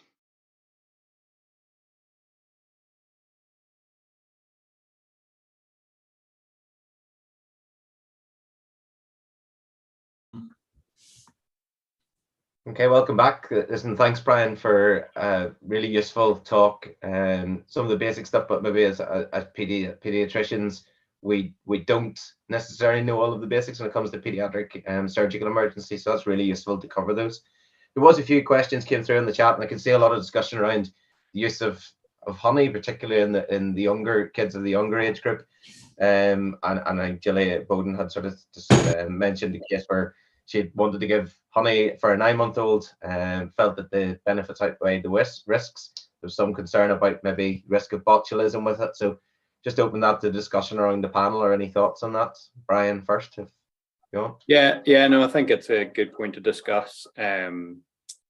Treating the real risk in front of you is probably the right thing to do, as was done in this case. And even in the discussion, people have proposed a pragmatic approach regarding that. If they're old enough to swallow the battery, the risk of botulism should be pretty low. And there's good evidence about honey. It's one of the few things that you can do before the surgeon is there or before the theatre is ready to receive the patient. So it's really important. Yeah. Any other comments from anyone else? It's just about being pragmatic. You know, if the child's old enough to swallow battery, then very unlikely to get botulism. Their incidence is extremely low. So just, whereas the risk of erosion of the esophagus if you swallow bottom battery, depending on the type, is extremely high, life-threatening and life-changing. So just get on and do it, is my advice, and worry about botulism later on down the line, because you can save a life immediately there and then with it. Just to drive home the point, if it's more than 12 hours previously ingested, just be careful of those patients. So these are sometimes very odd, the way they present. Neck pain or temperatures is the only sign. So those children should have a CT scan, and I would avoid the use of any of these things because the risk of perforation is much higher. Yeah, and I think then there's a message from Kath Dawson saying, working at a DGH, should we give honey before transfer of patients with button battery ingestion? I'd say yes. That sound? Yeah, grand. Agreed. There was another question came in from Joseph about why do patients with intussusception require so much more fluid than those present with other causes of vomiting? Any thoughts on that? Yeah, I think it's not just the vomiting that you've got fluid losses, but you've got a compromised organ and third spacing, and the typical scenario of a child who's fine for quite a few hours at home with intermittent episodes of pain, and then they come up. My experience of intussusception is that if you haven't considered giving a couple of boluses and you're sending them around to the ultrasound machine without a line, you've probably got the wrong diagnosis. Okay. Thanks, Brian. I think that's most of the questions are in the chat. Any other questions from the panel or comments from the panel before we move on? Just one, Ben. Yeah, go ahead, Gail. As you know, some patients who come in with ingestion of button batteries, you don't always get a history of that. Has anyone in any departments ever used a metal detector?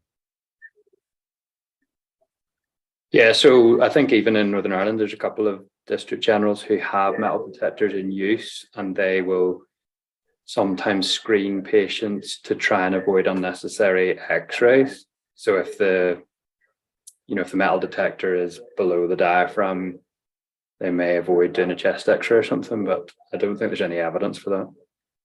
I used it in Birmingham. We used a metal detector, but I can't say that I ever trusted it enough to say it definitely doesn't have a button battery in his esophagus. So I'd often just have x-rayed as well. Yeah. Perfect. Listen, thanks again, Brian. Really interesting talk. We're now going to move on to Dr. Phil Ross, who is a paediatric trainee currently in the Children's Hospital in the Royal. And he's going to lead us in an interactive case session and discussion involving the panel members around the management of a collapsed neonate. So hand over to you now, Phil. Thanks. Okay, good afternoon, everyone. So I'm just going to present a case to you all, and I would be keen to get input from the expert panel in front of me. So I'll be pausing at times during the case to raise a few discussion points. So to start this case, a 6-day-old baby has presented to their local emergency department with a 2-day history of poor feeding and lethargy. They were born at 39 weeks, weighing 3.6 kilograms, and were discharged home the next day after routine newborn baby check. At triage, the baby is noted to be pale and mottled.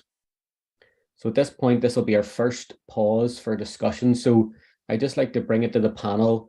What is your differential diagnosis of the collapsed neonate, and what features would point you towards each differential? Well, I can jump in there, Ben, as the junior, and then the harder questions can go to everybody else. So in undifferentiated neonate, I suppose you're thinking primarily sepsis. You're wanting to know, is there any history of group B strep, prolonged rupture of membranes, maternal pyrexia? You're also thinking about, bronchiolitis. Is there any respiratory issues here? Cardiac issues. Are there femorals palpable? Acute abdomen. Is there something going on there? So there's many possibilities as well. Safeguarding concerns, has there been trauma? That may not always be detectable because there mightn't be any bruising. So is there a intracranial hemorrhage? With all of those in mind and with a shared mental model with your resus team, then you have to pursue your ABCDE FG assessment before sort of getting your investigations back, getting further history, and then moving on to more definitive management and imaging. And could someone maybe just mention, then you mentioned about the ABC, what would your initial management be of the collapsed neonate? Well, one of your primary causes would be hypoxia of a collapsed neonate. So even your simple mechanisms such as, making sure you have a good airway, you're in the neutral position, and making sure you're supplementing breathing, giving 100% oxygen if needed initially before moving on to, circulation and assessing your circulation and putting in IV access. Peter, you have a useful mnemonic for these patients? Yeah, Phil, happy to share. Recently come across it in a teaching session. If you think SCAMS is the broad differential for neonatal collapse, it's not exhaustive, but it's useful. S standing for sepsis, C for cardiac, A for abuse, M for metabolic conditions, and S for surgical conditions. So SCAMS. Anyone else have any other thoughts? So I was wondering, it might be worth looking at those 5 things, and at this stage, what would point you towards each of them? So we've got a surgeon here, so we'll start with what would make you think this could be a surgical cause of the collapse in neonate, Brian? What would you be looking for? Green vomiting. Yeah. Although there are a small number of children with volvulus that will present with non-green vomiting, and in fact no vomiting at all, but that would be extremely rare. Okay. For the cardiac patient, then what would you be thinking of, or would make you think this may be cardiac? Yeah, well, I think one of the things with the cardiac babies, I think your physical exam is so important. So examining the pulses, upper and lower limb pulses, blood pressures, saturations, history as well is important. Asking whether the scan's normal, whether there are ever any concerns. But I think a big one that always points you in the right direction is a chest X-ray. You do an X-ray and suddenly have a big heart on it. So it's always, I know it's an investigation rather than an examination feature, but it's always one that I'm keen to get early on if I'm worried about cardiac. Comparing sides as well with sats and blood pressure left and right,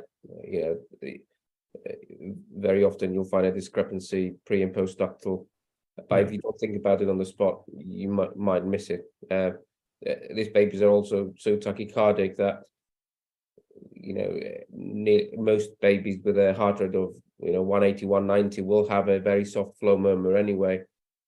So unless you have a very nuanced ear to pick up the louder, more textbook sort of murmurs, then unless you check pre and post ductal sats, a murmur on its own, might not directly translate into a definite cardiac problem. You actually brought another good point. Sorry, Costas, I thought you'd finished it. You brought another good point up there about the tachycardia. Is it a tachycardia of 240, which should be too fast for sinus? Because we do see, babies in SVT or other tachyarrhythmias presenting collapse. So it's worth thinking if they're tachycardic, is it actually sinus or not? Okay. I think we maybe need to move on just in the interest of time to get through the case, if that's okay, unless anyone else has anything to add from the panel. The only thing, I suppose, safeguarding is the one thing that it's easy to forget about, but unfortunately we do see it. So it is important to have that degree of suspicion. And it may be that there's not necessarily a sort of a clear indication, but sometimes it's just ruling out the other causes or the history just not feeling right. There may be physical signs such as bruises, etc.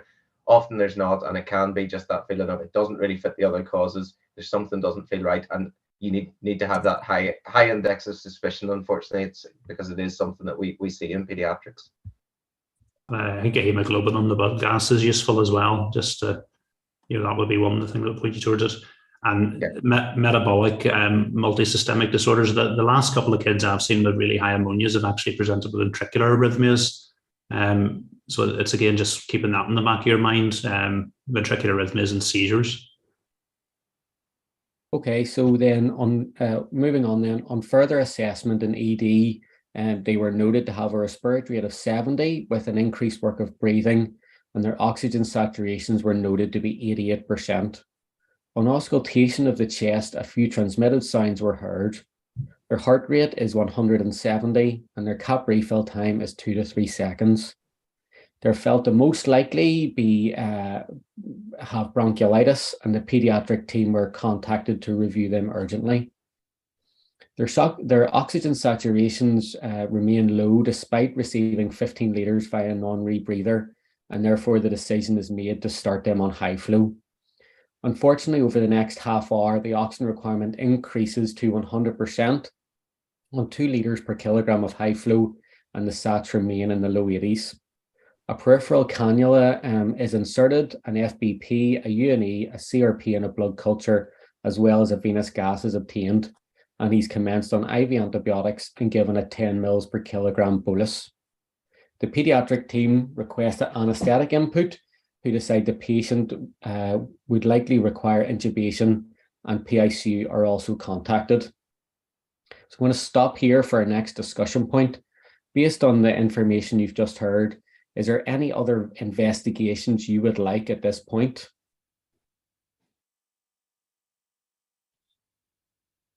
An echo. Okay. Cardiac enzymes, please. And an ECG before the echo. So you're in the district general hospital, and you're not going to. You can ask for a telelink echo, but it's going to take a little while. Did you have your blood gas, Phil? Is it at this stage or later on? The blood gas is in the next stage. The next stage. That's okay. Chest X-ray. Yeah. So what can you do sort of that you're going to get in the next 15-20 minutes to help decide? So X-ray would be a good one to look at the heart size and see what's going on in the lung fields. It could be a pneumothorax as well. So you're getting a look at the lung fields in the heart. Yeah, gas you're definitely going to want, aren't you? Your pre and post-ductal sats and blood pressure, I think, be important. Yeah, absolutely. Yeah.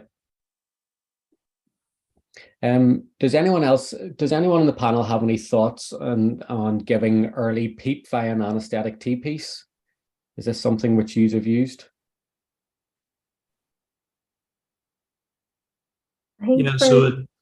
Sorry, go ahead, Catherine. I think for the non-anaesthetists among us working in a normal DGHED, this is a big ask for a very tiny baby. Most of us don't have a neopuff or so we would be using T-piece infrequently in a child that small, so we'd be probably asking for anaesthetics first to come down. As an intensivist, it's quite often one of the first things you do when you come down to a patient who's working fairly hard, even while you're still assessing them. Because if you ask for a high flow or CPAP, it's going to take time, whereas you can put a circuit onto them, pre-oxygenate, and give a bit of PEEP while you're working out what's going on. So it's useful, but as Catherine says, it's an experienced person who'll use it. So I think getting your anaesthetic team involved at an early stage, and it's a good way to stabilise the patient while you're taking them around the theatre, potentially for intubation if that's what's going to be required. It drives me mad seeing a child struggling on a non-rebreather when there's somebody standing there who could provide PEEP with a simple bit of circuit. wouldn't have a problem giving PEEP. Obviously, it's a B issue here. I just would need clarification on, the pre and post ductal sats. So were they all okay, Philip? Because we're thinking, is this a cardiac issue as well? Yeah, so we're going to move on shortly. Okay, so at this stage, we'll move on then. So you get the blood gas result back, and the blood gas result, the pH is 7.24, the CO2 is 4, bicarb is 11, your base excess is -16, the lactate is 12, the sodium is 135, the potassium is 5.3, and the hemoglobin is 155. His cap refill time, whenever the anaesthetic team arrived, note is now prolonged at 4 seconds, and he receives in total a further 3 10 ml per kilo boluses of fluid. His blood pressure is also noted to be low with a MAP of 25, and he's commenced on an adrenaline infusion of 0.1 micrograms per kilogram per minute. There is minimal response to starting the adrenaline infusion, and this is increased up to 0.5 micrograms per kilogram per minute, but still with minimal effect. At this stage, you arrive as the PICU transport team, and I'm going to take another few discussion points here. We've quite a few discussion points to get through here. So whenever you arrive at this patient, what is your initial thoughts and what would be your plan on arrival for this patient? I mean, you clearly do your own assessment first. Make sure they still have their own respiratory drive, their airways patent, what's the rate of breathing. I mean, it sounds like a pure metabolic acidosis at this point, which takes your sort of diagnostic pathway is in a slightly different direction. I'm not sure about blood pressure on forelimbs and pre and post ductal sats as yet. I don't think that's come out. That clearly is something that needs to happen from the beginning, because this child might need prostatin rather than adrenaline at this junction. Clearly you need an X-ray and have a feel of that liver, what's the response to that amount of fluid. You also need to mitigate for not making things worse. So what was the fluid that was given to this child? And the other clue I would say is blood sugar, which I've not heard yet. You do worry more about sepsis or metabolic conditions if this child is already hypoglycemic because they've used up their adrenal stores already. Whereas if it's a cardiac patient, they tend to maintain the blood sugars and have a good enough adrenal response in the initial stages, at least. You mentioned there about prostatin. When would you use prostatin in this patient, and what dose would you start at, do you think? So blood pressure is important. Prostatin is a vasodilator. If you've got no blood pressure, then it's not unreasonable to start a bit of adrenaline first to push that blood pressure up and then start it. Because if you start prostatin on a child with no blood pressure, then they will wobble, they might arrest. It depends again if you want to intubate or not. So up to 10 mics is safe and doesn't really cause apneas that much. More than 10, and that's the reason why most cardiac centers they can have babies on prostatin of 10 in outside the ICU on the cardiac ward. But more than 10, these babies tend to become apneic, so earn a tube anyway. So up to 10 is usually safe. You can even use a bit of non-invasive ventilation to try and mitigate for that risk. But more than 10, if there's a duct closure and you need to really work hard to open it, then you need to mitigate for the risk of apneas and hypotension. So you need to be in an ICU, you need to be intubating, you need to have your lines in for your inotropes. So I think there's one question that's sort of just going through my head that as the intensivist, if I was listening to this story over the phone, that I would be dying to ask them. And I think people often get themselves into real trouble with these patients because they're sort of maybe treating the wrong numbers. Can anybody think what that question is? We've brought it up a few times. Where's the SATS probe? Where's the SATS probe and where's the blood pressure? So where are they, Phil? So they had the SATS probe on the right hand. No, they didn't. They didn't. They had it in the left hand, didn't they? They had them on the feet. Oh, in the feet. Sorry. Remember, the left hand can also be preductal. Yeah. So that's why I think upper and lower limbs rather than right and left are more useful. So you've got your SATS probe and your blood pressure cuff on the lower limbs. Yeah. Can I ask a question as a ED bud who doesn't see this ever very often? How much of a difference do I expect? Because this is what we worry about, missing the cardiac baby and thinking they're bronchiolitis. How much of a difference should I see between my, if I do my pre and my post and I change my probe position and I look for a change in my saturations to help me make my diagnosis? Yeah. So I only really look after these really collapsed sick patients. So there'll be a massive difference between the two. The SATS, this is a kid who, despite all the interventions that we have done, they've continued to get worse. And in fact, we've probably sped up their demise because we've given oxygen, which helps close the duct. We've started a massive dose of a vasopressor, treating a blood pressure on the lower limb, which you'll not be able to feel femoral pulses. So there's, in these patients, it's night and day when you move things. And the situation that I often see is I've gone out to these patients in this exact scenario where the team have worked all the way down, started massive doses of adrenaline, massive doses of noradrenaline, because they've been treating the wrong numbers. So you move the SATS probe, and the SATS will be 100% on the right arm. This is a coarct or an interrupted aortic arch that we're talking about in this particular case. It'll be different for the different cardiac conditions, but you're given so much oxygen that you've closed the duct completely that was partially closing, and you're treating the wrong number. The number on the lower limbs is there's no SATS because there's no blood getting through the duct. There's no blood pressure because there's no blood getting to it. You're using massive doses of pressors to blood that can't go anywhere. So when you actually measure it in the right arm, they're hypertensive and they're really well oxygenated. So it's getting the right numbers, I think, at the start. And one of the key bits we were wanting to get with this case is, where are the SATs and where is the blood pressure cuff?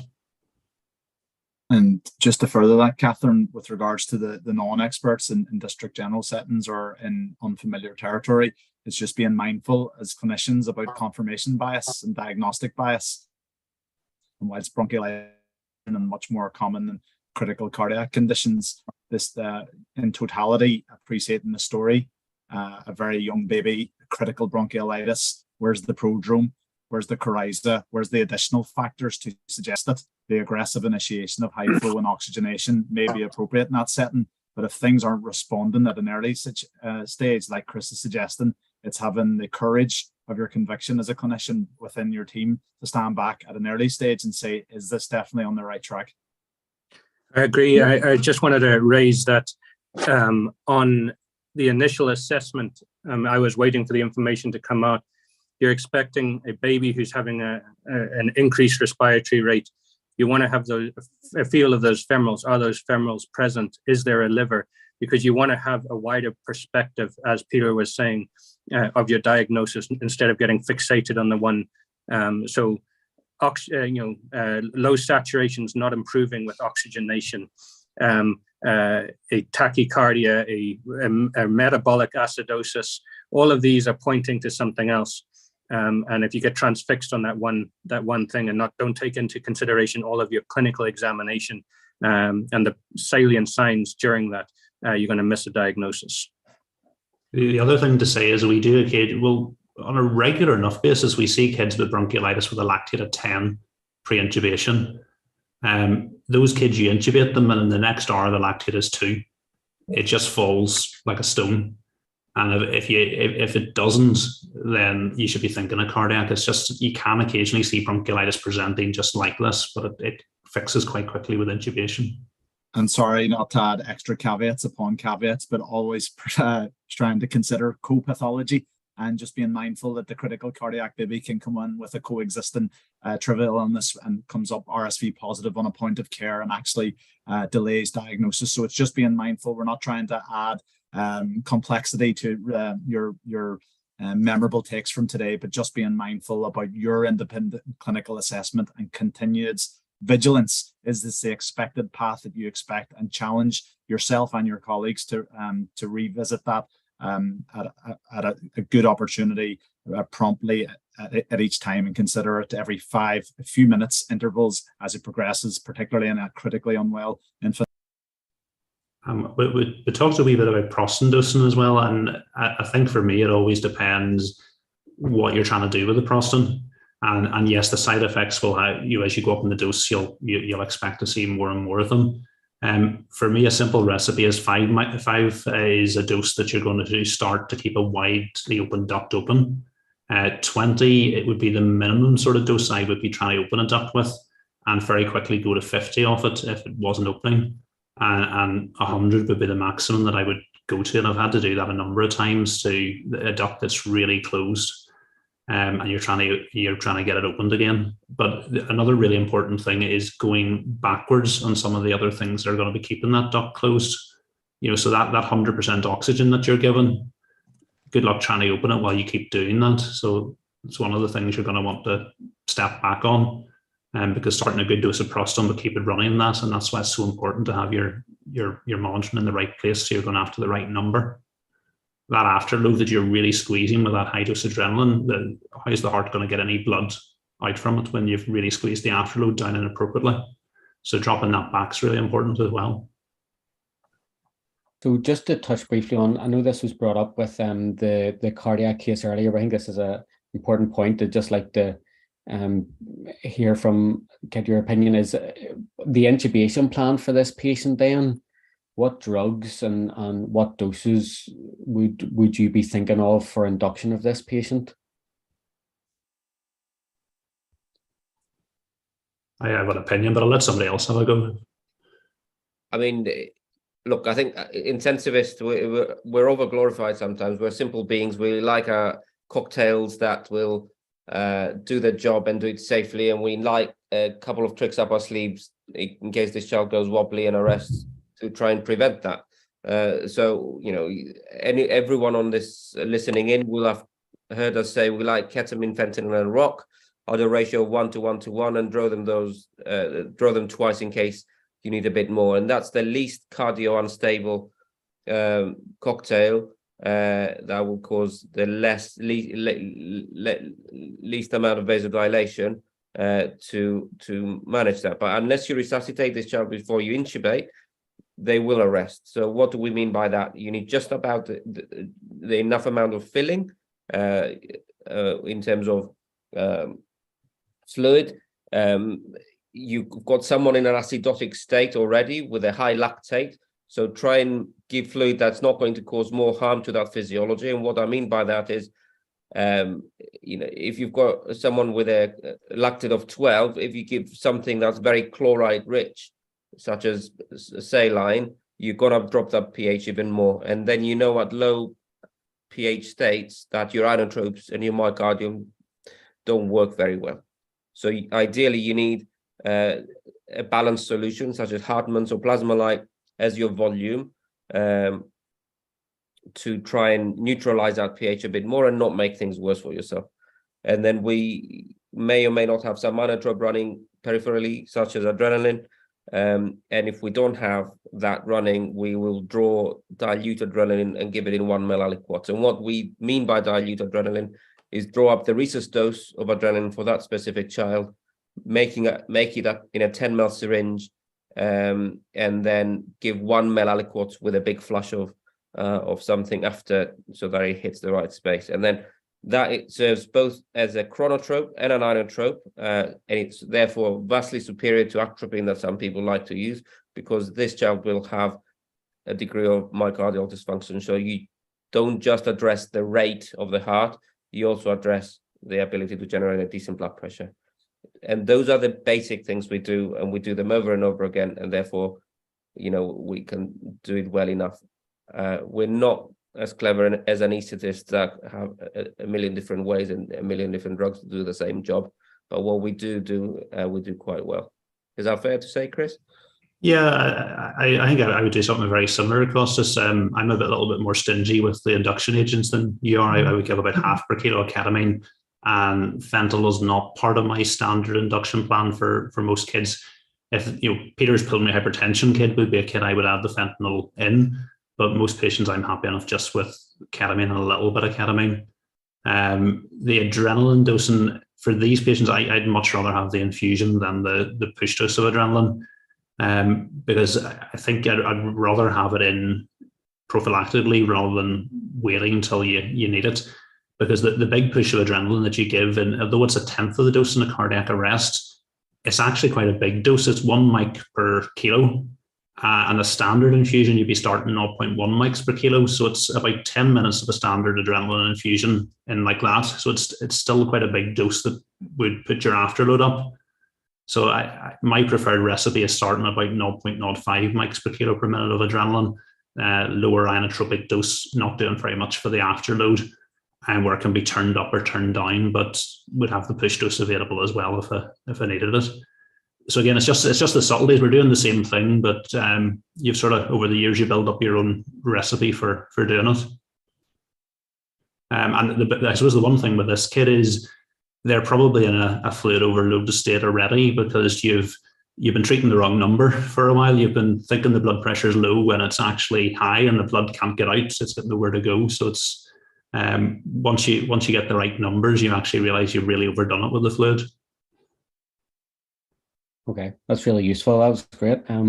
So just to bring the case on, so the case is coming quickly to a close as time's running out. So you successfully intubate the patient, and the prostaglandin was started at 20 nanograms per kilogram per minute. The 4-limb blood pressures notes that they're unrecordable. The blood pressure is unrecordable in both legs with a systolic of 90 in the right arm, and therefore the prostaglandin is increased up to 50 nanograms per minute. Just a final discussion point before we close.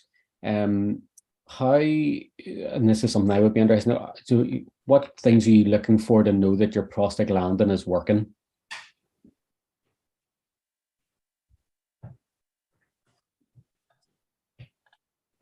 Anybody? The coaptation, your SATs are going up and you can feel your femoral. You're going to get better circulation. That's it, isn't it? The blood pressure cuff that was inappropriately on the legs before. I think once you get your arc line in, and the important thing is you want your arc line in the right arm if possible. I'll leave the blood pressure cuff on one of the legs and have it recording regularly. And then what you're looking to see is that blood pressure improving? If that blood pressure is improving, hopefully the duct is opening and suddenly you're getting some more blood to the lower half of the body. And then it's all the general things that would show that your patient is improving. A lactate that will hopefully be starting to come down, and signs of improved SATs and blood pressure, particularly in the postductal region. Okay, that's great. So just to conclude the case, you get a friendly cardiologist who performs the echo and confirms a coarctation of aorta. So thank you for everyone's input on that. I've certainly learned a lot just from working through and hearing everyone's thoughts. Does anyone else have anything else they'd like to add to the case, or any other thoughts before we end it? Can I add 2 caveats to everything we've said? One is about liver and feeling for a liver. Now, a tachypneic baby will have a palpable liver, because you're just flattening that diaphragm so often that we will be able to feel a liver. So not every liver that we can feel is a cardiac case. So always be aware of that, because you will have bronchiolytic babies breathing at a rate of 80 that have a palpable liver, and that won't be cardiac. It will be just because the diaphragm is pushing it down all the time. The other caveat I would say with prostin is you need to know your side effects. And I've had children, newborns come in, 2-3 days old with non-accidental injuries, and then automatically the prostin goes up. But prostin, apart from causing apneas, really affects platelet aggregation. So if that child has a subdural or anything like that, you're just going to make that worse. So be aware of the side effects and when you use them, because not every collapsed child is cardiac, not every collapsed child is NAI. But if you use prosting in a child with NAI, you're very likely to make that bleed worse whilst you're trying to help. So I have seen colleagues be caught out by it before, so just be very cautious. And maybe just you've flagged up another good learning point in me with that, Costas.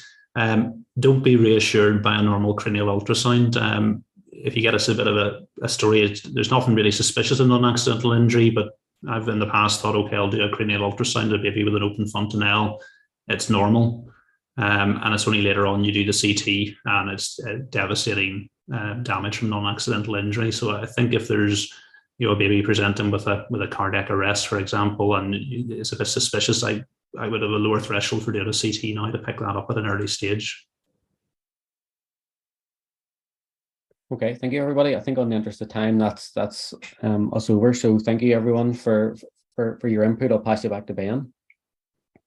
Thanks, Phil. Yeah, it's always good to have these case discussions, and because everybody, as you'll see, has slight subtle variations in practice, and I suppose that comes with developing your own practice over time, and it's everybody does things slightly differently, and that's okay as long as we can justify and with good reason for the choices that we make.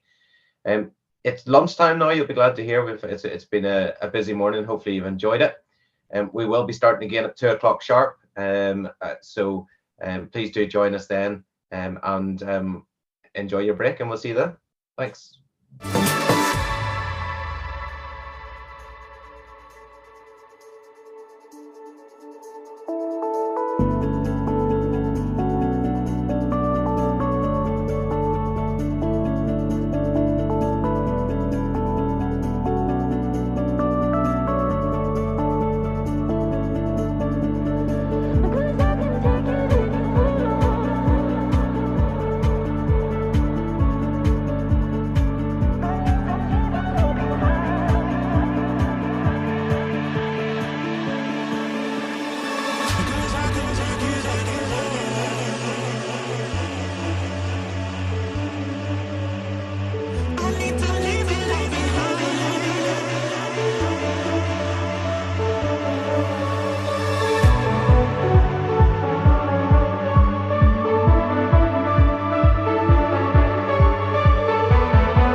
Hi everyone, welcome back after lunch. Hopefully you had a chance to get a bit of rest, get some food and ready for the afternoon. We have a lot of exciting talks lined up this afternoon with some great speakers, so please do stay with us for the duration. Next talk is on hypertensive crisis. It's from Seana Molloy, who is a PICU registrar working in Children's Hospital, actually acting up on the consultant road at present. So and I'm going to hand over to Seana now for a talk on hypertensive crisis.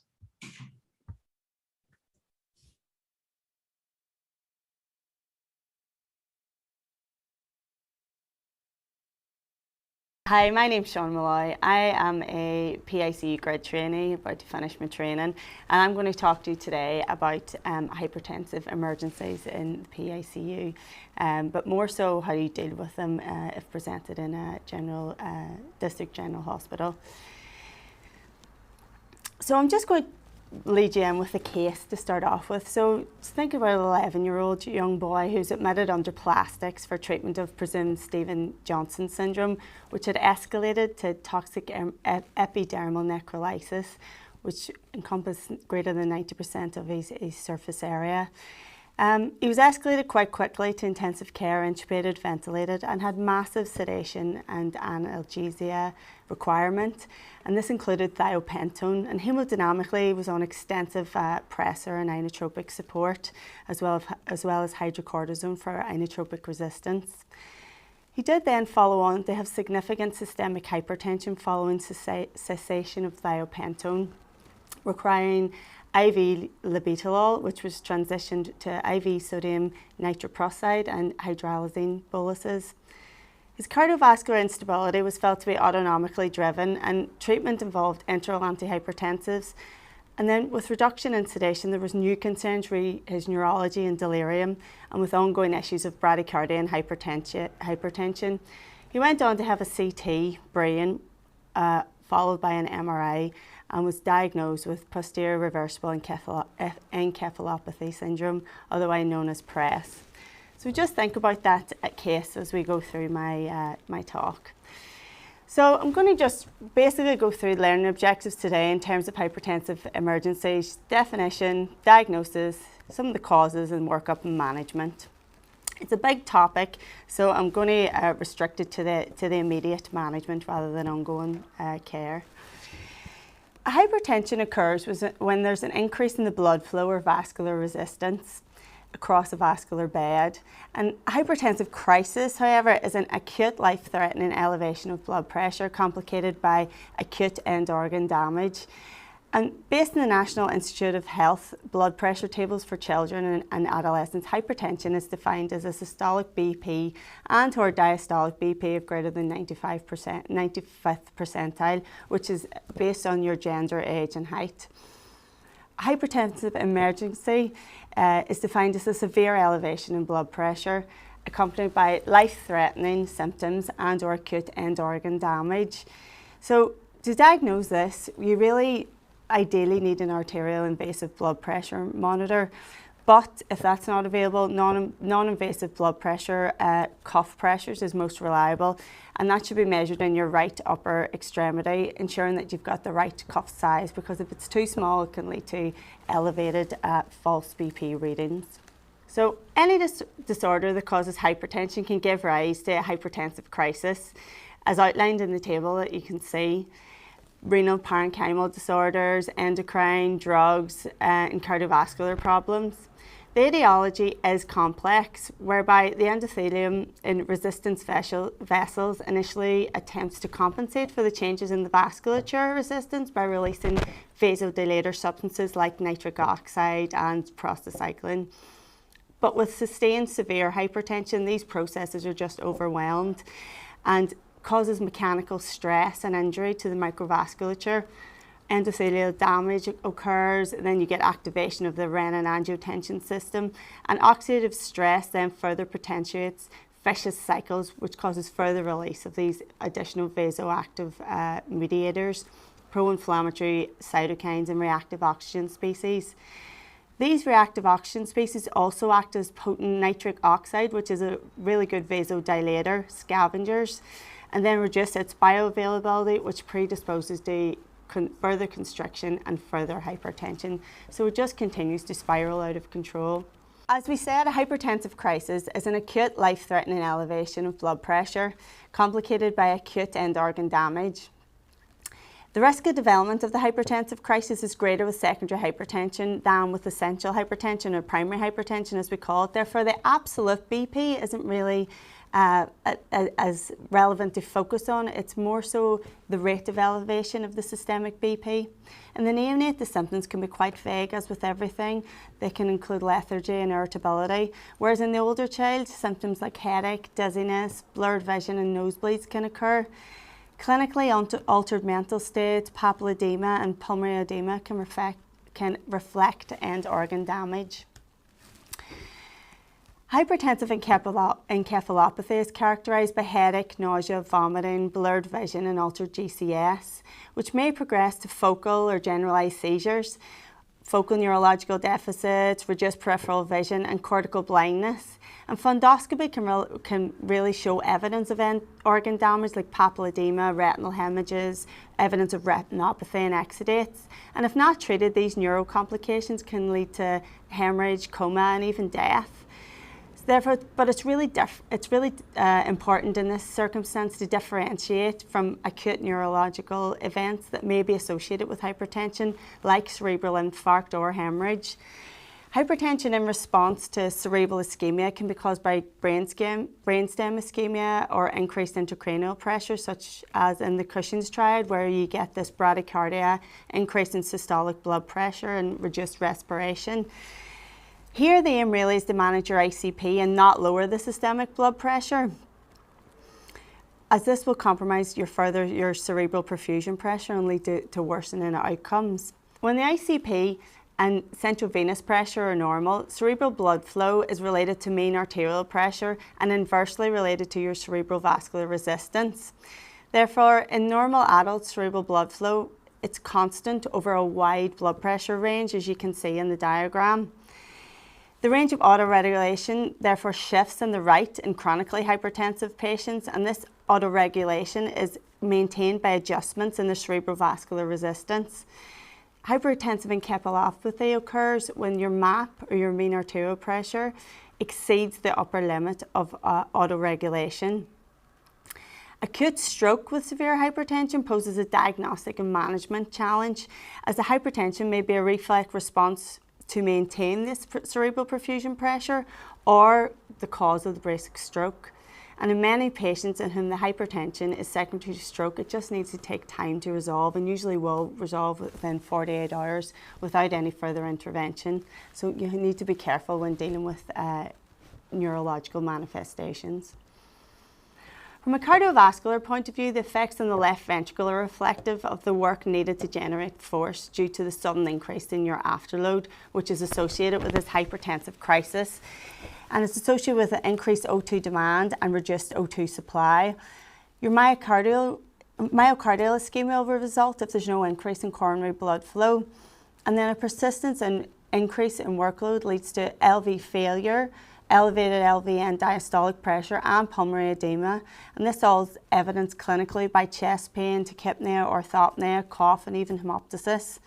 Severe acute hypertension can cause aortic dissection also, especially in those predisposed, like those kids with Marfan's, Ehlers-Danlos, Turner's, polycystic ovarian syndrome.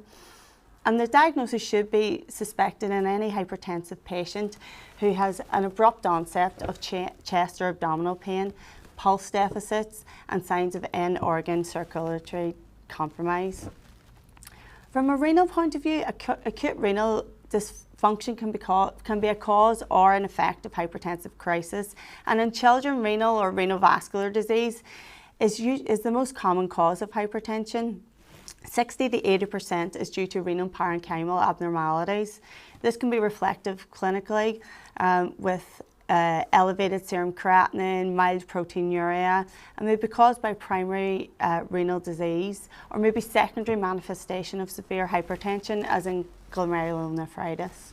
Therefore, if presented with a new diagnosis, what do we do? Well, the workup is really broad, and the overall aim is really to look for evidence of end organ damage and search for the cause. You should really seek specialist advice from a paediatric nephrologist or intensive care. But obviously, as with anything in paediatrics, we should take a thorough history in terms of stroke, myocardial infarction, renal failure, anything in the background. Blood pressure must be obtained in all 4 limbs, as this will exclude conditions such as coarctation of the aorta. And it's important to note that that is not just a condition in infancy. I recently saw a 9-year-old who was playing around with a blood pressure cuff bought by his father, who they discovered had a systolic blood pressure of 180 and went on at 9 years of age to have a coarctation repair. Fundoscopy as well can also diagnose true hypertensive emergencies. Papilledema, hemorrhages and evidence of retinopathy are all signals of end organ damage. The cardiovascular exam should include auscultation for new murmurs, aortic insufficiency and dissection, for example, or mitral insufficiency and myocardial infarction, which is rare, obviously, in kiddies. Heart failure may be indicative of the presence of parasternal heave or S3 gallop, and crackles in the lung fields may suggest pulmonary edema and evidence of cardiac failure. A full neurological examination should evaluate your level of consciousness, signs of any sort of meningeal irritation like Koenig's and Brzezinski's sign, visual fields and focal neurological deficits. Physical stigmata of neurofibromatosis like in Café-au-lait spots and other syndromes such as Turner's, Noonan's, Williams should all be sought because these can all be associated with renal abnormalities in the contents of hypertension. Ambiguity or viralization of genitalia may suggest adrenal hyperplasia. And then what initial lab results should you do? So really you should do a basic workup in terms of your serum electrolytes, your urea, your creatinine, your full blood count with a blood film which shows evidence of hemolysis. Your analysis should look at blood, protein, albumin, creatinine ratio and do a chest x-ray. And together paired with an ECG and echo, one can diagnose LV hypertrophy, ischemia, cardiomyopathy, cardiomegaly, widened mediastinal or pulmonary edema. Measurement of renin and aldosterone activity can be helpful also, as in hypertension this activation of your RAS system can occur. And when the child is stabilised, further investigations for secondary causes of severe hypertension should be sought as guided by your clinical presentation and lab findings. A follow-up MRI will reveal evidence of posterior reversible encephalopathy syndrome that we saw in our child. This, otherwise known as PRES, is a rare condition as described in our original case, which occurs secondary to the inability of the posterior circulation to autoregulate in response to acute hypertension and changes in blood pressure. Causes a resultant hyperperfusion with resultant disruption in the blood-brain barrier and causes vasogenic edema, usually without infarction, and as the name says, is usually reversible with regulation of blood pressure. Hypertensive crisis is a medical emergency with a high risk of morbidity and mortality. Management requires the immediate assessment of your ABC, your airway, breathing and circulation, and this may necessitate intubation and ventilation, for example in patients with severe encephalopathy or pulmonary edema secondary to congestive cardiac failure. Hypertensive encephalopathy can be due to raised ICP, either as a consequence of an intracerebral bleed or cerebral edema. In this consequence, however, ICP could be measured, but it's not recommended as blood pressure should be controlled over the following 24 to 48 hours, and you shouldn't be jumping in to correct this blood pressure if you're worried about a raised ICP, and continue with neuroprotective strategies until the patient is normotensive. Care must be taken with the induction of anaesthesia to prevent dangerous swings in blood pressure. An expert PICU and anaesthetic help should be sought. Make sure you've got 2 large bore cannulas, and be mindful that anaesthetic induction agents such as propofol or thiopentone or sedatives just like midazolam or diazepam can induce hypotension, so they should be given very slowly if you are using them and titrated against the patient response before muscle relaxation is given.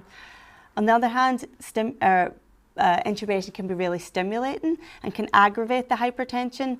Therefore, fentanyl at a dose of 1 to 3 mics per kilo given with induction of anaesthesia can obtund the hypertensive response and tends to be hemodynamically more stable, even when compared to ketamine, as there can be a transient rise in blood pressure when utilising ketamine. It should be titrated slowly and cautiously, and if your BP falls precipitously, you should give a rapid saline infusion of 10 to 20 mils per kilo to restore your blood pressure. For hypertensive emergencies, the goal is to expeditiously lower BP to levels that eliminate the threat to life and stop further damage to target organs. When possible, the child should be admitted to an ICU and treated by a physician who has expertise in managing severe hypertension in kiddies. However, therapy shouldn't be delayed if admission to ICU is necessitated or a specialist isn't readily available. So this is what I'm going to talk to you about today. The child should be managed wherever possible by the most senior physician, and the blood pressure should be lowered fast enough to prevent end organ damage, but slow enough not to cause hypoperfusion of these organs. Continuous IV infusion of drugs is superior with only 4% complications as opposed to 23% bolus drugs. And when IV infusions are used, the BP should be monitored every 1 to 2 minutes. And this is where your invasive arterial line, if you have the expertise to cite a line of this sort, they're invaluable. Hypertensive urgency, for example, hypertension but no end organ damage, can be treated in a non-ICU setting with oral medications over a 24 to 48 hour period. And medications such as beta blockers, diuretics, ACE inhibitors and calcium channel blockers can be used in this inpatient setting. These treatment recommendations for hypertensive emergencies are based on limited paediatric evidence from small observational studies, which are really extrapolated from the adult population. Therefore, it's important to drive home that you need to identify the underlying condition. For example, if you have an acute intracranial injury, if you have an intracranial mass lesion, uncorrected coarctation, severe pain, or sympathetic overactivity because of drugs, these can all lead to significant hypertension, and antihypertension treatment in this case is contraindicated or may need modification. So the overall aim really of pharmacological treatment is to decrease your blood pressure by about 20 to 25% of the overall goal, which is usually the 95th to 99th percentile of blood pressure for age, gender and height, as we saw in the tables earlier, and do this over the first 8 hours. Importantly, previously normotensive kids with acute hypertension can be treated more aggressively than kids with long-standing hypertension who are less likely to have symptoms and who are more likely to develop hypoperfusion and thus should have BP lowered much more slowly. To do this, I would really recommend confining your armoury to 3 drugs. Likely in a DDH also, you would have limited access to these drugs. And it's important to note, however, that there's an urgent need for better information on pharmacological management of severe hypertension in kiddies, especially for some of the more commonly used IV hypertensive medications like labetalol and hydralazine. The lack of dosing recommendations based upon poorly conducted paediatric clinical trials clearly hinders your provision of safe, effective care to this vulnerable patient population. Therefore, what I'm telling you today is that the preferred drug for management of a hypertensive crisis is labetalol. It's safe, it has a good safety profile and it's easy accessible. Through its competitive alpha-1 and beta-adrenergic receptor antagonism, it causes arterial smooth muscle relaxation, blocks this reflex sympathetic stimulation of the heart, and contributes to peripheral vasodilation. When given IV, its effect is exerted within 2 to 5 minutes. It peaks at about 5 to 15 minutes, and its duration of action is 2 to 4 hours. It can cause bronchoconstriction and may need to be avoided in kids and babies with chronic lung disease or asthma. Therefore, you need to have another few drugs up your sleeve. Therefore, in general, the clinician should start with your lowest dose of the range and adjust the infusion rate based upon blood pressure response. Within the first 8 hours of treatment, infusion rates should really be titrated to achieve the desired blood pressure reduction of no more than 25% of the total planned systolic blood pressure reduction, as we talked about before, while avoiding additional symptomatic blood pressure increases. If labetalol is contraindicated, like we talked about in asthma or heart failure, sodium nitroprusside can be used, and I'm aware this isn't probably as available in the broader community. It's a non-selective vasodilator with effect on both arterioles and venules, which decreases both systemic and pulmonary vascular resistance. Once infused, it interacts with oxyhemoglobin dissociating immediately to form methemoglobin, while releasing free cyanide and nitric oxide, the nitric oxide being your potent vasodilator. It is useful because of its rapid onset of action, ease of titration, and rapid dissipation of effects after you stop it. It acts within 30 seconds, has a peak effect within 2 minutes. However, as before, it was a very commonly used drug for acute severe hypertension. It's less favoured now because of its potential for cyanide toxicity, and approximately 1/4 of kids on a clinical trial of nitroprusside had elevated cyanide levels. Impaired kidney function can increase the degree of cyanide accumulation, but co-administration with sulfate can help mitigate this potential of the cyanide toxicity in patients receiving sodium nitroprusside.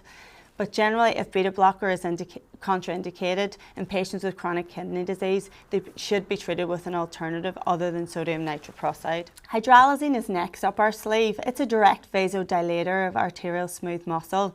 Its onset of action is slower than labetalol, and its duration of action is much longer and can likely be sourced in any district general hospital. It's given by a slow IV injection and can achieve rapid control of blood pressure where necessary. However, it does have the disadvantage of an overshoot hypotension with the potential of target organ ischemia. It's more likely with hydralazine, especially if given in an infusion. So basically, given that its onset of action is 4 hours, it's more useful as given as a boluses every 4 to 6 hours. Tachycardia, headache, etc. are common side effects, and its response to this drug really varies with effect and rate.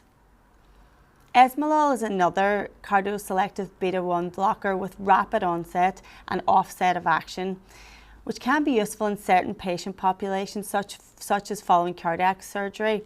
It can cause profound bradycardia and is very short-acting, so constant infusion is needed. The drug is contraindicated in conditions such as pheochromocytoma, if this is possible. And given these, I think esmolol really should be a second or third line drug. In addition then to antihypertensive therapy, patients with underlying chronic kidney disease and volume overload may actually warrant diuretic therapy like IV furosemide or spironolactone as part of their approach to their hypertension. But diuretics should never really be used alone in such patients. And acute diuretic therapy may be contraindicated in patients with hypertensive emergencies associated with congestive heart failure and pulmonary edema. So therefore, in summary, as a whistle-stop tour of acute paediatric hypertensive crises and the initial management. An acute severe elevation in blood pressure with severe life-threatening symptoms and or evidence of acute end organ damages establishes the presence of a hypertensive emergency. I think if you're sitting in a peripheral hospital with a child with a severely elevated blood pressure, your first protocol is to seek advice early. Prior to treatment, care must be taken to carefully identify conditions for which antihypertensive treatment is contraindicated or may need modification.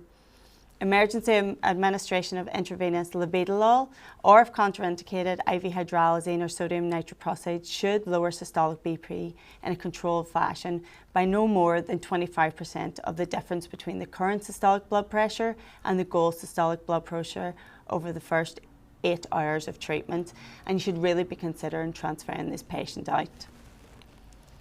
That's just a list of my references.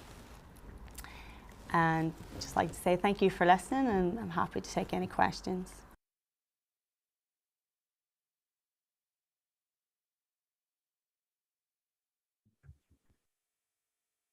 Welcome back.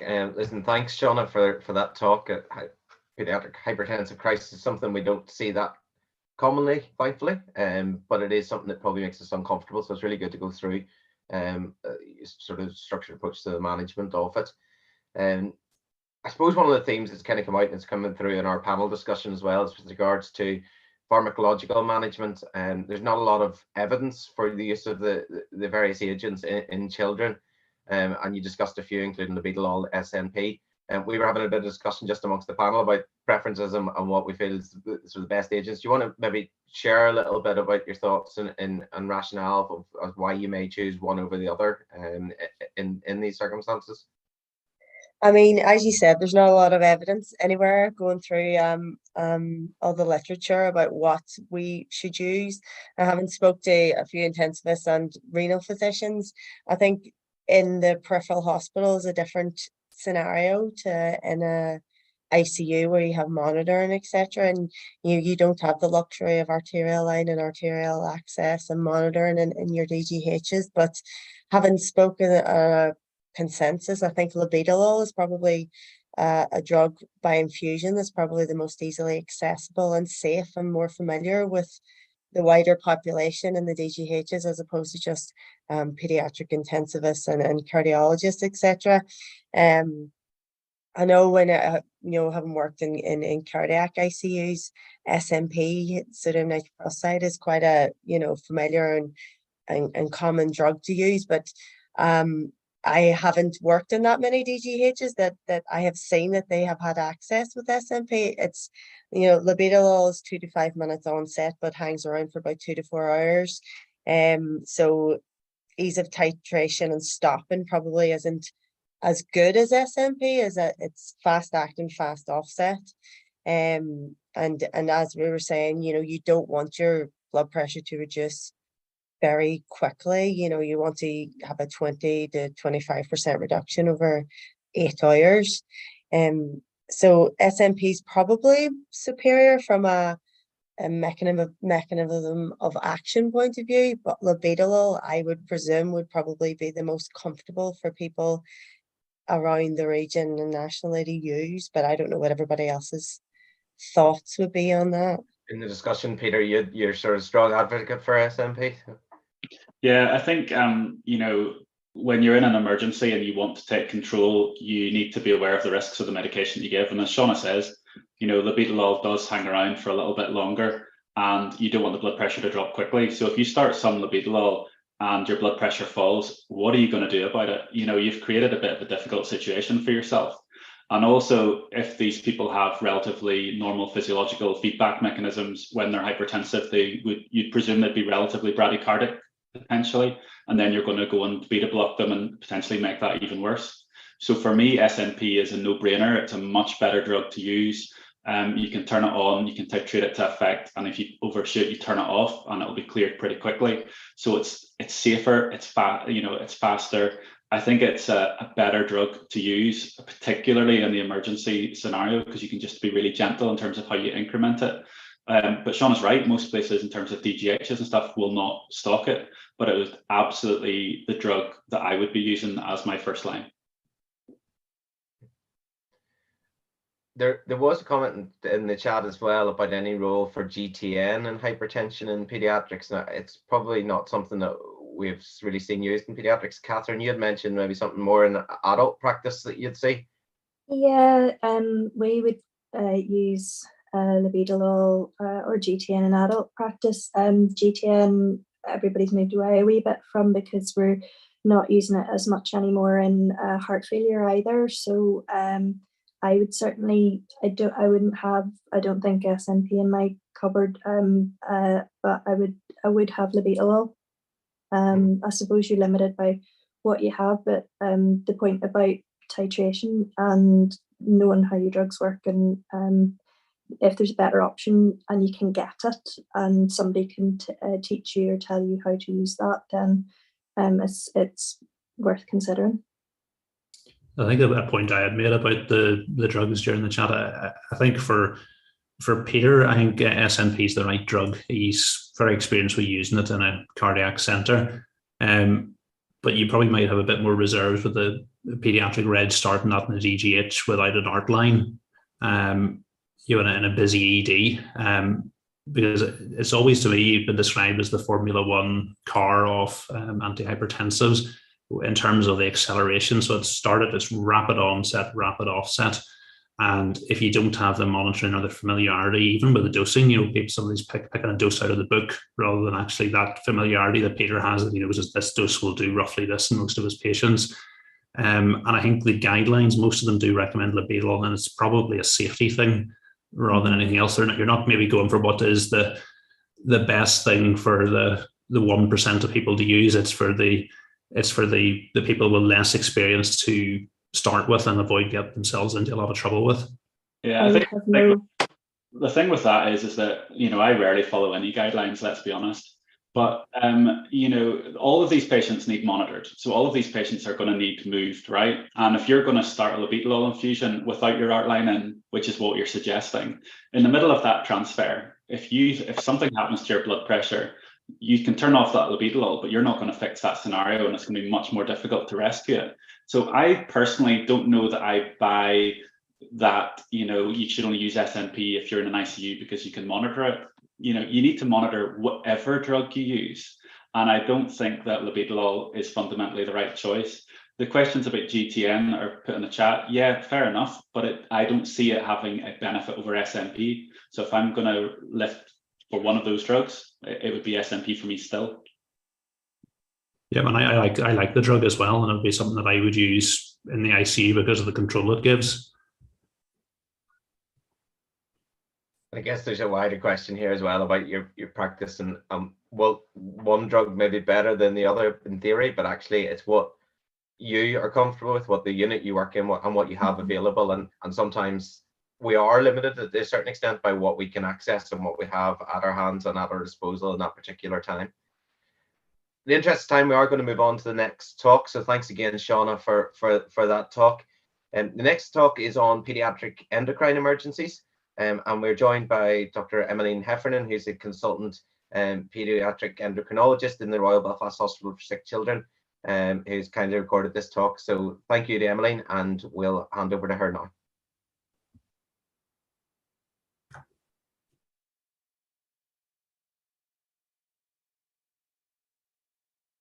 Hello, my name is Emmeline Heffernan. I'm a consultant paediatrician with an interest in endocrinology, and I work at the Royal Belfast Hospital for Sick Children. Today, I'm going to talk you through a few common endocrine emergencies, focusing on the emergency management, but also how the initial investigations allow us to reach a diagnosis. Then there'll be some take-home messages and further reading if you're interested. So the first case is a 4-year-old boy who's had a generalized tonic-clonic seizure at home, and he presents to the emergency department. He's post-ictal.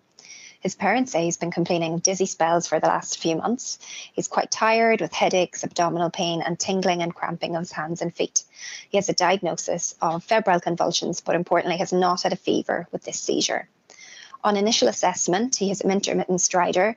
Respiratory rate isn't particularly high, and his SATs are normal with no respiratory distress. His heart rate and blood pressure are fine, but there's cramping of his hands when his blood pressure is checked.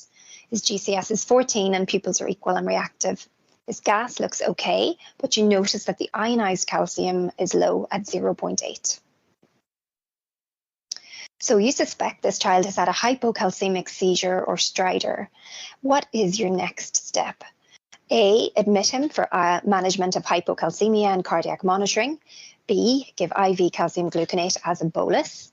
C, check a PTH level, bone profile, magnesium and vitamin D while you insert a large bore cannula. D, start an IV infusion of calcium gluconate as per the BNFC. Or E, give a budesonide neb. So you might want to do several of these. So just think what order you would prioritize these. So this is severe symptomatic hypocalcemia. This is the case if there are seizures, if there's tetany, arrhythmia or stridor, and the ionized calcium is below 0.9. So we follow the usual ABC management and treat any ongoing seizure as per the protocol. It's important to insert a large bore cannula because of the risk of extravasation of calcium causing tissue damage. Ideally, take a PTH level before you start treatment. This is an EDTA sample, which must go to the lab within 4 hours, but doesn't need ice. In our case, we already have a gas, so you would take bone profile and magnesium. Then you would give an IV loading dose of calcium gluconate 10%. The dose is 0.11 millimoles per kilo or 0.5 mils per kilo of solution. The maximum dose would be 4.5 millimoles or 20 mils. This should be given slow IV over 10 minutes.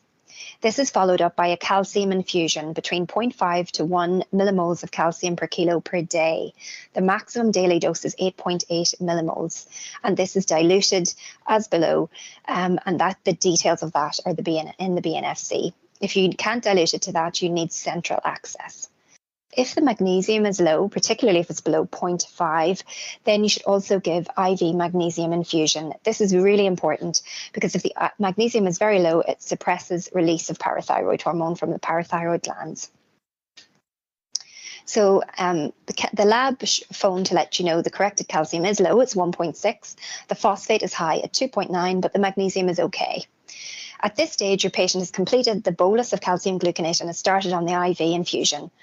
He's admitted to the ward with cardiac monitoring and also started on oral calcium supplements 4 times daily. He's stable overnight, and by the next day, the corrected calcium has improved to 1.9, so he's able to stop the IV infusion but continue on oral calcium, and the dose of oral calcium can be increased. His parents say he's been having seizures from 6 months of age. They thought they were febrile convulsions, but actually hasn't had a fever with every seizure. He usually has a brief myoclonic or generalized tonic-clonic seizure and is drowsy for 1 hour afterwards with stridor. There's also a background of fatigue, dizzy spells, cramping and tingling of his hands and feet, and his mum is actually on calcium supplements too. On examination, he's pale and thin. He's got hypoplastic teeth.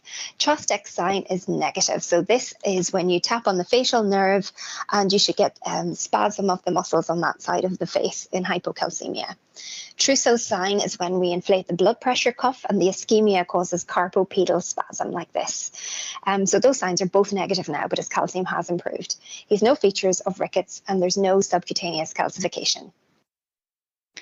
So the next day, his PTH level comes back. It's really low, below 5, and that's at the time of hypocalcemia.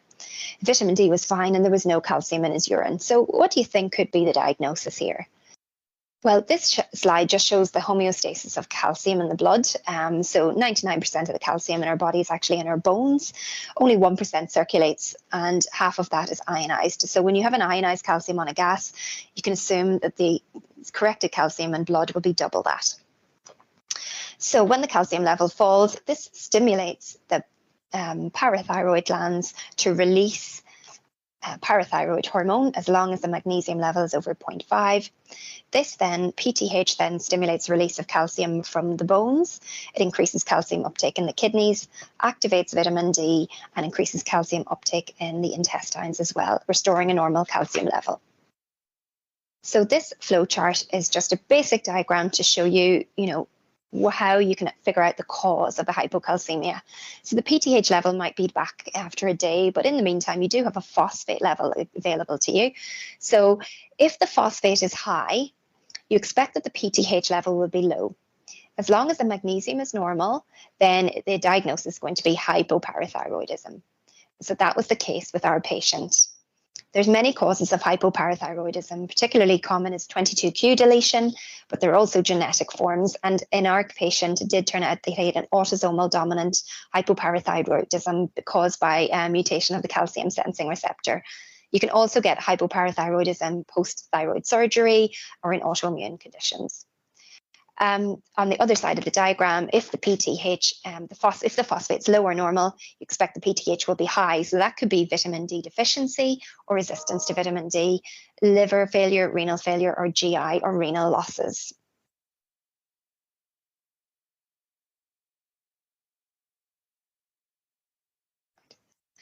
So just to summarise the key points in hypocalcemia, PTH at the time is the key to establishing the diagnosis. You should give emergency treatment if there's seizures, tetany, arrhythmia or stridor with an ionised calcium below 0.9. Switch to oral calcium as soon as you can, and the phosphate at the time of hypocalcemia is a clue to the cause.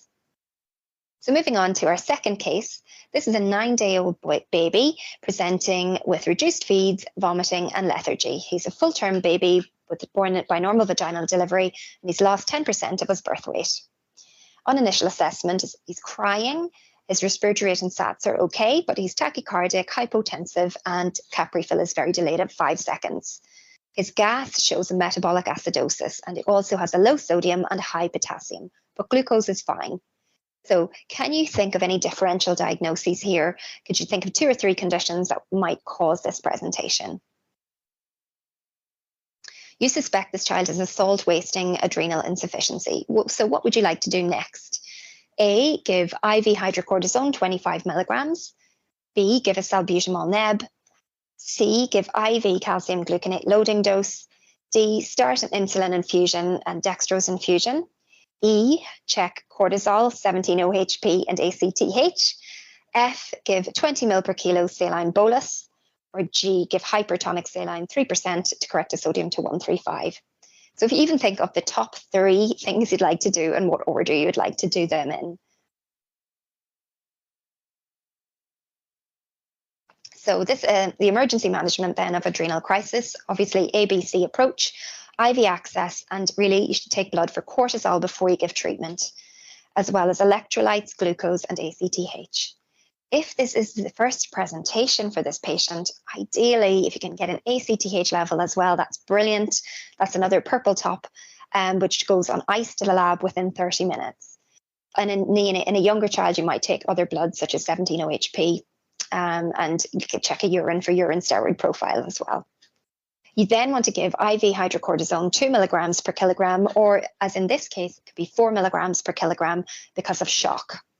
If there's no IV access, you can give IM hydrocortisone, 25 milligrams if they're under 1 year of age, 50 milligrams IM if they're between 1 and 5, and 100 milligrams if they're over 5 years of age. If they're hypoglycemic, you'll give 2 ml per kilo of 10% dextrose, and if they're shocked, 20 ml per kilo of saline. It's important to see is the calcium above 7 or are there ECG changes, because then you need to do emergency management of hyperkalemia. So you would give IV calcium gluconate 10%, similar to the treatment of hypocalcemia, slow IV over 10 minutes. Salbutamol nebs, usually 3 back-to-back. And if hyperkalemia is persistent, you would then give IV insulin and dextrose infusions. So we could give ActRapid or NovoRapid 0.1 unit per kilogram in 5 to 10 mils of 10% dextrose.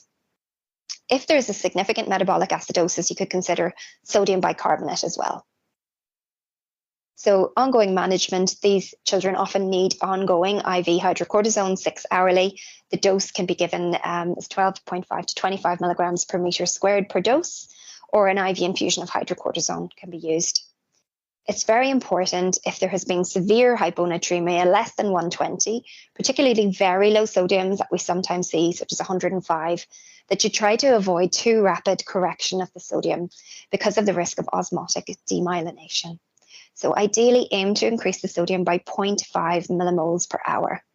But if there is abnormal neurology, you can give 3% saline, 1 ml per kilo and repeat, and just give it in small increments and monitor the sodium. It's really important this is checked frequently, and you can also look at this urine sodium and adjust the sodium concentration in IV fluids so that you don't get too rapid an increase. Certainly by giving the sodium chloride bolus and IV hydrocortisone, you are going to cause a good rise in the initial sodium. If there is ongoing hyperkalemia and the child is at this stage in PICU, for example, they can be given calcium or a sodium polystyrene sulfonate resonium orally or rectally. So going back to our 9-day-old boy, his airway and breathing were stable on reassessment. His heart rate had improved and blood pressure had improved, and cap refill is also improved. His gas shows an improving metabolic acidosis. The sodium has come up to 124 and the potassium has fallen to 7.2. He's also covered in case of sepsis, covered with antibiotics and admitted to PICU. He's got normal male genitalia and there's no hyperpigmentation noted. An ultrasound is done. It does show his adrenal glands are bulky, which is a clue to the diagnosis. His renal tracts looked normal.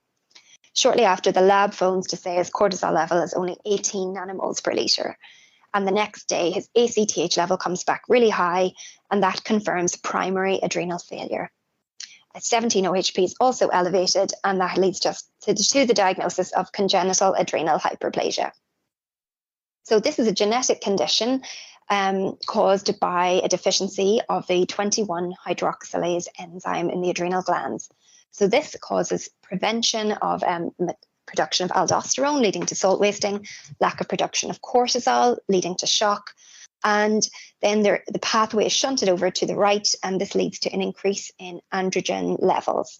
So a baby with this condition, a baby girl, will have virilized genitalia. Some babies also have hyperpigmentation, and that is due to high ACTH levels, which are driving the adrenal glands to try to produce more cortisol. So just to summarize a few terms that we would use in thinking of adrenal insufficiency. Adrenal insufficiency is any cause which of the adrenal glands being able to produce sufficient cortisol. So it could be congenital adrenal hyperplasia, genetic conditions, or adrenoleukodystrophy. Usually there is insufficient mineralocorticoid production as well. So there will be salt craving, salt wasting. And if it's a primary adrenal problem, there will be hyperpigmentation and very high levels of ACTH. The ACTH level will be low or normal if this cause is coming from the hypothalamus or pituitary, or if there's adrenal suppression. So adrenal suppression is the term if you've been on high-dose exogenous steroids, the adrenal glands have basically gone to sleep and no longer making cortisol. In these children, they may be very Cushingoid and they have poor linear growth. An adrenal crisis is defined really by hypotension, hypoglycemia, seizure, or coma. The triggers of an adrenal crisis could be just simply an intercurrent illness, if the child has had surgery or a general anaesthetic, or if they've recently stopped high-dose steroids, or occasionally if the child with an undiagnosed adrenal insufficiency has started thyroxine treatment, that can trigger an adrenal crisis as their metabolism is increased. So going back to our case, there was gradual improvement of sodium levels.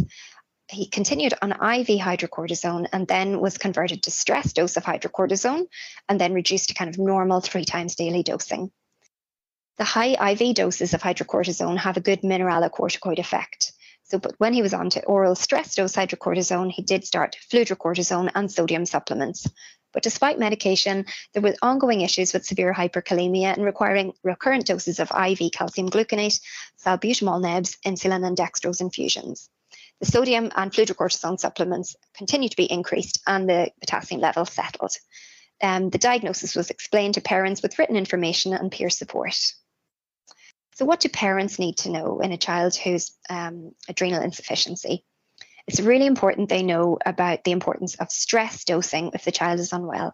So if there's a fever over 38.5 degrees or repeated vomiting, the stress dose that we use would be 30 milligrams per meter squared per day, but given in 4 equal doses. Parents also need to know what to do in an emergency if the child has vomited their stress dose. In a baby, they could give rectal hydrocortisone, and an older child, they're trained to give IM hydrocortisone. And in older children, there will be an ambulance alert and a school care plan done. We advise them to wear a medical alert bracelet, and the parents should have a steroid card. And there's very good resources on the BSPED website about managing adrenal crisis and steroid cards, etc. So I just wanted to mention one other potential differential here, which is pseudo-hypoaldosteronism, or PHA for short. This is a condition due to resistance to aldosterone, which causes low sodium, high potassium, and a metabolic acidosis with dehydration and failure to thrive. So very similar to our case. The key to this diagnosis is that renin and aldosterone levels are both very high, but the cortisol and 17-OHP will be normal. This condition is often a transient condition in infants up to around the age of 3 months. If they have a urinary tract infection or renal tract obstruction, it triggers this, but the pathogenesis isn't really known. There's also a rare genetic form. If there's consanguinity, you might suspect this type, and it can affect just the kidneys or other organs in the body, causing salt wasting, and that's more difficult to manage. Interestingly, there was a surveillance study in Ireland in 2019, and they found that the incidence of transient pseudohypoaldosteronism was similar to that of congenital adrenal hyperplasia. So this is the kind of case we see every once in a while, and it's just worth knowing about in case you come across it. So just to summarize the key points in adrenal salt wasting crises. The symptoms can often be quite vague and non-specific, building up before you get to the classical signs, for example, hyperpigmentation, and then collapse. It's really important to check a blood for cortisol and ACTH levels before you give hydrocortisone. If there is severe hyponatremia, try to get gradual correction of the sodium, 0.5 millimoles per hour. It's important to know the emergency treatment of hyperkalemia if the potassium is over 7 or there's ECG changes. Always consider adrenal suppression in a patient who is on or has recently stopped high-dose steroids, especially if they look Cushingoid. Commencement of thyroxine can occasionally precipitate an adrenal crisis. So if you're starting thyroxine, we would usually advise checking a morning cortisol level. So moving on to the last case, this is a 9-month-old girl who presents with an afebrile seizure. Her airway is patent, respiratory rate and SATs are okay. She's a little tachycardic, perfusion is good, and she's unresponsive with a generalized tonic-clonic seizure in progress. Her blood sugar is low at 1.5 and capillary ketones are 0. Her gas looks okay and sodium and potassium are fine. So this is severe hypoglycemia causing a seizure. We would do ABC and check a hypopac with a blood gas, UNE, etc. Immediately you want to give 2 mL per kilo of 10% dextrose as an IV bolus. If you couldn't get IV access, you can give IM glucagon. The dose is 0.5 milligrams for a child under 25 kilos or 1 milligram if they're over 25. Then you'd follow up with IV fluids of 10% dextrose and normal saline at maintenance or fluid restrict if it's clinically indicated. If there is ongoing hypoglycemia, glucagon IV infusion can be given if you suspect hyperinsulinism, and that can be started anywhere between 1 to 10 micrograms per kg per hour. The clues to hyperinsulinism would be like no ketones, like our case, or a high glucose infusion rate, greater than 8 milligrams per kilogram per minute, but often greater than 12 in hyperinsulinism. If you need to give a more concentrated dextrose infusion, greater than 12.5%, that should be given centrally. And if you suspect adrenal insufficiency, you would give 4 milligrams per kilogram of hydrocortisone to a max of 100 milligrams. On the right there, you see the hypopac with the grey top bottle, red top, is L-carnitines, and it's important to try to get the first urine passed for organic acids. This slide is from the PEER guidelines, which are excellent guidelines in the management of hypoglycemia. So it just shows really the hypopac tests. So going back to our case, there was no acidosis and ketones were low. The hypopac subsequently came back with detectable insulin levels, leading to a diagnosis of hyperinsulinism. So just a note really on the endocrine results of a hypopac and how to interpret them. So the glucose should be below 2.6 millimoles per litre for a true hypopac. At the time of hypoglycemia, cortisol should be greater than 450 nanomoles per litre. Check with your local lab what their assay cutoff would be. The exception to this can be neonates, where they may not always have as good a rise in cortisol. If it's below 450, you consider a Synaxin test. If ketones are present at the time of hypoglycemia, that will exclude hyperinsulinism. The insulin level should be undetectable at the time of hypo. However, if somebody is given treatment before the hypopac was sent, there will be detectable insulin. However, if you've got ketones, you can ignore it. The level of insulin is not really related to the severity of hyperinsulinism, so any level of insulin is significant if there are no ketones. The rise of growth hormone in relation to hypoglycemia can be delayed for 20 to 30 minutes, so you don't always get a very high peak. If the level is greater than 6.7 mgs per litre, that would exclude a growth hormone deficiency. A recent hypopac audit that we carried out in Belfast showed the growth hormone results were really variable, ranging between 0.1 and to 95, with a median of 4.4. And we've never actually diagnosed growth hormone deficiency based on a hypopac.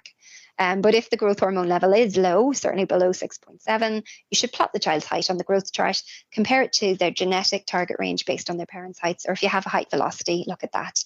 And if they're growing poorly, just refer them to endocrine. So finally, just to summarise, the take-home messages. For hypocalcemia, a PTH at the time of the low calcium is really the key to diagnosis. If there's seizures, stridor, tetany, or arrhythmia with an ionized calcium below 0.9, you will give emergency management with a loading dose, IV infusion, and cardiac monitoring. In an adrenal crisis, you need to take a cortisol and ACTH if it's the first presentation. A 17-OHP is great if it's an infant. You give IM or IV hydrocortisone, IV fluid bolus, and dextrose if hypoglycemia.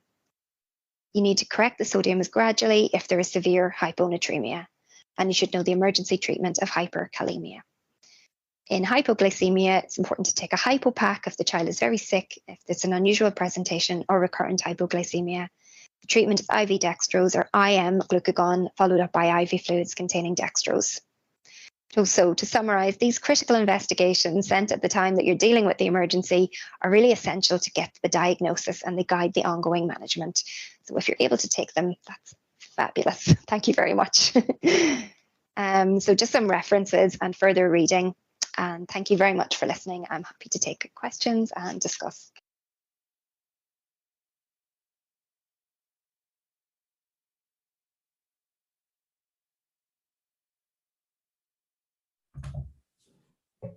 Hi, welcome back. Thanks, Emmeline, for that talk. Really interesting cases and lots of learning. So I suppose there's just no real questions coming through in the chat just yet. We were having a discussion as a panel. In terms of kid presenting or collapsed sort of kid or neonate, when would you consider giving steroids, thinking about a potential underlying endocrine cause, and are there any potential downsides if we give them and they're perhaps not necessarily indicated? So any guidance and to sort of give us clues as to when that would be appropriate? Yeah, so certainly if you have your shocked child with low sodium, high potassium, then that's really, one of your top differentials there. I think if you can take a cortisol level, that's the most important thing before you treat with hydrocortisone. That's then reasonable to do. And if you're seeing a response, then again, that would be, in keeping with your clinical impression that that's cortisol deficiency. The other time that we would often see a collapse or, adrenal crisis is maybe if a child has been on high dose steroids, perhaps they've had maybe encephalopathy or nephrotic syndrome, or for some reason they've been on high dose steroids, they've just finished them, then they've got an intercurrent illness and they're coming in shocked, hypotensive, hypoglycemic. In those children, you might not see the low sodium, high potassium picture, but you would still consider, look, this child is, got signs of adrenal crisis. And you could, again, check a cortisol level and then give hydrocortisone, or certainly give sick day cover. So your 30 milligrams per meter squared per day in 4 divided doses while you're waiting on the results. And I don't think really in most cases you're going to do any harm by giving hydrocortisone, and particularly if they have been on high dose steroids recently, high dose prednisolone or dex or anything, then you giving 100 milligrams or 2 milligrams per kg of cortisol is not going to do them any harm, so you don't have much to lose there, I think, in that sort of situation. And the other kind of case, it's rare, but does happen, if somebody has maybe been started on thyroxine treatment and they have an undiagnosed cortisol deficiency, so maybe they've undiagnosed Addison's, or maybe they have a pituitary problem and they have like central cortisol deficiency and central hypothyroidism, and then they've just started on thyroxine, and then they're starting to metabolize their cortisol much quicker, and then they come in collapsed in a crisis. Again, we did have a case of that a few months ago that Tudor will remember, and that would be a time, just give the hydrocortisone. As I think if you can take a cortisol level beforehand, that's really good. Ideally an ACTH, because that helps us with the cause, but that can, if it's an Addison's and you've already given 1 dose of hydrocortisone, it's not going to impact on the result of the ACTH. It'll still be really high. So I think in general, if you're thinking it and it would fit clinically, take your cortisol and give it. Yeah, good. And I suppose one of the other things that you touched on in the talk is management of hyponatremia, particularly sort of salt wasting conditions, etc. And that some places, particularly Northern Ireland, with everything's happened, we can be quite nervous at times about management of hyponatremia. Any general words of advice, pearls of wisdom with regards to managing the child with hyponatremia? Yeah, I suppose mainly you want to know the cause, number one, to figure out the best way to manage it. If you've got a mineralocorticoid deficiency, causing salt wasting and dehydration, and you'll have very low sodium or high potassium, when you actually give them a saline bolus and high dose, an emergency dose of hydrocortisone, that alone is really going to bring your sodium up, because a high dose hydrocortisone has a mineralocorticoid effect. So you'll find the sodium will come up quite quickly then. But if it's a very, very low sodium, so severe hyponatremia, certainly below 120 or much lower, it would be very, very cautious after your initial resuscitation that you want the sodium rise as gradual as possible. So like 0.5 millimole per liter in an hour, ideally. So if you're finding it's coming up too quickly, to avoid osmotic demyelination, you'd be thinking, look at what are they passing in their urine, what's the sodium loss there, and you'd want to just replace a little bit more than what they're losing. So it might not be continuing with saline, you might be using your Plasmolite, your Hartmann's or something like that to try and avoid over rapid correction of the sodium. So it's really close monitoring and adjusting in ICU what you're doing, depending on what's the pattern of rise and what's the urinary losses of sodium. So gradual correction, bearing in mind though, you might have initial jump after your emergency treatment. Perfect. Thanks, Emmeline. I think there's a comment in the chat from Imogen Green saying they often struggle to get hypoglycemia blood results back for our neonatal patients quickly.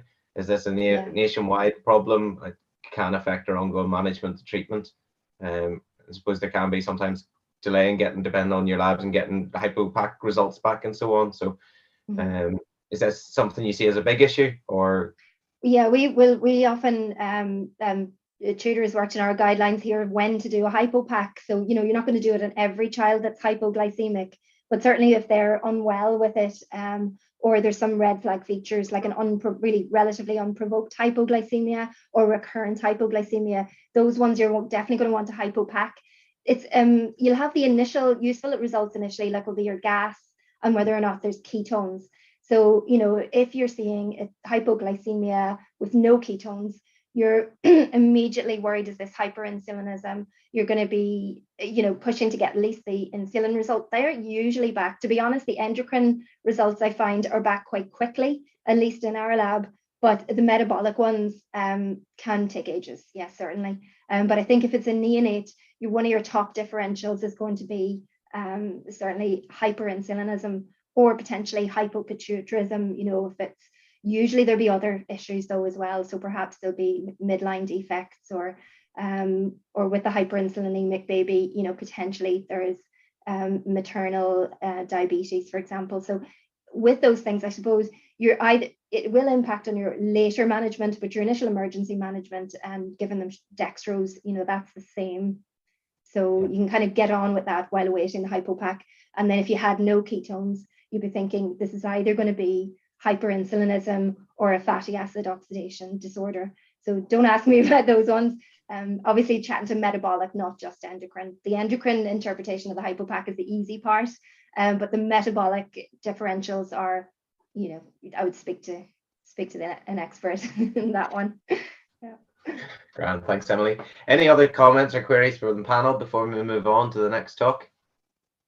Can I just say about the sodium correction? So I agree fully, doing it too fast is detrimental, but I think the only exception would be hyponatremic seizures. So we often get blindsided and just give benzos and forget to check a sodium.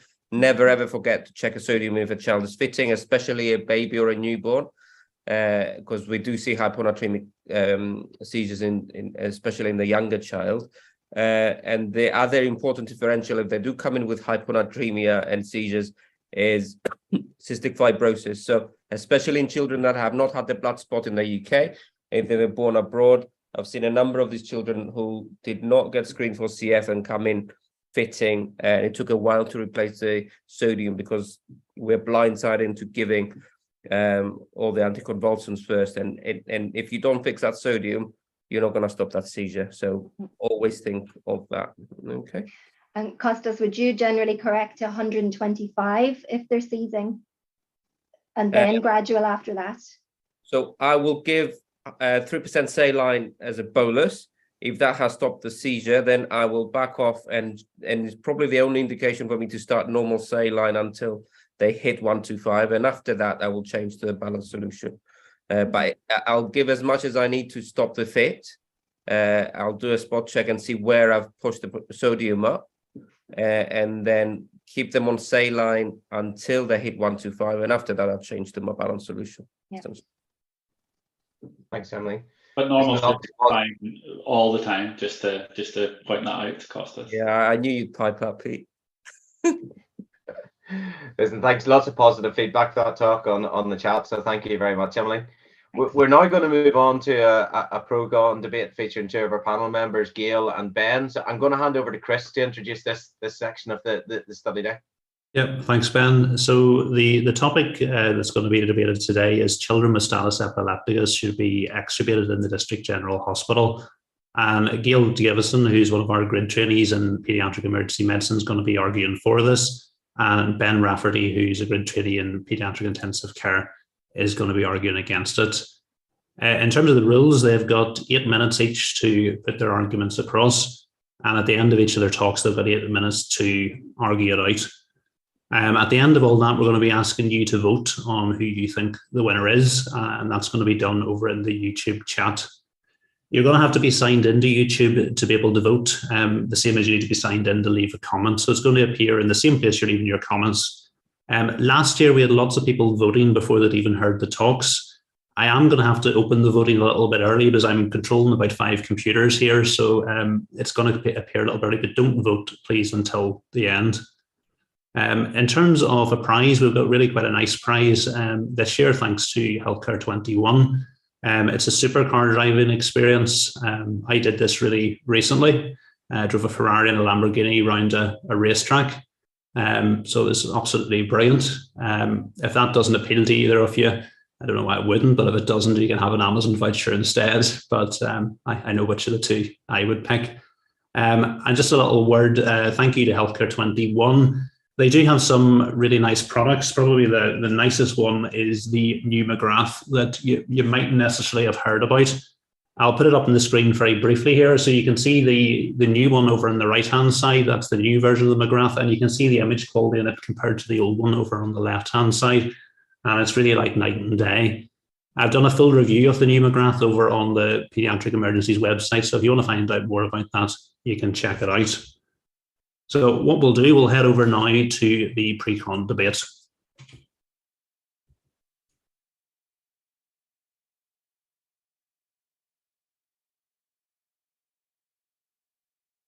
Hello, my name is Dr. Gail Davison. I'm an ST8 Paediatric Emergency Medicine trainee at the Royal Belfast Hospital for Sick Children. I will be arguing for the motion that children who receive an RSI for status epilepticus in a District General Hospital should be extubated.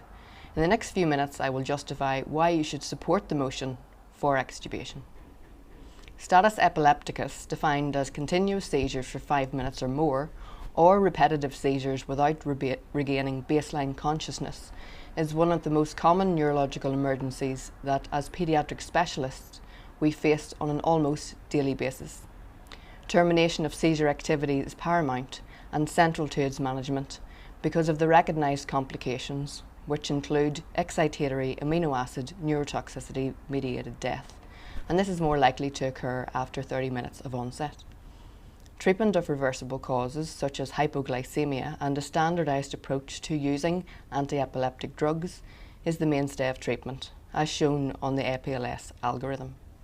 As clinicians, we move through the algorithm, giving the next dose of benzodiazepines as in step 2, or administering levetiracetam as in step 3, in response to ongoing seizure activity, because each subsequent step is not without risk.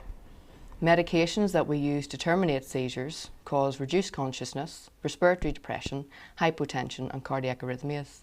The new protocol, published in response to recent research, prioritises medications earlier at 5-minute intervals for the first 3 steps, and this is in contrast to the 5, 10 and 10-minute intervals.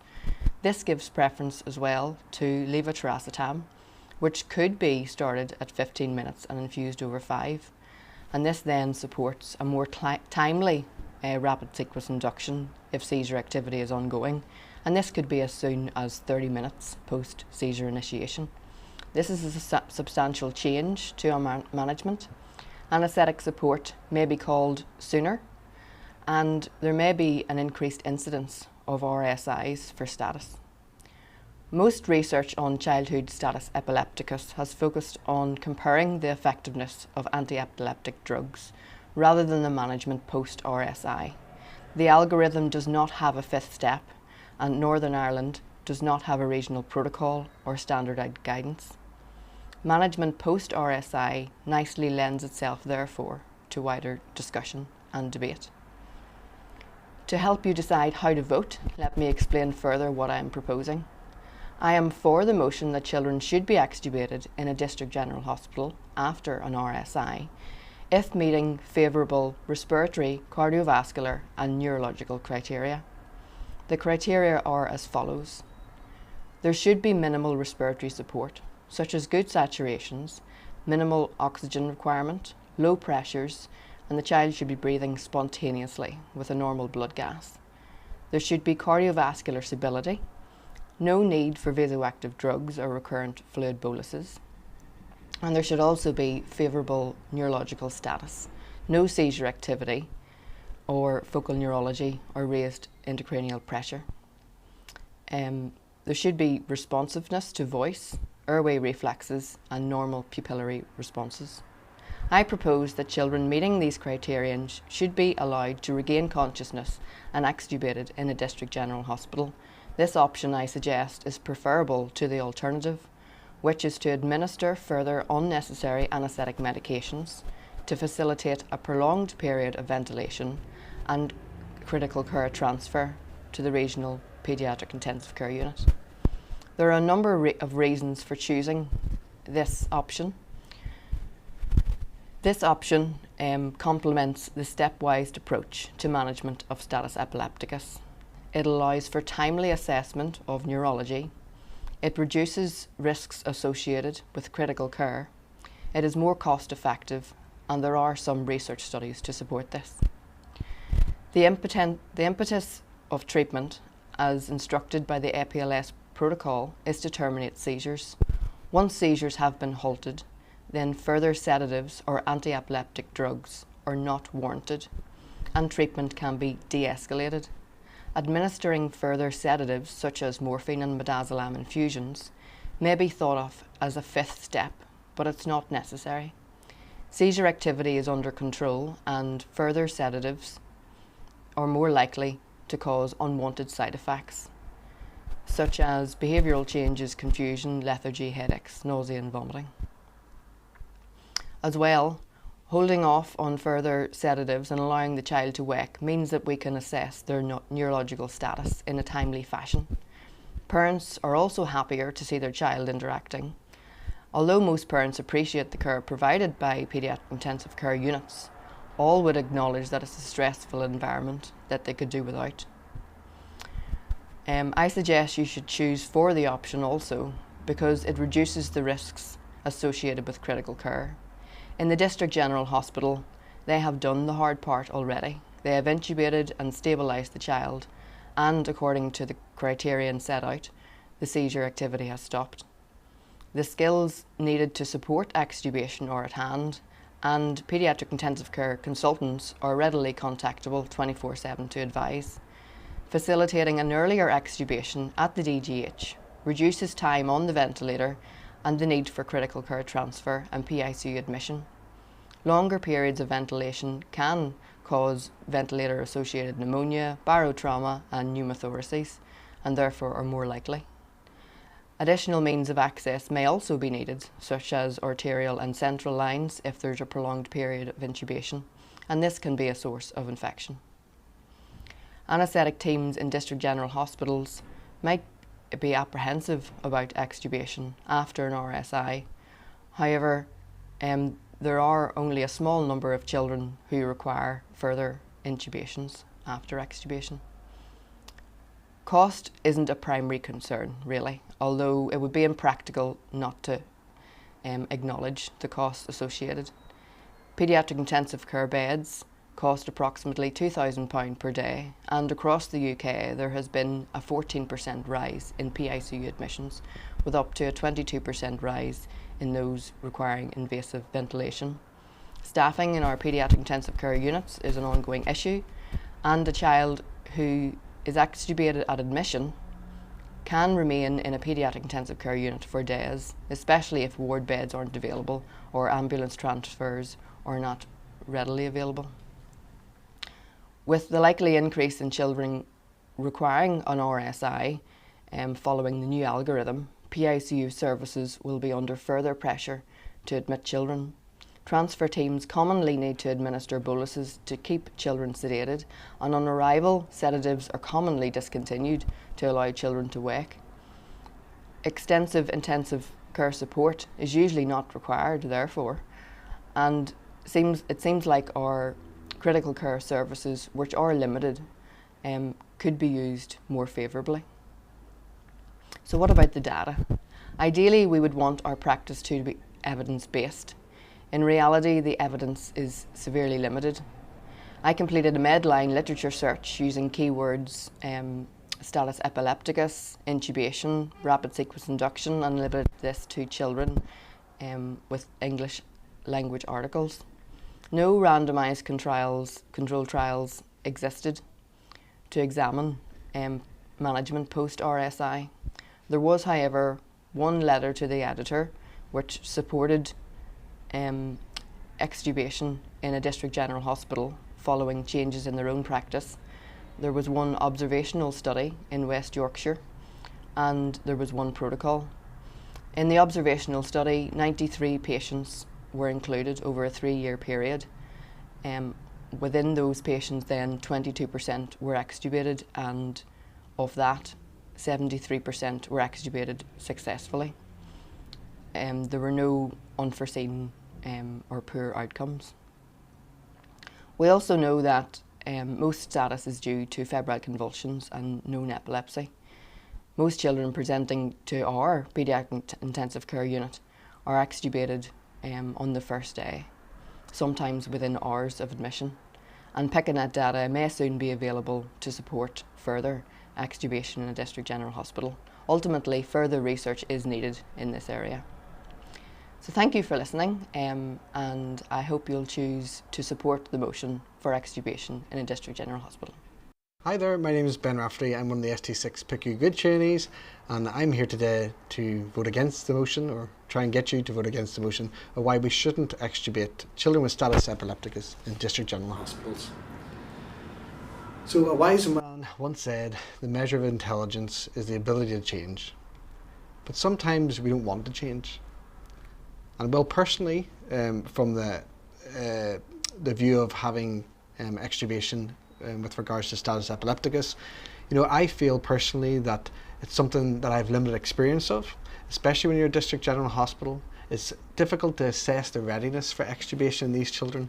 They're given an RSI, they're very sedated, and anaesthetics even themselves will feel uncomfortable with this, and paediatrics, having limited experience in district generals, would also feel uncomfortable making this decision. There's no shared medical or nursing pathways for these children, and that's something that really needs to be addressed. There's no consultation with staff regarding the feasibility, and the evidence is somewhat limited. It's really hard to come by. And the other problem is it's a team decision, and when you're in the district general hospital dealing with an intensive care situation, you don't want to be the one that makes the wrong call, and then suddenly that teamwork falls apart and you feel blamed. It's a very difficult situation to be in. So as a result, I sent out a survey monkey, not actual monkey, but an online questionnaire to many WhatsApp groups across Northern Ireland, focusing on paediatric and anaesthetic trainees, and also consultant WhatsApp groups as well. So many thanks for all the replies. There was 38 replies. It was a nice mix of paediatrics and anaesthetics. Having an inroad with my brother being an anaesthetic reg really helped. There was 45% of the respondents were consultants, and about 80% of the respondents were greater than ST6, so quite senior trainees. So there were 7 questions that I'd asked, and I'll go through those in detail. Again, because there's very limited evidence, I decided to go locally and ask people on the ground what they thought about what was happening. So as mentioned before, the demographics, roughly about 50% paediatrics, 50% anaesthetics. There was some acute critical care trainees in there too. And again, greater than 80% were, or greater than 70% or 80% were greater than ST6. So in terms of confidence, so I'd asked on a scale from 1 to 10, how confident would you be making the decision to extubate a child in a with status epilepticus in a district general hospital? And the score out of 10 was 3.7. So across the board, really low confidence with regards to assessing children for extubation. So what were the issues? The main issue was that there was no clear guidance to manage these patients. There was no designated nursing support for this population of patients. Who's going to look after these children post-extubation? Is it going to be any nurses? Will it be the paediatric ward nurses within a HDU setting? Is that able to be facilitated? Or will it be theatre staff, theatre nurses looking after these children? Again, something that hasn't really been discussed, and it really needs addressed before we can pursue this any further. The next most common issue was there's very little experience of management post-extubation in this circumstance. And then there was anaesthetic concerns about blocking theatres and tying up medical staff to look after children post-sedation and anaesthesia administration for possibly hours at a time. And many pointed that in district generals this simply isn't feasible. So all these concerns, they really point to logistic and patient safety issues. So I then asked what would be needed to improve rates. So over 75% of respondents said regional teaching and regional guidance would be essential to improve extubation rates. 20% mentioned that it would really have to be the transport team leading the key decisions about whether to extubate these children or not. And there was quite a marked number of people who also said that they had a fear of being abandoned by the tertiary centre with regards to the management of these children. So then I asked, should children have a trial of extubation in DGHs? And surprisingly, about a third fell into each category of agree, disagree, and we're sort of sitting on the fence with neither agree or disagree. However, whenever I was looking into the data, those who were sort of sitting on the fence, there was 80% of those who were unaware of any local benefits of extubation. And so they probably would side more on the disagree side. So it's probably really a 60-40 split for disagree. So I was Googling some teamwork quotes, and this is one that I found was particularly good. So if you take the team out of teamwork, it's just work, and who wants that? And I think that's the problem when it comes to extubation in DGHs. It's the human factors and systemic structure issues that is a problem. So human factors is defined as enhancing clinical performance through an understanding of the effects of teamwork, tasks, equipment, workspace, culture, and organisation of human behaviour and abilities and application of that knowledge in clinical settings. So in short, we all have a sufficient clinical knowledge, but it's those structures that really aren't in place, especially in district generals, to look after these children. There is no guidelines, there's no standardisation of care, and with a protocol or a guideline, you can then align systems to make the children as safe as possible in this scenario and have the necessary resources in place to accommodate this. Education and training is also essential, and this would have to be led by the PICU team and transport team, possibly in local settings, and simulation would be particularly beneficial. Also the psychological safety. It's really important to get the opinion of district generals about what problems that they will have in their department, and this needs to be fed back into the guidelines. I think this is really important if you want to get people on board with changing the standard of practice. So the evidence, again, very limited, but this is achievable across other parts of the UK, and it's being demonstrated in the Paediatric Critical Care Society's acute transport group, They did a presentation there a couple of weeks ago, and it pointed out that in some trusts in England, up to 70% of children presenting with status epilepticus were successfully extubated in district general hospitals. However, when looking into which trusts succeeded most, it was those with really robust guidelines, the WATCH guidelines and the NEWTS guidelines. The lowest rates were within Scotland and Northern Ireland, which are 2 to 3%. I understand that this may be multifactorial, but I'm not aware of any local guidelines in Northern Ireland that describe how to safely extubate a child in a district general hospital, and that may be impacting the rates. Also, it could be staffing issues and other unique geographical issues as well, and this would have to be explored more. I think there's a lot of services that DGHs do to absolutely the same standard of PICUs, but I think it's unfair and irresponsible to ask them to do something that will make staff unnecessarily anxious with no guidelines to follow. So should you change? That's covered in another talk, but possibly in the future, but not now. The final decision will lie with local teams and local systems. So, in conclusion, without robust evidence, we shouldn't and we aren't extubating children regularly in district general hospitals in Northern Ireland and across many or most trusts of the UK. There needs to be more support and a protocolised approach for this high risk situation. And this is an intensive care scenario, and people can very much feel out of their depth in district general hospitals and feel very isolated. At the end of the day, they've escalated through the APLS guidelines, it's reached the final stage, and the guidelines then falls away after that. So you're going into really what is uncharted territory. And I think most importantly is to support staff to make the right decision. And I think if there's a national guideline, this would really help. But until then, I think it's unsafe. Thank you very much. Right, Gail, thanks very much for your presentation. Very interesting. So I suppose we'll just ping pong questions to each other. Does that sound all right? Yeah.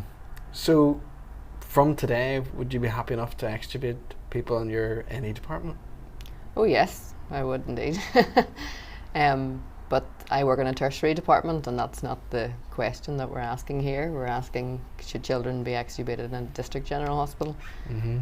But certainly I would be happy to extubate children in the regional NE department, because I know it would be better for them to remove that tube when they're waking up, and it's better for them to go to the ward rather than having critical care needs. I was very interested to hear your talk, Ben. There's a few things I picked up I wouldn't mind covering. Yeah, go on. So a lot of your talk seemed to focus on human factors. Mm-hmm. I know we've both acknowledged that the research out there is limited, but there are some studies and there are some departments who have good protocols, good guidance in place, and they have resources in their district general hospitals, such as high dependency care, to make this feasible. I know you've said from the survey that it's not feasible, but then you're also claiming that things needed to be put in place for it to be feasible. So what I'm sort of supporting is, if we had protocols in place that were set up by our regional intensive care services, that were advocated and that were endorsed by our regional specialists and district general hospitals, then this could go forward. It is possible. I think we can definitely come to agreement on that, but the problem is we all know how long it takes for protocols to be established, for that to become the standard of practice, and to get these different things rolling, to have the nurses available to look after these children, to have the teams appropriately trained. But this could take years, and at the minute within, well, district generals within, I can only speak for Northern Ireland, that's one of the experience I have, I don't think they're particularly happy, and the feedback that I've got, they are very unhappy if this were to be forced upon them. Yes, you're right, there are some trusts across England that have very good guidelines, and I suppose we all want the same. Whatever's in the best interests of child health, we'll absolutely support 100%. But I think to prematurely do it could lead to harm, because it's a medical emergency, and as you say, you're at the final step. and step beyond that is to step out of your comfort zone. And that's the feedback that I've got locally is we're very much afraid. Confidence levels of 3.7 out of 10. They're very, very low. So I would just be afraid of deteriorating relationships with district generals by nearly enforcing it upon them. Yeah. It does need to be supported, and I think especially in Northern Ireland with staffing issues and stuff as well, there isn't always that support that maybe will be available to district generals to make that decision. Well, no one wants to force any management upon any colleagues that is unwanted. So I'm not supporting forcing someone to extubate a child, but in a scenario where, for instance, a child was at a district general hospital and a phone call was made to our regional services and PICU consultants, and the child was waking up and met all the criterion that I had stipulated, then a conversation could take place between a consultant anaesthetist and a consultant paediatrician at a district general hospital and our PICU consultant here, and it would be possible, I'm saying, for a child to be extubated safely because they have advice. It's interesting you're talking about change and the inability for us to change, but I suppose change is essential for healthcare, and yes, I know change needs to be evidence-based. The other thing you brought up was confidence really. And I've published studies, and I know of studies that show that there's no correlation between confidence and competence. They're two completely different things. So I acknowledge that people in a district general hospital may be apprehensive, but it's about putting those support networks in place. Nothing should be forced, yes. And if someone in a district general hospital is adamant that they will not be extubating, well then fine. But we need to support, and we need to show what evidence is out there, and we need to make some steps to move forward to earlier extubations, because it's better for children, because it means that they're not being ventilated for an unnecessary amount of time. Yeah, well, I suppose it's an assumption we're making, because you said there's very little evidence out there. There is definitely pros and cons for it, and I think we're sort of coming to the same argument that it can be done if there's protocols in place. And I think from my perspective, the big problem with the extubation at the minute is the lack of protocols and the lack of training, and that's what I do not think is feasible at present. Again, if evidence come out that it is appropriate, I think everyone will adapt to that. But at the minute, it's hard to come by, and also the structures are just simply not in place. Yeah. It's okay saying they may be in place, but until they are, it's a risky situation to be in. Let me ask you this, Ben. If you're in your grid training for intensive care, say you completed your training and you're waiting for a consultant job, and you decided to do a locum in Auchnagalvin as a registrar, and you intubated a child with an anaesthetist by your side for status epilepticus. You've done a rapid sequence induction, and then half an hour later they start to wake up. You were told that the main treatment here, or the main management here, is to transfer the child, but your child's waking up. Would you feel okay to put them on infusions of morphine and midazolam and bolus them to keep them awake in order for a 2-hour journey to PICU in the regional centre? Again, you would have to chat out with a responsible consultant if you were doing a locum. But however, if I was in that situation as a paediatric intensivist, I would be one of the specialists that would be able to recommend what could be done and reassure the consultant is like, it's okay. These are certain criteria which I'm happy with, having worked in PICU. And if they agreed with me, absolutely, I would not force the consultant's hand. So it would be very much their decision. So you're saying it's a case-by-case basis then? Absolutely, if the skills were present in a district general hospital, then a child could be extubated? It's always possible, but I said there's human factors. We live in an imperfect system, and people do need to be comfortable, because at the end of the day, it's a medical emergency. They've got to the APLS algorithm, and after that it stops. They want the children to be safe, and I think district generals have done their job whenever they've got the child in a stable condition. It's totally up to them whether they think it's feasible or not. Yeah. Well, I think you're talking about there human factors again, and a lack of confidence at doing something new. But we all know, because we've been through medical training ourselves, that there is a certain amount of anxiety when you take up a new job, or you're doing a new skill, or you're doing something differently. And as long as, you know, there's support in place and guidance in place from experts, then, you know, we can all, as clinicians, progress, and we can all do things differently if that's best for the child, and we know it is best for the child. I think it's something that we agree on. Protocols in place, absolutely. No protocol in place and no support, dangerous. Okay. So the other thing I picked up on, you said that the results from the survey, and well done for doing a survey. It's not, I suppose, high level survey evidence survey, but you know, well done.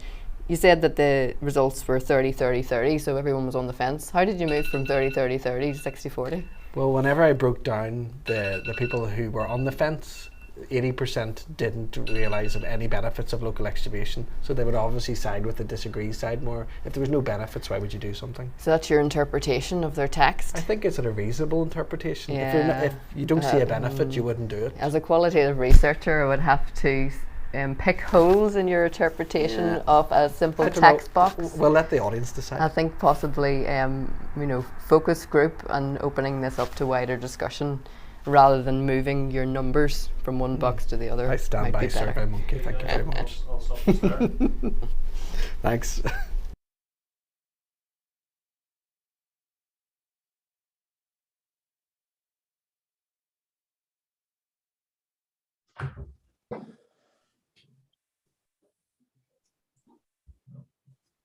Okay, so hopefully you enjoyed that pro-con debate. What we're going to do now is ask you to get your vote in. I'm going to give you about a minute or so to get that in. I know a few of you have voted already. It came up in the last few minutes of the debate, and we'll see who the winner is. And then afterwards, we're going to have a few comments from the panel, but we're going to leave those until after the voting is done and dusted.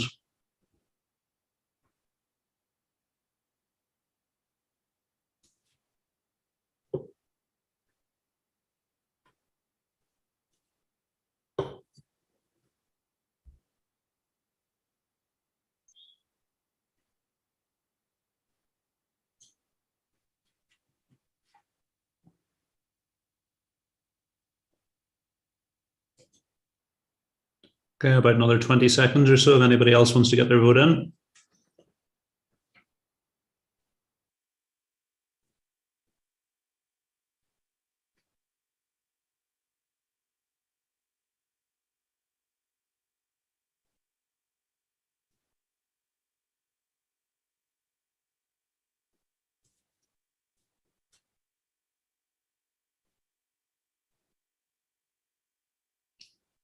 Okay, so I'm going to end the poll there. 61 to 39 in favour of Gail. So congratulations, Gail, you're the winner. So we can have I'm sure this is going to cause quite a bit of debates in the panel. So does anybody have any comments or queries they want to make on that? I think the majority of us are probably in favour for extubating in the DGHs. What about the guys who work over in England? Is that a standard practice? In Northern Ireland, it's most definitely not. There's regional variation in England. Certainly, Yorkshire and Northwest are ahead of the curve, and they extubate between 70 and 75% of their children, provided they meet certain criteria. I'll go through those criteria for the audience. But really, over 6 months, non-traumatic seizure with a normal CT, provided the anesthesia is done in the right way. And what I mean by that is not giving medication that will suppress breathing. So avoid opiates, avoid benzos, and try and use propofol or inhaled anesthesia. Those children are overwhelmingly able to be extubated in the local DGH. It's better for the patient, it's better for the families. Over winter is especially important because there's often no regional beds, so we're looking at 4 or 5 hour transfers out of region to extubate them into the ICU within 1 or 2 hours of admission, which is good for no one. And it's safe. For me, it's a no-brainer, provided we're all singing from the same hymn sheet.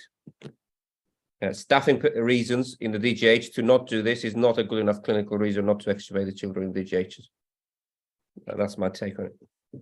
I would argue, Costas, though, that staffing issues are a good reason, because that is a serious potential patient safety concern. So I get it shouldn't be an issue, but if you don't have the staff and you don't have the confidence and the skills that are there at that time, and without any clear policies, procedures, guidelines as to how to manage these, as Ben said, the APLS algorithm, which most pediatricians working in the district general will be familiar with, stops at that point of intubation, then it's very difficult to expect them to manage that without the appropriate resources and support they need. So I agree in principle they should be extubated, but I think as things stand at the minute, there needs to be a lot of work and a lot of education, a lot of policies and procedures put in place to keep those, to make that a viable and safe option. Because I know staffing issues shouldn't be an issue, but actually if there's inadequately trained staff or inadequate knowledge staff, then that does cause a patient safety concern. So you're using a utilitarian view, and really the biggest utilitarian take is if you take your single retrieval team, because most teams have a single team during the day, to go and move a stable child who's usually able to stay in the DGH, you're exposing the rest of the region to a potentially very sick child that will be referred, like a meningococcal, whilst you're doing this child that could have easily been managed in a DGH. And the more we do this in DGHs, the more the expertise will grow, and people will become increasingly more able to extubate these children locally. And part of the overriding role of retrieval teams is to guide people through the process. So if you avoid opiates, if you avoid benzos, if you use propofol, if you put a safety net with a bit of 40 per kilo of Keppra on the background to avoid them fitting again later on, and provided you allow permissive hypercapnia so that you can stimulate those baroreceptors to breathe up, so don't overventilate them, these children will usually pull the tube out within 1 or 2 hours. Because one of the biggest sort of incentives for these teams to extubate really is when we say we're out on another transfer, we won't be with you for 7 or 8 hours, and then they decide to extubate anyway. So therefore you could have done it all along. So why wait for us to not be able to do it? Just do it and standardize it. So the bigger risk is for us going to all these children who are entry-level HDU, PICU that can extubate locally, and then someone much more sick comes in and we can't get to the bedside because we're moving this child from A to B. I think that's a bigger safety concern than local staffing issues, if I'm honest. The other thing, working in the district general, your inability to staff a transport service shouldn't impact on the care I can provide to the child, and that's it. Flipping back your original argument of my staffing issues not being able to provide. We can staff it, but we permission to have 1 team per day. So if that team is out with this kid, and a referral comes in with a more sick one, that's not my staffing issue. But to move my team for a stable child that can be managed locally is not good for the patient. I repeat, moving this child out to be extubated and then be back on the same day, which happens, it's not good for the family, it's not good for the patient, it's not safe for the region, it's not good for the transport team. The other thing, Ben, is that if I have to fly to Aberdeen and then get an ambulance across to Inverness or somewhere, and I have to wait on an aeroplane being free to even get me to Aberdeen, that transfer is going to take a long period of time. And you can say, well, it's not fair to ask these patients to look after somebody that you're going to extubate because they're not used to it. They're not used to looking after the patient on a ventilator then for the 8 hours that it will take me to get there. So if you want to create the circumstances that is better for that staffing issue, then get the patient extubated and put the patient back into the state that they're used to looking after patients in. So even the argument of for staffing reasons, they should be moved. No, for staffing reasons, you should get their substrate back to where they were before, which is safely ventilating by themselves. So there's always been a disparity between what we should be doing based on best evidence from research and from expert opinions versus what is being done in our services. And I think our aim should be to sort of fill in that gap in order for our services to live up to what we should be doing. And what we should be doing is not transferring patients when they don't need prolonged intubations. So, and get our staffing levels and our skills to live up to that. Yeah, I think that's right. There's nothing more frustrating to going out to District General Hospital to see a child trying to climb off the bed with the tube in and having to get more propofol to go back to sleep rather than just taking the tube out. You know, but I think, as everyone says, it's change and people don't like change. So you're fighting against that. And the other thing is it can only be done, I think, if it's done with the protocols to back it up. And I would imagine that would involve the retrieval teams going out and extubating the patients, hanging about for a while and getting the team comfortable with it to actually get it to happen. But certainly in Northern Ireland, it happens the odd time, but the majority of the time, you had the statistics, Ben, didn't you? It's maybe 2 or 3%, is it?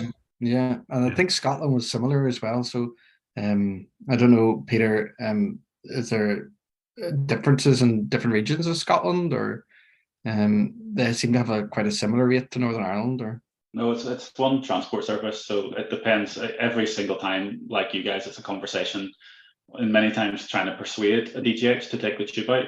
And our transport service is as short-staffed at times as the Northern Ireland one is. And I think that, you know, what this displays, it goes beyond, you know, seizures. This goes into, you know, we were talking offline about high flow and all these other patients. We have removed a lot of wards' capacity to look after things because we've taken away their experience and their exposure to it. ICUs across the country have taken patients for a period of time now, whereby which we have de-escalated the skill set that people have on wards.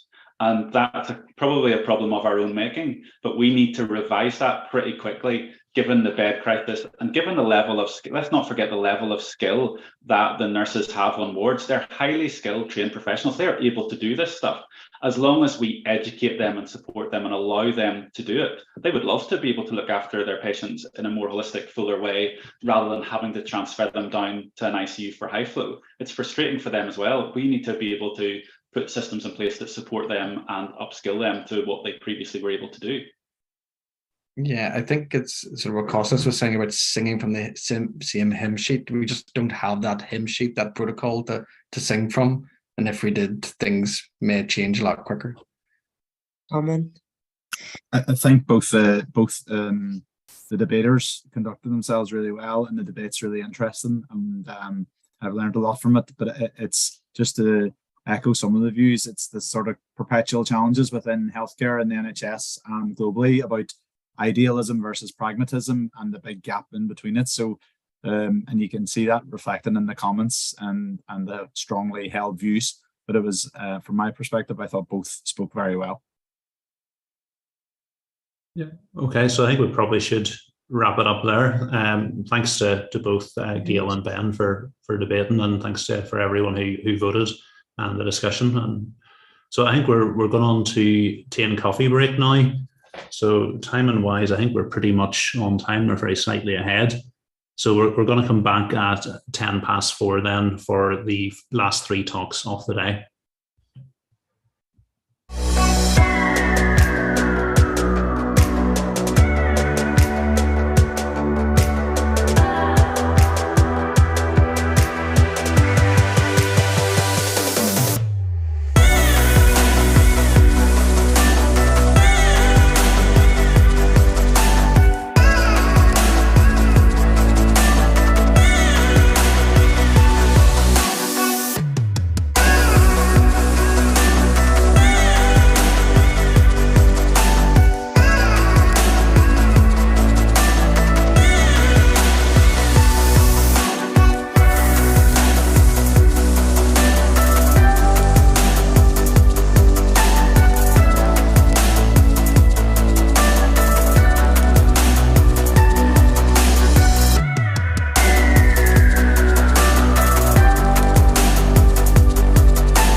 Welcome back, everyone. We're now on to the final session of the day, but there's still 3 talks to come, so do stay with us. There's still over 300 people watching, which is great. We've a couple of talks coming up now, and the first is a talk on toxicology cases by Dr. Peter Cosgrove.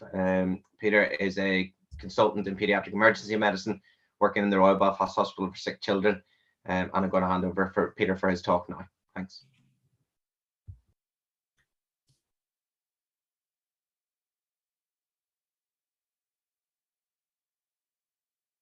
Hello, my name is Peter Cosgrove. I'm a paediatric consultant in emergency medicine and critical care retrieval here at the Royal for sick kids. I'm today going to talk to you about toxicology and 2 or 3 pertinent cases. Toxicology is a wide field that encompasses quite a range of topical contents, such as street drugs, slang terms, heavy metal exposures and environmental disasters, accidental toddler toxicology, which we'll focus on here, altered mental status and the consideration of toxicology as a differential, and bioterrorism and envenomations. Here we're going to focus on the serious toddler toxicology and the terminology sometimes used, 1 pill can kill, and referencing some of my own PTSD from 1 or 2 cases that I had seen of similar variety. However, this is not just my own experience. I must say I'm very grateful for my training and experience in Boston, where we had our active toxicology department and team and saw a large number for the regional in the States. And in particular to my co-fellow, Dr. Mike Tose, who had already done his toxicology fellowship before joining us as a pediatric emergency medicine fellow. So I must give credit where due and say that I don't act or teach in isolation. Epidemiology, briefly, this data comes from the US, which has the most robust annual data reporting on toxicology and poisonings. There are over 2.1 million exposures reported to poison centers in the States for the last year from 2020-2021. The vast majority, 88%, were single substance exposures, and there were just over 1,400 fatalities. And the top 7 drugs, as you may guess, were the sedatives, hypnotics, pharmaceutical and illegal opioids, acetaminophen or paracetamol, miscellaneous alcohol, stimulants and street drugs, cardiovascular medications, and antidepressants.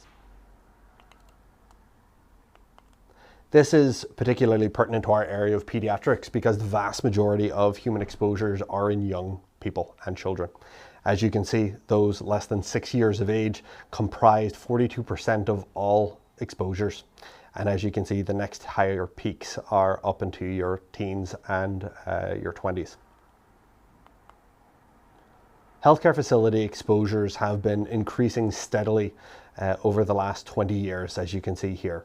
The red line describes the actual incidence going up per year, averaged over days.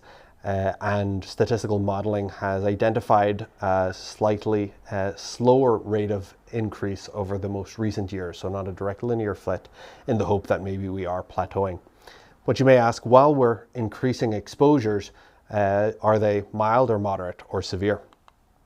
The data shows that we actually have increasing more serious exposures and that these increases are fairly linear. Less serious exposures are declining, likely as a representative controlled and safety measures taken in the US. However, while that's applicable to the overall toxicology epidemiology, what about pediatric cases? In this case, defined as those less than 20 years. I'll let you write down your guess which are most called to poison centers for children. As you can see here, these are the most frequently involved drugs and exposures for kids less than 6 years of age, or 5 or less. As you can see, the top few involve cosmetics, cleaning substances, analgesics, foreign bodies, vitamins, topical preparations, etc. The total N at the bottom you can see is close to 1 million. However, in addition to exposures, what about fatalities? So the top drugs resulting in pediatric deaths less than 6 years of age are again analgesics. Now, bearing in mind this represents the opioid epidemic, reflective in the US, which is not as applicable to the same extent in other westernized countries. And the total N here is 74 for all substances and single substance exposures, just next to it at 44. And you can see after fumes, you have cardiovascular drugs, batteries, chemicals, alcohols, stimulants, and cold and cough preparations. For those children less than 6 years of age, ingestions tend to be single agent, exploratory, accidental. And although children less than 6 account for 42% of all exposures, they only accounted for 1.3% of all fatalities. Over the last number of years until 1985, the pediatric percentage of deaths as a fraction of the overall fatality proportion has ranged anywhere from 1 to just over 3%. And in the last 6 years, you can see here at the bottom right, list somewhere between 1.2 to 2% of the overall population. This is because medications are often very difficult to identify and look like sweets to little kids. It's very difficult here in this picture to pick out which one might actually be a drug and which one is just some regular sweets lying around, or if there are older siblings around. Specific examples include amitriptyline and thiodiazine, which are bright red, round, nice and attractive tablets that any toddler might pick up. In contrast, poisonings in kids over 6 years of age. In the last year, there were 7 fatalities in children aged 6 to 12 years. 3 were environmental and broken up, as you see there. And then the number of fatalities jumped strongly from the 13 to 19 age range, with 68 in total. 2/3 of these were presumed suicides, and about 1/4 were due to substance misuse or abuse. So on to our first case. I will present this in a US style board exam question with 5 options. To get the most from it, I would recommend just writing down your chosen answer in the brief pause before I move on to reveal the answer. So, a 19-month-old boy is brought to the ED by parents who are concerned that he may have eaten extended release Verapamil 90 minutes ago. The grandfather is confident that there are no pills missing. In the emergency department, the boy's normal vital signs and physical exam, but he's sleeping in the afternoon unusually. The most appropriate next step in management is, as you see there, give activated charcoal, discharge if he wakens up, a bolus of intralipid followed by an infusion, admit for monitoring, or a 10% dextrose bolus followed by 1.5 maintenance.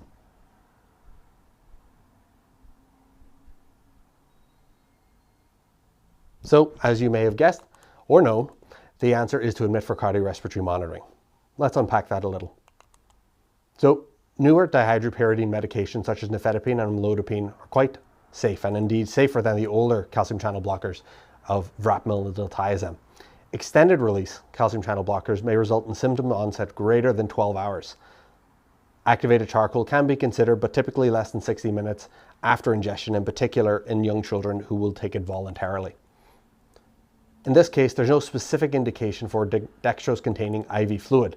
Indeed, calcium channel blockers tend to result in an elevated blood glucose, in contrast to beta blockers, which may cause hypoglycemia. Lipid emulsion or intralipids, relatively new antidotes, sometimes used for lipophilic cardiotoxins. However, it's a first-line treatment only for local anesthetic toxicity, such as a lidocaine overdose. In this scenario, the only safe treatment here really includes the observation of the patient for 24 hours and supportive care to treat potential cardiovascular effects of the calcium channel blocker. The epidemiology of calcium channel blockers: there were over 15,000 cases of intoxication and over 6,000 single exposures, and over 1,000 of those in less than 6-year-olds. This is one of the medications that scare me the most when toddlers get into their grandparents' medications, because although it only accounts for 12.5% of all cardiovascular drug exposures, it accounts for 43% of the deaths. The old differentiation were the dihydropyridines and the non-DHPs, as you can see here. As you know, the dihydropyridines focus on the vasculature, and the non-dihydropyridines focus on the L-type calcium channels in the myocardium. This is a graph taken from an old publication, but is very applicable here. Toxic dosing for an average 10 kilogram toddler. As you can see, nifedipine, verapamil, and diltiazem come in massive doses available for the adult population. However, the minimum potentially fatal dose is only 15 milligrams per kilo, so it really only takes 1 or 2 tablets to cause potential harm or death in toddlers. Developing further on calcium channel blockers, here's another question. Otherwise healthy 50 kilogram 14-year-old presented to the ED 6 hours post intentional ingestion of 40 sustained release diltiazem tablets. You see her 3 hours after ingestion. She has some nausea and dizziness. She's responsive in the ED, but her BP is 85 on 50 and she's got a junctional heart rhythm of 76 beats per minute. Her labs are, as you see here, a relatively normal ionized calcium, potassium, an elevated glucose of 20, a lactate of 9, a pH of 7.2, and a low bicarb. And of course, toxicology screen, pregnancy test, and blood alcohol concentrations were negative. While you're in the emergency department, she receives charcoal via an NG. She receives calcium chloride and 500 ml normal saline bolus. She receives IV glucagon bolus, and she started on adrenaline and 0.1. She's admitted to the ICU about 7 hours after the ingestion. She still has a BP of 80 on 50. She's a nodal bradycardia of 60 beats per minute and is intubated for florid pulmonary edema. You finally achieve hemodynamic stability with IV adrenaline and noradrenaline infusions, a glucagon infusion, isoprenaline to keep the heart rate over 100, and an IV calcium infusion. And she remains hyperglycemic even with high-dose insulin. Indeed, this case is based off a published case report from before. The question, as you know, calcium channel blockers are highly protein bound with a large volume of distribution. However, in overdose, which of the following are not true? Demonstrate saturable metabolism. They have an increased absorption to reduce first pass. They display first order kinetics. They're primarily metabolized by the hepatic CYP system. Or calcium channel blockers have active metabolites. Which one is not true?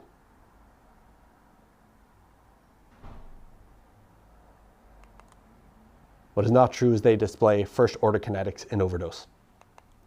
Indeed, one of the other factors that potentiate calcium channel blockers' lethality is their ability to undergo saturable metabolism in overdose. What this means is with an increased dose, the rate of calcium channel blocker clearance decreases, thus prolonging the half-life up to 28 to 40 hours, even though normally it's only 4 to 6. You can see here on the graph the top first order kinetics, which most drugs undergo, about 95%, and at the bottom graph is zero order kinetics, and you can see a saturated steady rate of decline where increased dose does not result in increased clearance.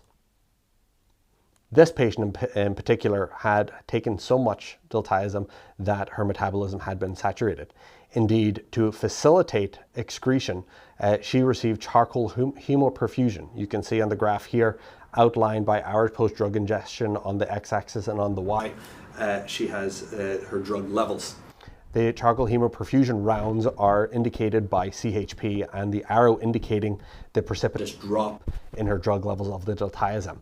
You can see in the top right key, the MA and the M1 are the two active metabolites of diltiazem, which are still present and recorded.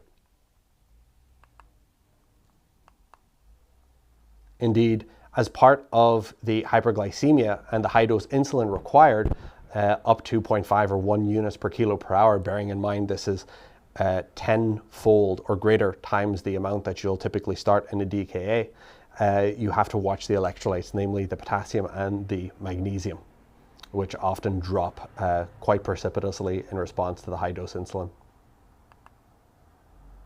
This is the timeline of this patient's case-reported events. Without going through it in excessive detail, I'll draw your attention to at 16 hours, the atrial standstill that was refractory to pacing, that she went on ECMO shortly thereafter. Within the first 24 hours, she was documented to have absent brainstem reflexes, and had been on ECMO, which was then terminated for life-threatening bleeding, and restarted her pressors. She received further charcoal hemoperfusion, but ultimately weaned and improved and returned to baseline and was discharged from the ICU. The management of calcium channel blocker overdose is divided up into initial resuscitation, which involves your gastric decontamination and your addressing of the circulatory effects with IV fluids and atropine. Of note, there's often a clear mental state until a precipitous deterioration, and oftentimes your point of care finger stick or your D-stick to show the glucose is a very accurate early warning sign. Specific interventions include IV calcium, IV glucagon, high-dose insulin, vasopressors, and lipid emulsion if you tried most other things.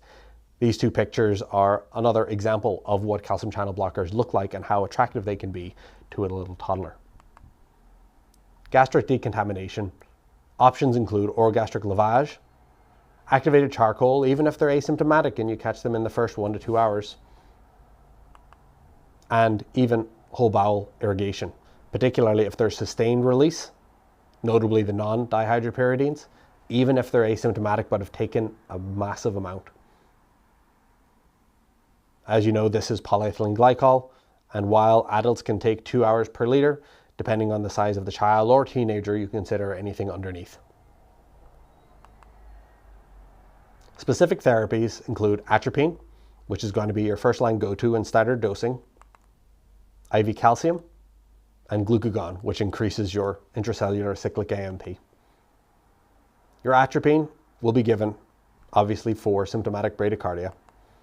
Your IV calcium, however, is often ineffective for calcium channel blocker overdoses. While they can block the serum concentration and the intracellular handling of calcium, the peripheral calcium gluconate has only 1/3 of the calcium of calcium chloride. So often these children need central access in order to give the required amount of calcium chloride at the described rate. It can be used, but cautiously. There are some case reports as well that describe severe adverse events and vasoconstriction at the higher doses of calcium. And the glucagon, which we'll touch on in a little bit, increases the heart rate in calcium channel blocker toxicity in animal models.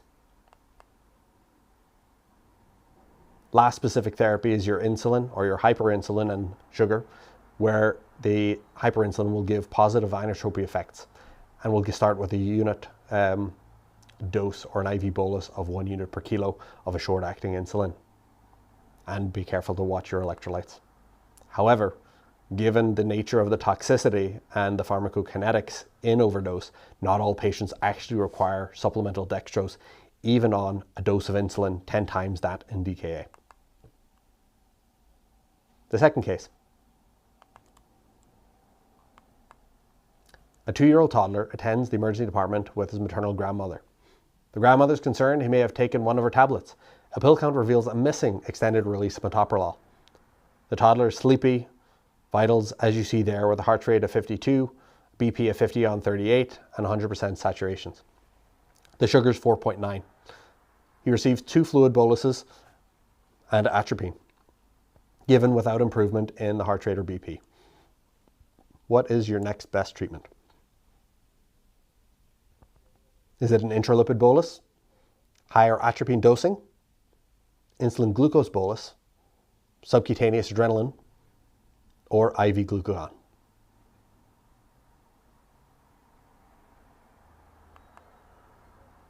IV glucagon. Beta blockers, in contrast to the calcium channel blockers, are more prevalent. There's almost 11,000 single exposures and 2,500 less than 6 years of age, so over double that previously described. And while they represent 22% of all cardiovascular drug exposures, they account for 17% of the deaths. So while serious, not just as bad as the calcium channel blockers. Specifically, the lipophilic beta blockers have more cardiac toxicity.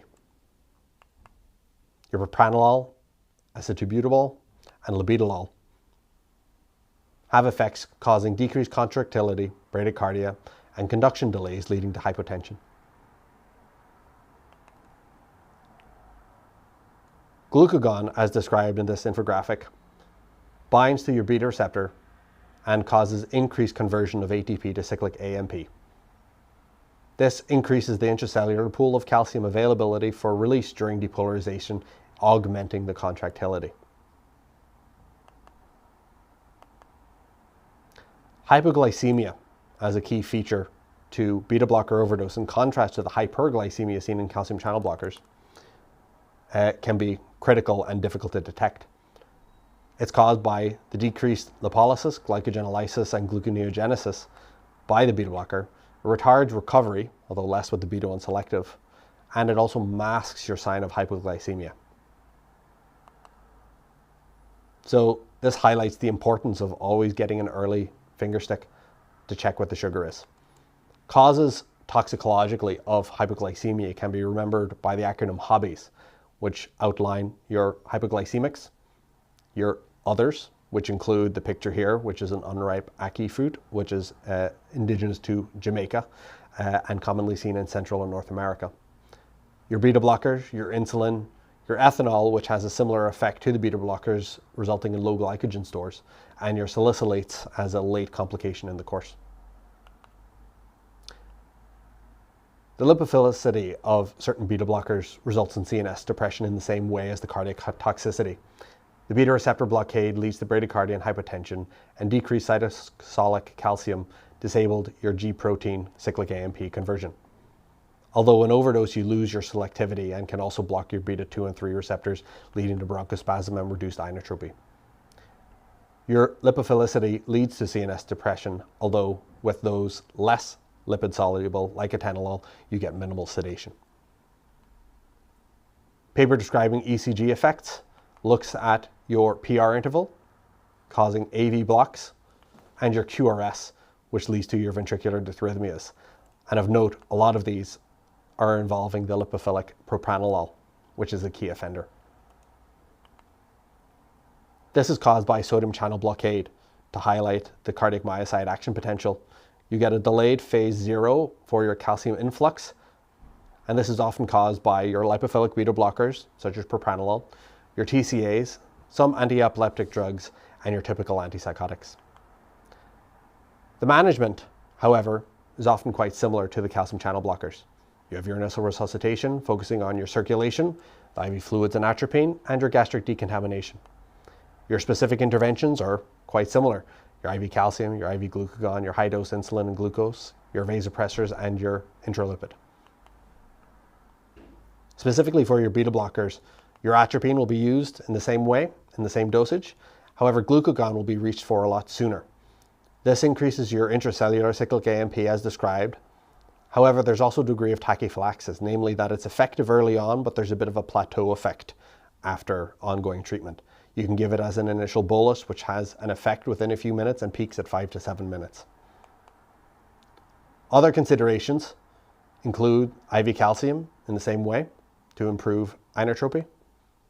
Magnesium if you have an ingestion of sotalol in particular, which prolongs your QTC. Propranolol to give sodium bicarb if you have QRS widening, which indeed behaves more like a TCA in overdose due to the blockade of myocardial and CNS fast sodium channels. However, in toxicity, it's associated with QRS widening and a positive R prime wave in AVR due to the sodium channel blockade, which is predictive of coma and seizures and dysrhythmia.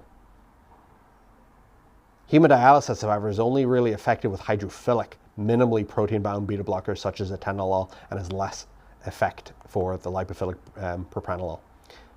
Here's an example ECG of a propranolol or flecainide ingestion, and here highlighted you can see the first degree AV block and the signs of sodium channel blockade, namely the widened QRS complex beyond 100 milliseconds and the positive R prime in AVR over 3 millimeters. An important teaching point which is easy to confuse is on the EKG, the difference between the QRS and QTC in toxicity. The QRS obviously is the sodium channel as described, which in the middle diagram, the cardiac myocyte action potential you have represented by phase 0, which is the upstroke. This is affected by tricyclic antidepressants, cocaine, carbamazepine, diphenhydramine. In contrast, your QTC is your potassium gated channel, which is your refractory period.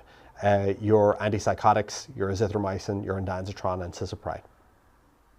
The reason why it's important to keep these separate is that the treatments are very different.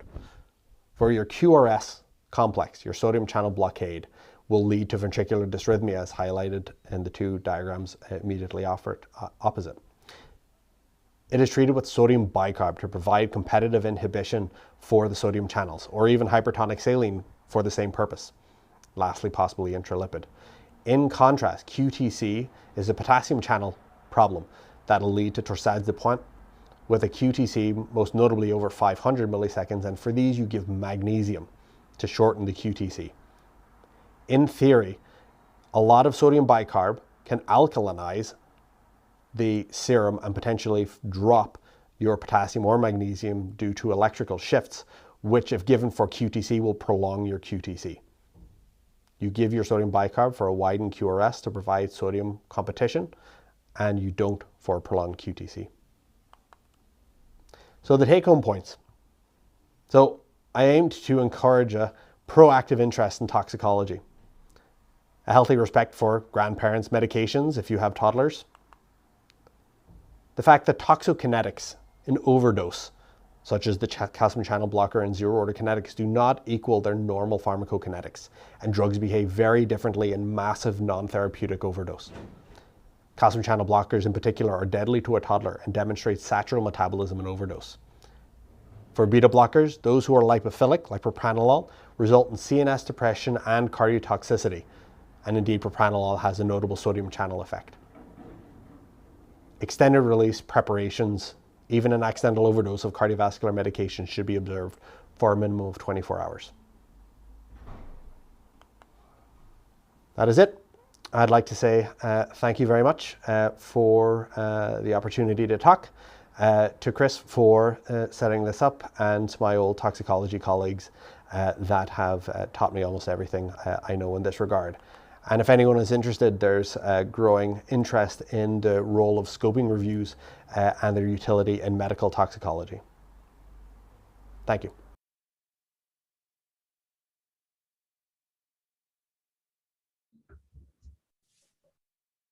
Hi, welcome back, and thanks to Peter for that talk. It is something that some of us in the UK don't go through pediatric training and don't actually get much in the way of formal teaching on. So really interesting and a good topic to cover.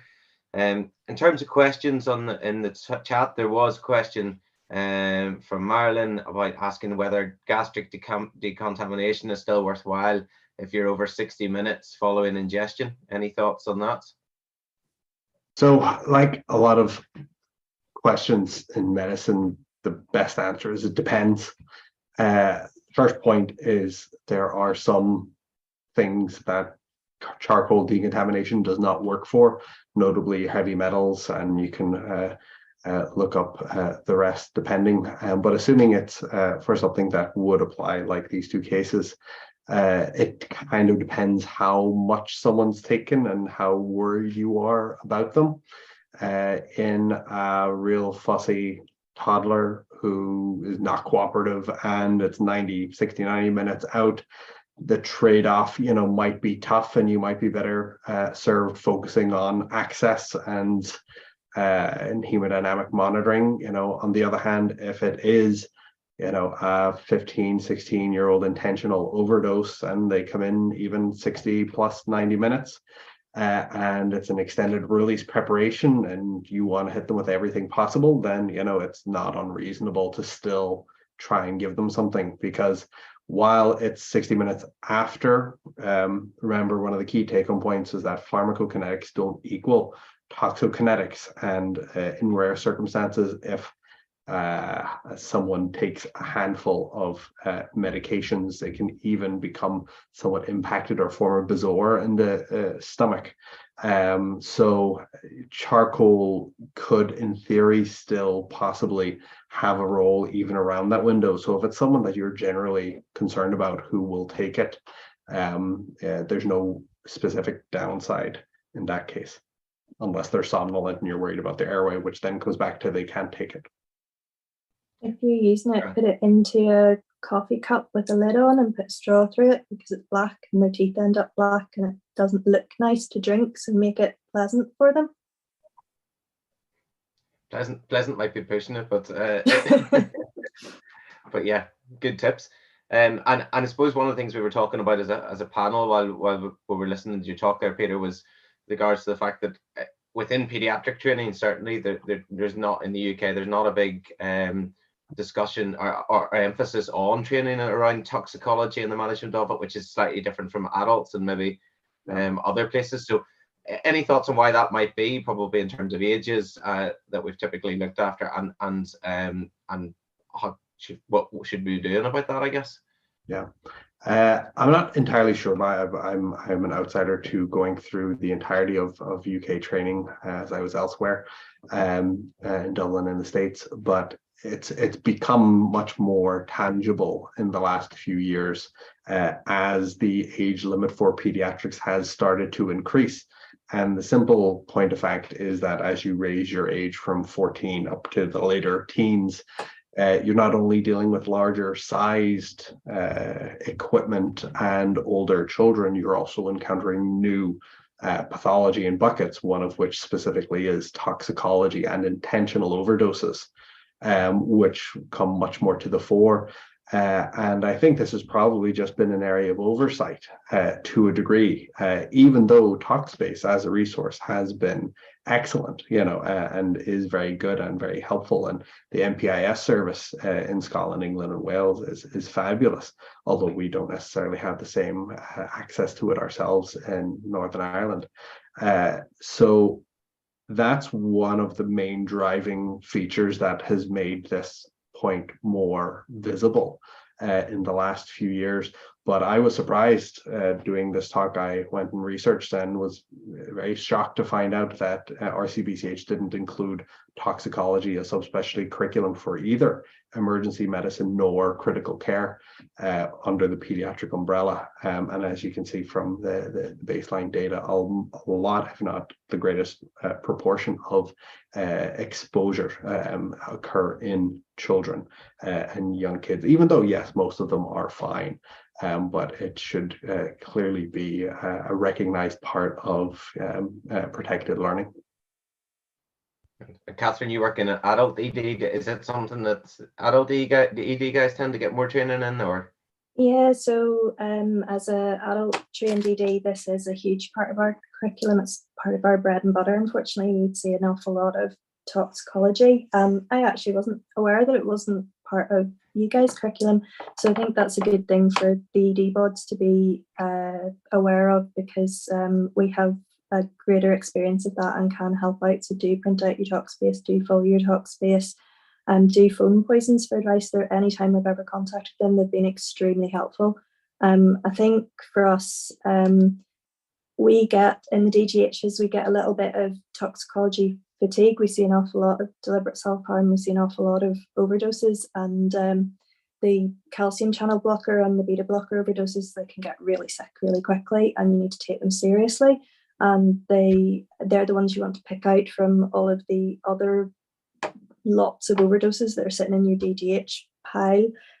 So it's combating that clinical fatigue of lots of toxicology coming through. And you find the ones you need to take seriously, and you need to take them all seriously, obviously, but you have to be cognizant that these ones can get really sick.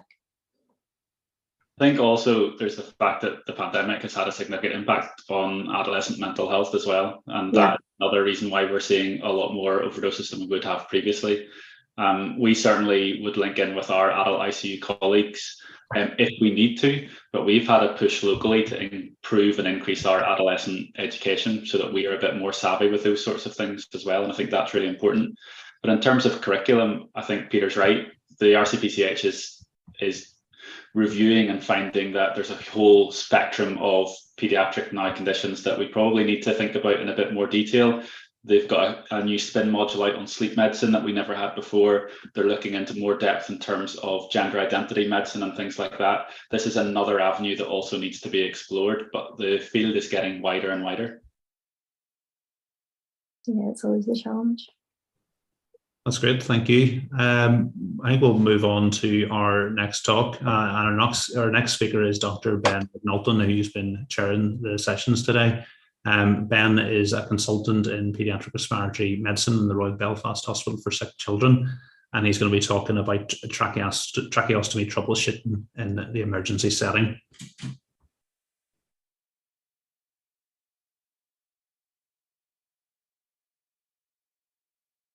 Hello, my name is Ben McNaughten. I'm a consultant paediatrician working here in the Royal Belfast Hospital for Sick Children, and I have a special interest in paediatric respiratory medicine. I'd like to talk to you today about troubleshooting tracheostomies in the emergency setting. Why have I chosen this topic? Well, picture the scenario. You're working as a paediatric trainee in a busy tertiary paediatric emergency department. It's 8 o'clock in the morning and you're coming towards the end of a night shift. It's middle of winter, it's busy, and RSV is rife. The day team haven't yet arrived, but you've got the department cleared up and you're going to get some tea and toast, when suddenly the triage nurse calls and says that they have a 1-year-old who's presented to triage. They've got a background of X-linked myotubular myopathy, they have a tracheostomy in situ and are on long-term ventilation, and their saturations are in the mid-80s. What are you going to do?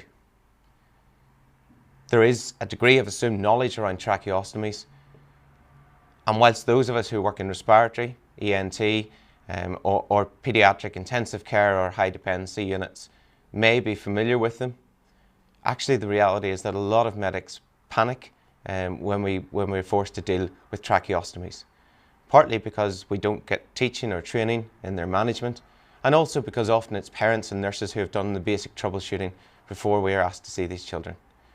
The problem is, by definition, these are airway issues and therefore need dealt with in a structured but also a time-efficient manner. The aim of this talk is to provide you some of the basic background knowledge around tracheostomies, and also to provide you with a structured approach that will hopefully help in situations where you need to manage a child in the emergency setting with a tracheostomy issue. It's estimated that approximately 1,000 to 1,200 tracheostomies are performed in children and young people in England each year. In Northern Ireland, we have a total of 45 patients with tracheostomies. The vast majority are performed under the age of 4 years, with a third being performed before the first birthday, and over 2/3 of all tracheostomies in children and young people being performed before the 4th birthday. The case series would suggest that there's a higher proportion of males who will have a tracheostomy. This is almost certainly due to their susceptibility to genetic, particularly X-linked conditions. The indications for performing a tracheostomy have evolved over the years. With vaccinations and improved anaesthetic skills and equipment, the number of emergency tracheostomies that we're performing for acute upper airway obstruction is much less than it had been in the past. And there has definitely been a change in the indications and why we perform these. Often tracheostomies are now performed in a semi-elective manner.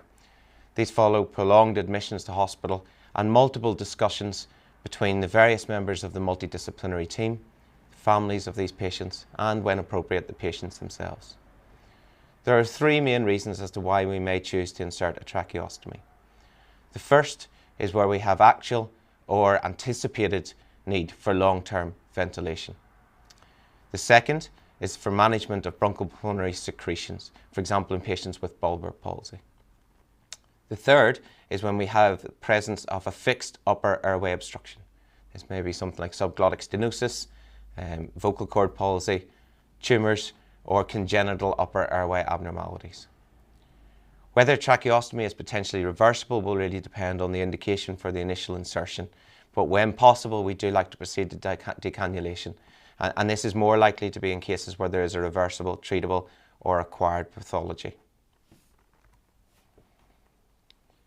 In terms of performing a tracheostomy, it's usually fashioned by making an incision in the anterior tracheal wall over the level of the 2nd or 3rd tracheal cartilage. One of the major differences between paediatrics and adults is that paediatric tracheostomy insertion is generally performed via an open surgical technique. In adults, there is a tendency towards percutaneous insertion. Insertion of tracheostomies in children is more difficult. The trachea is small, it's pliable, it can be difficult to palpate, it's more difficult to navigate the neck and head vessels, and it can be pleural extended into the neck. So therefore, open surgical procedure is generally the method of choice. When the tracheostomy is formed, the stoma is formed and tracheostomy inserted, the wound will normally have what are known as stay sutures. These are long sutures that come from the stoma or the wound and are taped to the child's chest.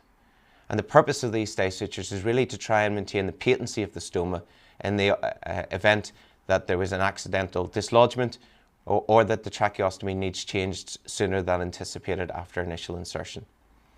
In an ideal world, the first tracheostomy change will be performed by the ENT team, and normally between days 3 and day 7. Our tendency is to leave it towards day 7 when possible. Unfortunately, complications due to tracheostomies are common. There have been a number of studies looking at learning from critical incidents that have arisen from complications associated with tracheostomies.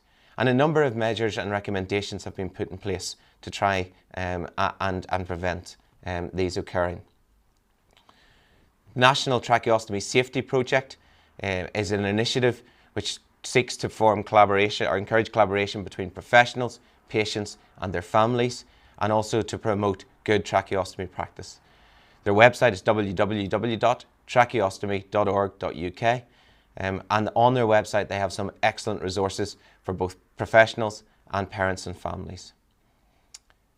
In 2018 they published the multidisciplinary guidelines for the management of paediatric tracheostomy emergencies, and these provide a really good, succinct summary of the approach to the child in the emergency setting. Definitely worth reading if you want to do some further CPD in this area. One of the recommendations that have been made with regards to trying to prevent complications with tracheostomies is the simple measures of placing a bedside sign around the bed space. Examples of these can be seen in the slide. The NTSP have 2 examples on their website which are free to download and to use. One for a patient with a new tracheostomy and one for a patient with an existing tracheostomy. These contain important information about the type of tracheostomy, the size, depth of suction, and also the presence of any upper airway abnormalities, and provide a useful, simple point of reference at the bedside. Another simple recommendation which has been made to try and reduce adverse outcomes secondary to complications is that patients with tracheostomies should carry a tracheostomy case. The slide shows an example of those that we use in Northern Ireland. These cases contain some generic products such as tapes and scissors, but they will also have some individualised equipment such as tracheostomies ideally sized for that patient. These should go with these patients anywhere they go, and don't be afraid to use these in an emergency. That's what they're there for, to make sure that you have the right equipment at hand in an emergency setting, even if that is in a hospital. Often it can be difficult to locate tracheostomies out of hours, therefore don't be afraid to use these. Other recommendations that have been made include making sure that staff are appropriately trained and that there is appropriate guidelines and policies available at hand. What we have started to do in Northern Ireland is to print off the algorithm for the management of paediatric tracheostomy emergency and tape it to the inside cover of the trachea cases. Again, it's there as a point of reference in the emergency setting. Just want to talk briefly about the different types of tracheostomy that you might encounter. There are slight variations across across the UK, I guess, and further afield in terms of what tubes we use. These would be the 3 most common that we would see and we would use in Northern Ireland. It's worth chatting to your ENT team and respiratory colleagues to get a feel for what you use in your particular hospital, and also then to get familiar with the devices themselves. First tube that we would commonly use are Shiley tubes. These are what we would most commonly use at the initial insertion. They're PVC, they need change weekly, and they're single use and disposable. They do come in a variety of sizes, paediatric and neonatal, and they can come as either cuffed or uncuffed. The second most common type we would use would be the Bivona Flex End. These are siliconized PVC. They have a slightly longer, stretchier length to the tube itself, which is ideal for those patients who are on long-term ventilation or babies with sort of big heads, short necks, as it's more comfortable. These don't need changed as often. They can be changed every 28 days and can be reused up to 5 times. Again, they come in a variety of sizes and can come as uncuffed or cuffed. We're increasing the use in tracheo twist tubes. Now these tend to be used more in our adolescent group. One of the benefits of these is that they have a swivel neck plate for maximum mobility, and also they have an inner tube which can be easily taken out in the case of a suspected blockage and replaced. In terms of the general principles, we tend to prefer uncuffed tracheostomies in children. Although a cuff, an inflated cuff, may prevent or help to reduce the risk of aspiration, the small diameter of the trachea can mean that the cuff can cause local trauma, and also there is the concern that in a situation where the tracheostomy gets blocked, the presence of a cuff means that there is no air able to get up or down either side of the tracheostomy, and therefore a blocked tracheostomy can become a more urgent situation. In terms of the use of the inner tubes, while it's useful for the adolescent population, tracheostomy diameters are so small in younger children that the use of a smaller inner tube as well would narrow that down further, and it's just not practical. You may have seen some devices such as these on the end of a tracheostomy. These are heat moisture exchangers. One of the challenges we run into with children with tracheostomies is that by breathing through a tracheostomy, you bypass the natural flow of air through the mouth and nose and the humidification effect that comes from that. And therefore, children with tracheostomies without appropriate management tend to get thick secretions, which can lead to tube blockages. Heat moisture exchangers can be attached to the end of the tracheostomy to try and encourage that humidification process. And otherwise, we try to manage that with the use of regular saline nebulizers, and also by ensuring that the children are taking an adequate fluid intake. So that's a little bit of the background to tracheostomies. Let's go back to this case. So it's a 1-year-old, X-linked myotubular myopathy, tracheostomy in situ on long-term ventilation. And the triage nurse gives you some further information that they've been staying at the hospice where they've been for respite. The hospice staff have increased their NIV settings to the secondary or Unwell settings, but they haven't done anything with the tracheostomy. You suspect that there might be a problem with the tracheostomy, but what could have gone wrong? Well, there's a range of potential causes for issues with a tracheostomy, and we tend to divide those complications into 3 major groups. Perioperative complications, early post-operative complications, and that's generally the period less than 7 days following insertion, or late post-operative complications. The perioperative complications include hemorrhage, pneumothorax, tube occlusion, a misplaced tube, or surgical emphysema. Early post-op complications might include tube blockage or tube displacement, a site infection or a lower respiratory tract infection, tracheal ulceration, fistula or hemorrhage. And a late post-op complication, which is almost inevitably certainly what we're seeing in this particular case, might be granuloma, and the picture demonstrates some granulomatous tissue at this stoma, tracheal collapse, tracheal stenosis, hemorrhage or a blocked tube. As mentioned, the National Tracheostomy Safety Project have provided a really useful algorithm for the structured approach to paediatric emergencies, tracheostomy emergencies, and these should be readily available at any bedside or any space clinical area where patients with tracheostomies are being managed. Don't forget the bubbles also provide a really useful case-based discussion looking at entitled Crash Course in Tracheostomies, which talks you through the management of the unwell child with a tracheostomy. Both worth a visit.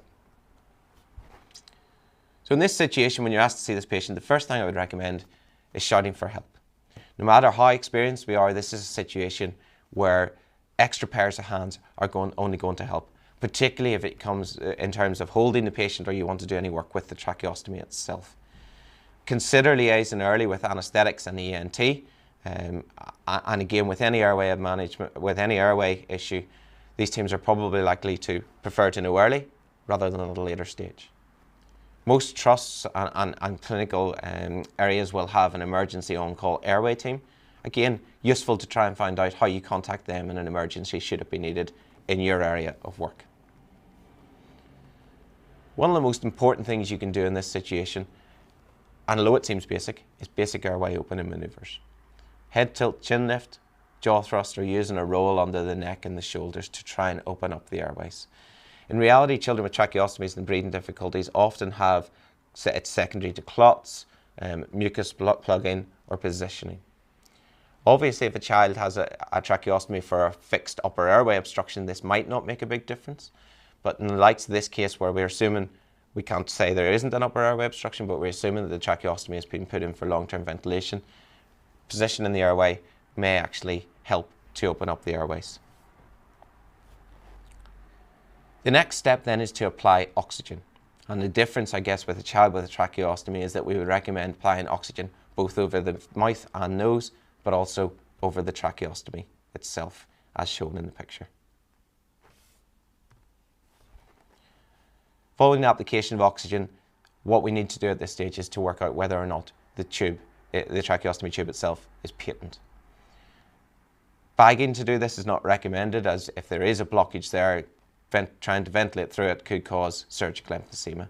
So the ideal method for doing this is to try and pass the suction catheter. Sometimes if there is a small plug, actually passing the suction catheter can remove that and provide suction and allow you to oxygenate and ventilate through the tracheostomy. In this case, however, when we try to pass the suction catheter down the tracheostomy, we have significant resistance and we can't advance the suction catheter. So my question for you at this stage is, what do we do next? I'd like you to go over to the YouTube chat and take a minute to write in what you think the most appropriate next course of action is, and I'll give you a few seconds to do that.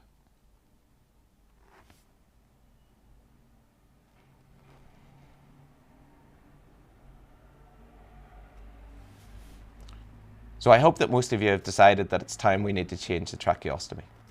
For those of us who are not familiar with changing tracheostomy, this can be difficult. The actual procedure itself shouldn't be too challenging if the stoma is well formed. The hardest thing sometimes is making that decision to do it. So the next question I have for you, and again I want you to go over the YouTube chat and put your answer in, is we're going to change the tracheostomy. What's our first port of call in terms of replacing the tracheostomy? Do we A, go for a tracheostomy which is half a size smaller than the original tracheostomy? B, use a suction catheter to try as a guide to insert a tracheostomy which is half a size smaller than the original tracheostomy? Or C, try initially the same size of tracheostomy? Again, if you could put your answers in the YouTube chat, A, B, or C.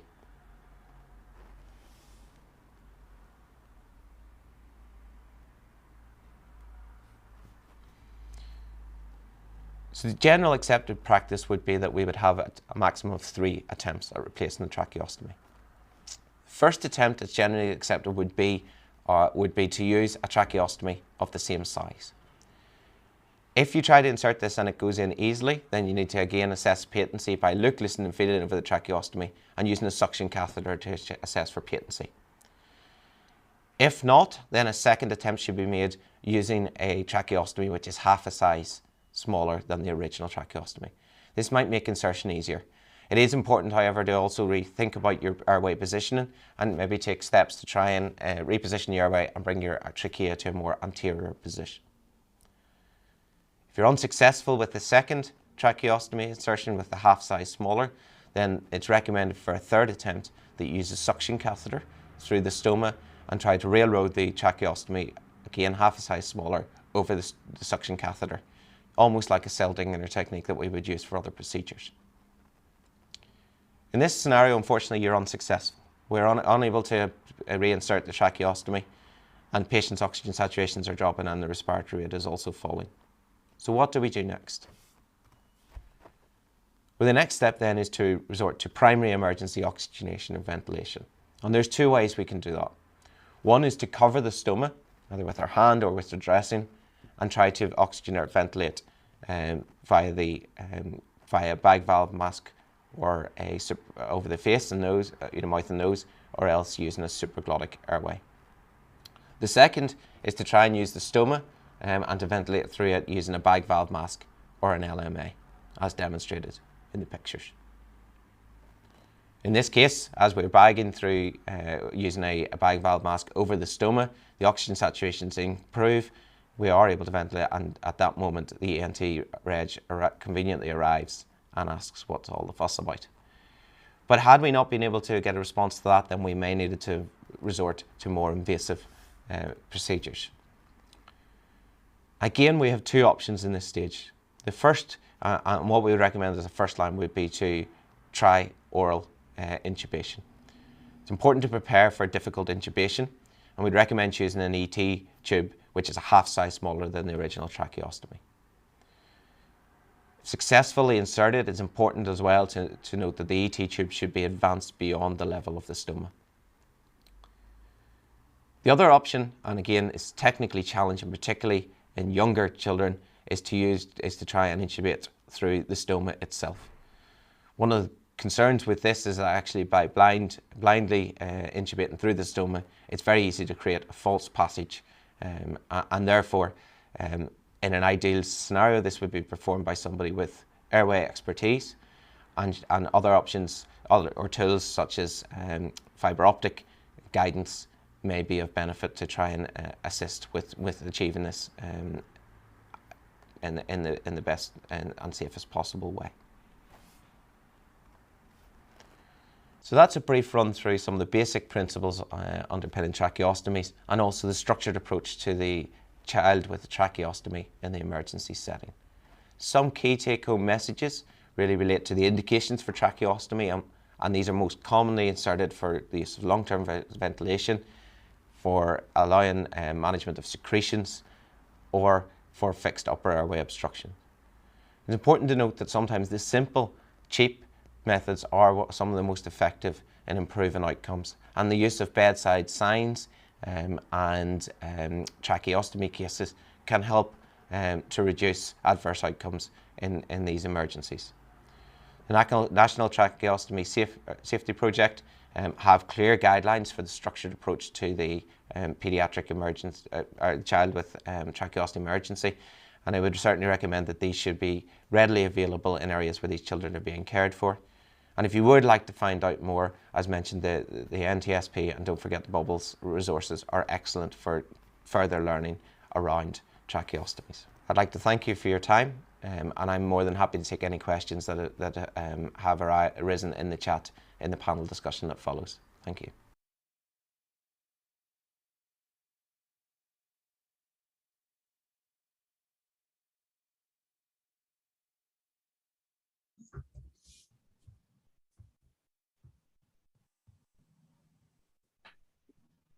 Okay, that's us back now. Can you hear us okay, Ben? Yes, yeah, thanks. So, I'm just, I suppose, general, no major questions coming through on the chat. We were having a little bit of discussion as a panel around, I suppose, the benefits of the trachea cases. I'd also like to introduce, before we talk about that, Barbara Maxwell, who I think picture isn't working, but she's one of our respiratory nurse specialists in Children's Hospital who's joined to help out with any questions or queries, I suppose, with regards to tracheostomies, because it's kind of her bread and butter. We were talking about the benefits of trachea cases, and I suppose that's one of the things I want to emphasize from the talk, is that complications are common enough with tracheostomies, but actually it's the simple things that have been shown to make a difference. So the bed head signs that I demonstrated in the talk that can put out ahead of a bed, which have key information about the patient, what type of airway they've got, what size of tracheostomy they've got, and the reason for it, just gives you that extra information at the time, at the point when it really is essential. That you don't have time to be flicking through the notes. You need that information there at hand, and that's really helpful. The other thing that all patients will carry is one of these trachea cases. There's different variations of them, but this is the one we're using in Northern Ireland. And inside it has all the equipment that they will need for emergency trachea changes, tapes, etc. They will have those at their bedside in the hospital as well. So the hardest bit in these scenarios is actually trying to find equipment. So if you've got a trachea case and you've got the trachea box there, use it. Don't be afraid to use that. That's what it's there for. As long as it's restocked afterwards, that's the key. And it makes life easier and takes that additional stress away of having to try and locate equipment. I suppose I'm going to hand over to Barbara. We were talking as well about teaching and how best to teach and train. I think one of the things that we as medics are I suppose from a tracheostomy point of view, there's a degree of assumed knowledge, but actually we don't get a lot of training in it. And part of that is because the nurses generally troubleshoot, the parents or patients themselves generally troubleshoot. And actually it's only when things are really going wrong that we get called, but we're not really trained for it. So in terms of training, I know, Barbara, you're a big fan of simulation. You think that's probably the best way for training and putting people in that scenario and I suppose forcing them to cope with it. Would that be right and fair to say? Yes, I think the thing is when children get tracheostomies, for the first week, nobody does anything. Then after the first week, then the parents get cracking on. So even the nursing staff don't get the same experience and the medical staff don't. So I think the blue cases, as you say, they go with, patients who have asthma, they don't bring their blue inhaler with them anywhere, but every tracheostomy patient does bring their blue box and everything is there. And I think it's when the parents, wherever they are, say, listen, you need to do this, you listen to the parents because they're actually the key people who are managing their children every day. I think one thing that's new to the trachea box is there's a wedge there. Ben, did you have a wedge? Yeah, I can hold it up and show. I haven't talked about it, but that's it there. Do you want to talk about it, Ben? Or yeah. Well, yeah, I suppose it's just for. So sometimes you'll find actually particularly if kids are on long-term ventilation connected to the tracheostomy, actually removing the tubing from the tracheostomy can be difficult. Tracheostomy is not that long, so it's hard to get a good grip on it. And it wouldn't be the first time I've seen an emergency situation where people are trying to disconnect the long-term ventilation tube, and that they then sort of almost punch the patient in the face with the force that's required to disconnect it. These little wedges can be found in the trachea case. You just put them over the top and push down, and it really works very well. It looks so simple, but it works really well in allowing you to disconnect the tubing really quickly and avoid injuring the patient in the process. It's also for children who have the filters, the humidifence as well. With the Bufona trachees, because they just the way they're manufactured, you can build up secretions which make it a bit stickier. With the Shiley tubes, the ones made of plastic, not really the same case, but we've got about 45 kids at the moment, with numbers growing, with tubes, and I would say about 95% of them have got the Bufona tube, so each kid must have the wedge in their box with them at all times. The other thing didn't mention in the talk that I had brought with us here today as well is that so for taping or for putting securing the tracheostomies, we use the tapes. There are Velcro versions available, but there have been a few instances where we have found that the Velcro, the hard bit of the Velcro, actually erodes through the side of the tracheostomy over time. So we are very much advocating the use of just the old-fashioned tape and tie. We've had less complications with them, and they do just as good a job if they're tied correctly. And I think the other thing, as Ben says, this is my bread and butter. If anyone does want like a trachea refresher, I do that sort of every year or two. I think it would be, especially for senior regs or newly qualified consultants, I would be really keen to support a hands-on simulated teaching session sort of to help staff, because if you're called by the bedside and you don't have the experience, I think it would be a useful resource to have if you thought it would be, if you wanted it, to be honest. Yeah, so it might be something we'll take you up on in future years, Barbara. I think that would be something that would be nice to add in for next year. I think, to be honest, Chris, the other thing is we're getting a lot of non-invasive. You and I are becoming best buddies at the moment with all that we're doing. So it's not even just trachees. It's even if children are being switched, quite rapidly from invasive, to non-invasive, how to do that, by the bedside. I think the two go hand in hand. So be keen to do that. I think we'll maybe get you down for a session next year then, Barbara. Thank you, Chris. Okay. Any other questions or queries, or? Nope. In which case, we'll maybe move on to the last session of the day then. And I'm not sure, Stephen Mullen, is he planning on joining us, Chris, or is He didn't mention to me either way, so I was expecting him. I imagine. We are hoping he's going to join us, but he is currently tied up in ED. Okay. Okay, grand. But in that case, I'd say, listen, thanks again, Barbara, for joining for that. That's really helpful, and it's great to have your input because you know a lot more about this than I do. So thank you. And we'll move on now to the last talk of the day, which is a talk on the hypotensive trauma patient. It's by Dr. Stephen Mullen. Stephen is a consultant in the Royal Belfast Hospital for Sick Children Emergency Department, and we'll hand over to him now. Thank you. My name is Stephen Mullen. I'm a consultant who works in the Paediatric Emergency Department in Belfast, and welcome to your last presentation of the day. Now, this is an incredibly interesting topic in my view, so hopefully I can keep your attention for the next 30 minutes while we address the hypotensive trauma patient that will come through your A&E department and may end up in your ICU or your theatre environment. So I think it's important to start off by thinking about the trauma journey. And remember, there's a significant proportion of patients who will never meet the emergency department, and that is associated with this first peak. These patients have catastrophic injuries and usually die at scene. So things like massive head trauma, huge vessel injuries with significant bleeds. You've got transections of the cord. They'll never make it from scene to your ED. The next peak are the ones I do have a role in resuscitating and managing in order to decrease morbidity and mortality. So things such as extradural, subdural hemorrhages, traumatic injuries to the chest resulting in pneumothorax or hemothorax, blood loss for whatever reason. And these are the ones that we set up our pre-hospital and hospital services in order to manage, and we think of the benefits of having our major trauma network and that hub and spoke model. There is also a third peak which is beyond the discussion of this presentation, but is important to think about. So issues with multi-organ failure and sepsis, and how this can affect the trauma patient further on in their journey.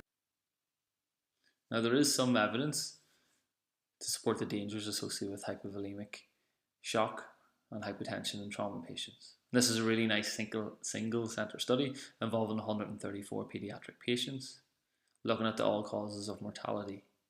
Unsurprisingly, traumatic brain injury is first, with anoxia second, and catastrophic hemorrhage third, with all patients dying as a consequence of bleeding, doing so in the first 6 hours. And this really supports the attention we need to pay to that second peak in the previous graph, and how we need to set up our emergency services right from the assessment at scene through to ICU and theatre in order to maximise the benefits and long-term prognosis for these patients. And we think of hypotension, it's important to recognise that there's a change in vital signs with age, and this means it can be difficult to remember. What we would commonly use as cutoff is less than the 5th centile, or if they're over the age of 10, somewhere between systolic of 90 with a diastolic of 50, and ATLS have a really nice formula which is 2 times the age plus 70 or 80. Now there's a huge amount of apps such as the PEDS Emergency app or your APLS charts which clearly identify this cutoff of your 5th centile. So have your resource room set up so that you can define hypotension in these patients. It's important we have an awareness of how critically unwell these hypotensive trauma patients are, or just basically any paediatric patient that is hypotensive. These are pre-terminal signs and should be treated as such. So ATLS will say that in order to drop the blood pressure, our paediatric population will have to lose between 26 and 39% of the circulating blood volume. Now remember that for every kilo, there's about 70-80 mils of blood circulating around our young people. So for an average 5-year-old who weighs about 20 kilos, that's about 1.5 litres. It doesn't take a massive amount to equate to a significant percentage loss. And this is very different than our adult population, and they will drop their blood pressure after about a 10% blood loss. So often these patients will initially present well and then fall off this cliff.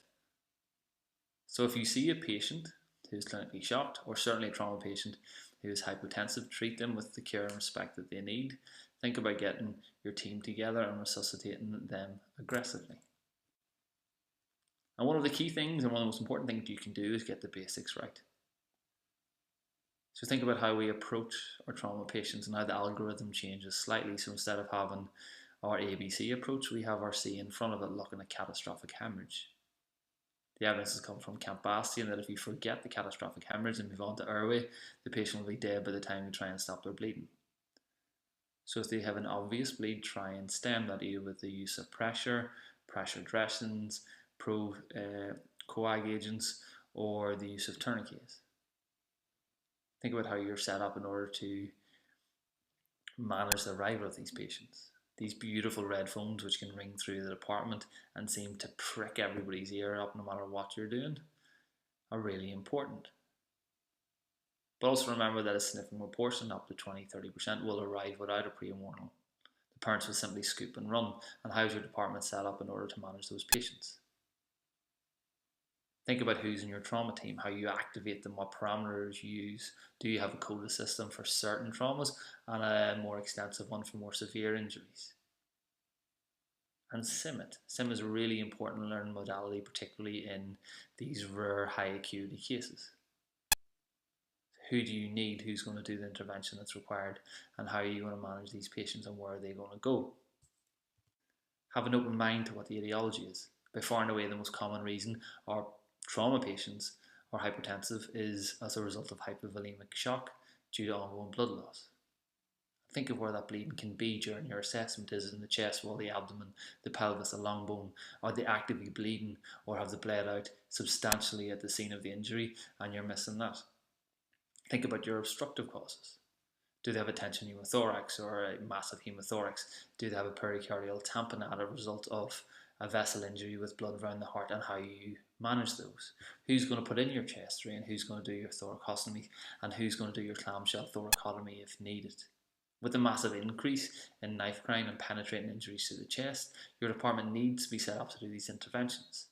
And if you wait for that patient to arrive before you decide who's going to do it, you've missed the boat. This needs to be planned well in advance with clear rules assigned.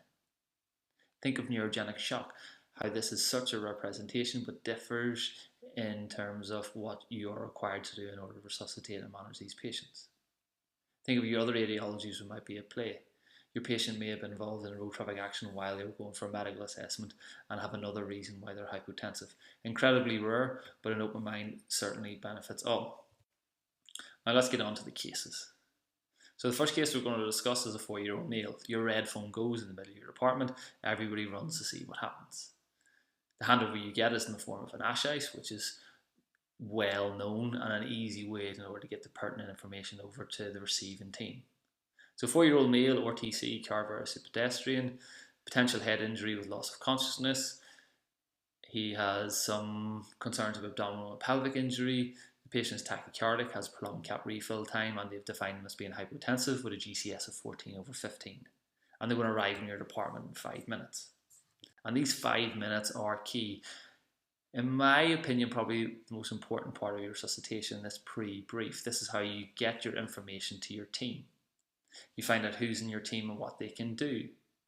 You do the shared mental model, where you communicate what injuries you suspect and what interventions might be required. I think it's really important at this stage that you ask everybody's level of seniority and what interventions they can do. There is no point in putting your ST1 in general pediatrics on B if you've got a suspected significant chest injury and you're going to need to put a chest drain on. So what person goes with each part of your assessment? Anticipate your injuries, and this is based on your pre-hospital handover and the mechanism of injury. Do I think there's going to be an obstructive airway? Do I think there's going to need to be a chest drain put in? Do I think there's going to need a pelvic binder? And share this with your team and have your ABC plan in place. So your A plan is the one where you anticipate your injuries, you address them, and you're going to move to CT or whatever injury and on to your ultimate destination. But your B plan might be, well, the patient might lose their airway, what are we going to do then? Or we might have significant hypotension, or the hypotension doesn't respond to blood products. How are we going to manage this? And if you can discuss this clearly in your pre-brief, have this lovely shared mental model, it will certainly be a benefit to how the resuscitation is going to run. And in this 5 minutes, you're going to be activating or getting people prepared to do a huge amount of interventions. For the hypotensive trauma patient, I'm going to activate my major hemorrhage protocol. And if I don't do it, I'll have somebody else to do it. Use closed loop communication that feeds back to me to make sure that I know that it's been activated appropriately. This means reading blood blanks, plus or minus porters, and giving for us an estimated weight, which will dictate what volume of packs we're going to get. While I'm waiting, I'm going to get O negative blood ready, which in my department is kept in theatre, so I need to assign somebody to run to get that to bring it down. And not only do I want the blood ready, but I want the blood warmed.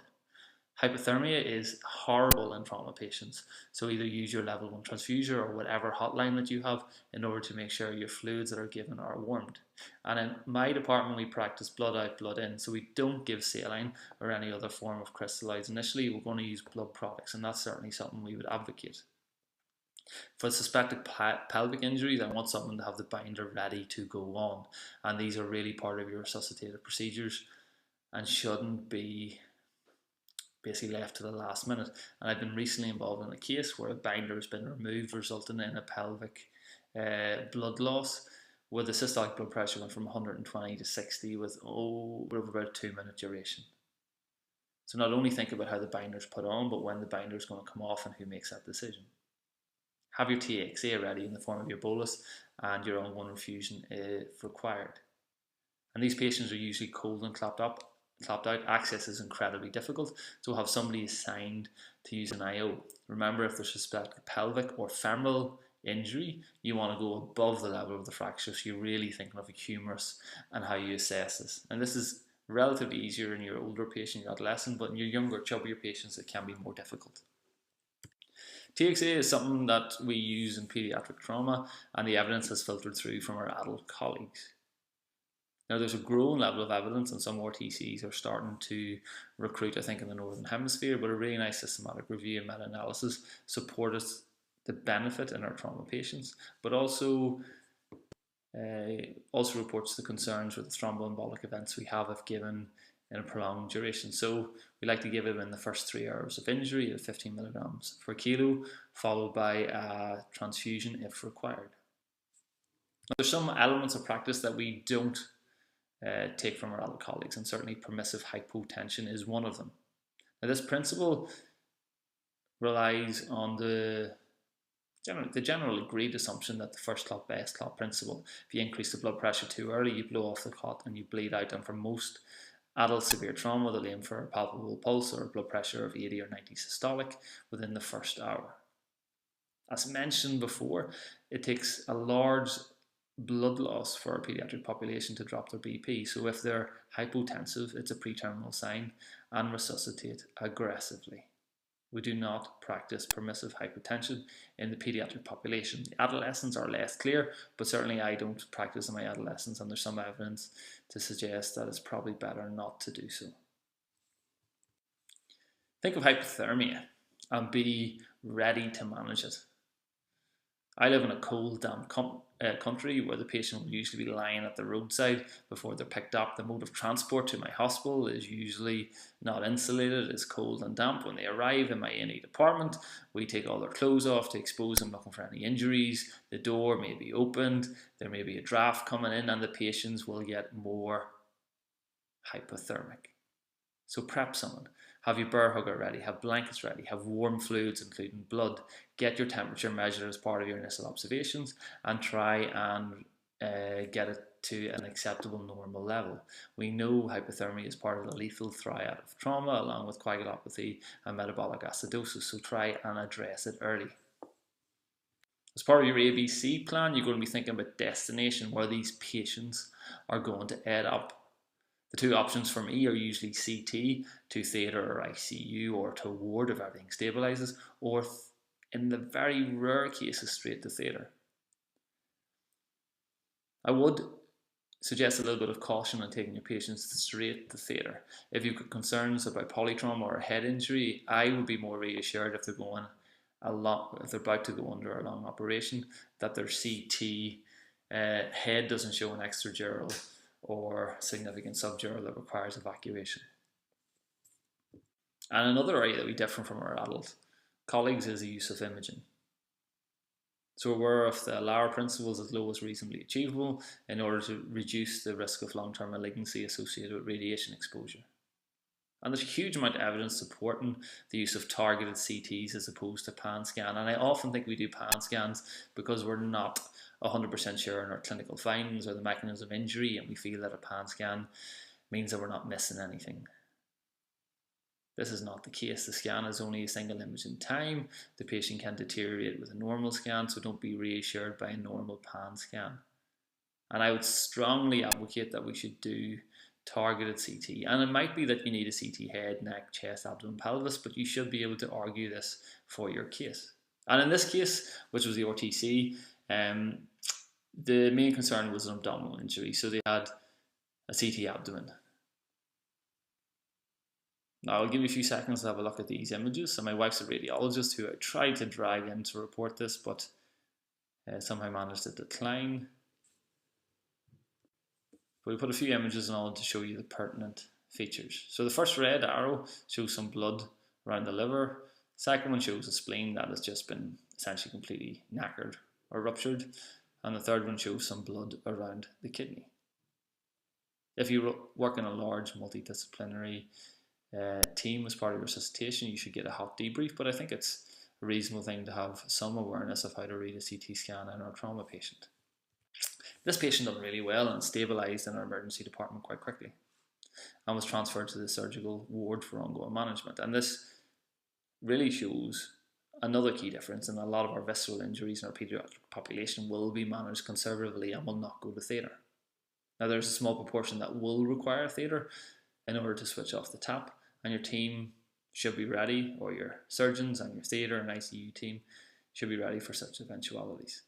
In this case, he had strict bed rest and was discharged after period observation and done actually really well. The next case we're going to discuss is again a road traffic accident, and this involved a 12-year-old male with a head-on collision with another car. He was wearing a seatbelt and restrained and was concerned about a head injury, abdominal and potential pelvic injuries. Your pre-hospital handover said that he's tachycardic with a prolonged capillary refill time. There was some evidence, there was some hypotension.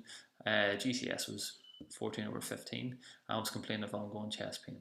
And he had about 5 minutes before he was going to arrive in your emergency department. Now, whenever they arrived, there was ongoing concerns.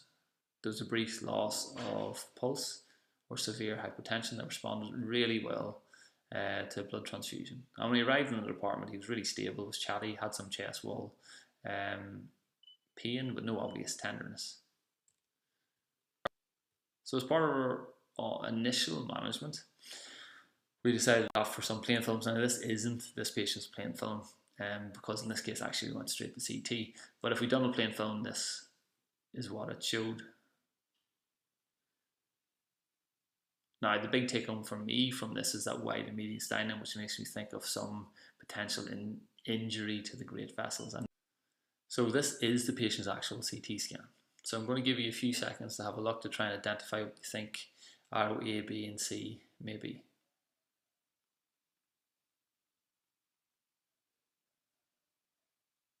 So let's start off with arrow B, and this is the patient's thoracic aorta. And you can see there's been damage to the wall, and it almost looks like two round circles together. One of them represents a pseudoaneurysm. Arrow A is blood around the heart or pericardial effusion, in this case hemorrhagic, and arrow C is a hemothorax or some fluid around the base of the lungs. Now this patient had a transection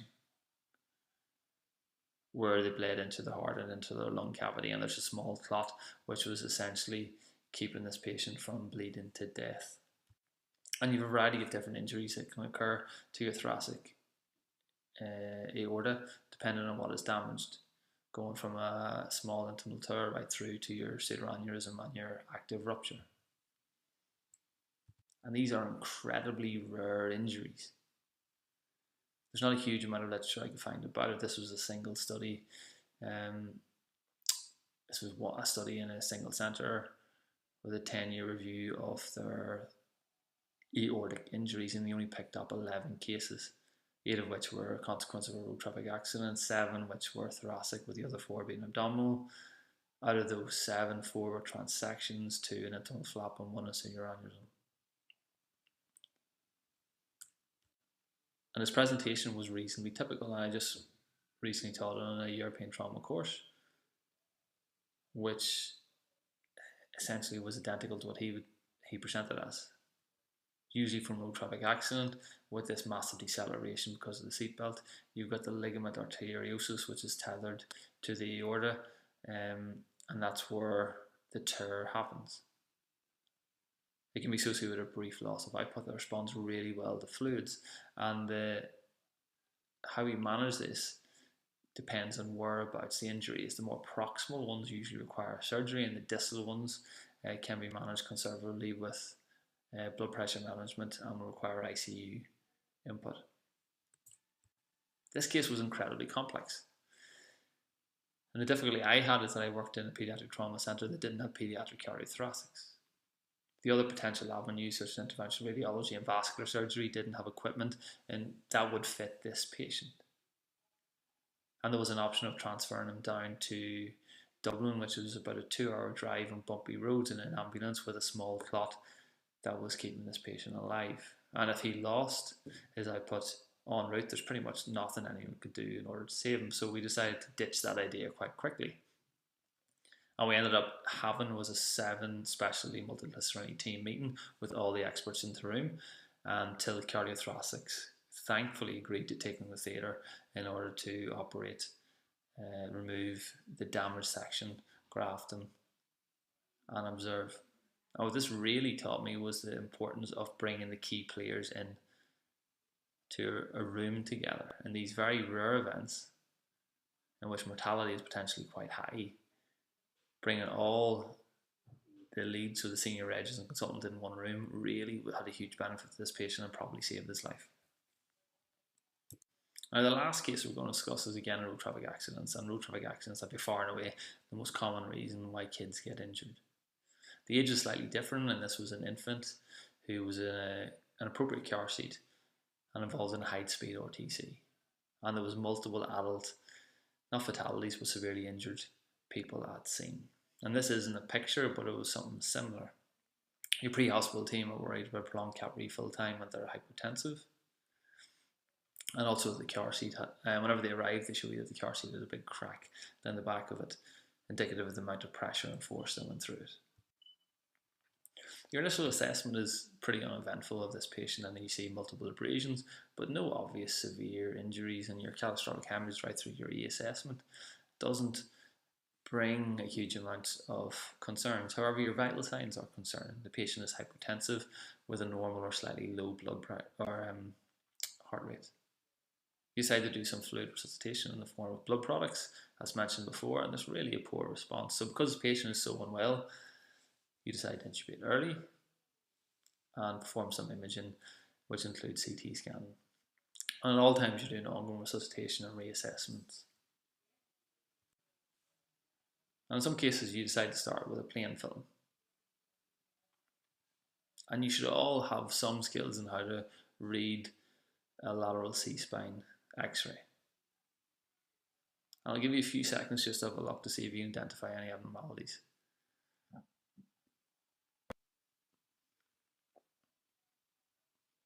And hopefully you've picked up at the level of C5, C6, there's a loss of your anterior and posterior vertebral lines. Now remember, your spinal cord lies between your posterior vertebral line and your spinal lamellar line. So this posterior displacement can have a huge consequence to how much damage is done to this patient's cord. In this case, actually, we went straight to CT scan, and please remember these aren't this patient's actual images, but taken from Radiopedia, but can show the severe damage that we can see to the patient's vertebral bodies.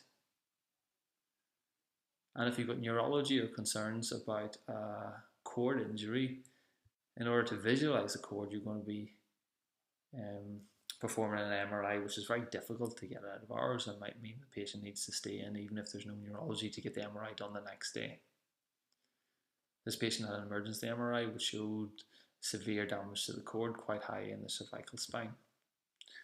And so subsequently a presentation of neurogenic shock. And I've only ever seen a few cases of neurogenic shock in my, not only in my paediatric career, but even when I worked in an adult emergency department. And how the patient presents will be determined by the level of the injury. Anything that's high in the cervical cord is going to knock out your respiratory centre as well as causing a bradycardia and hypotension.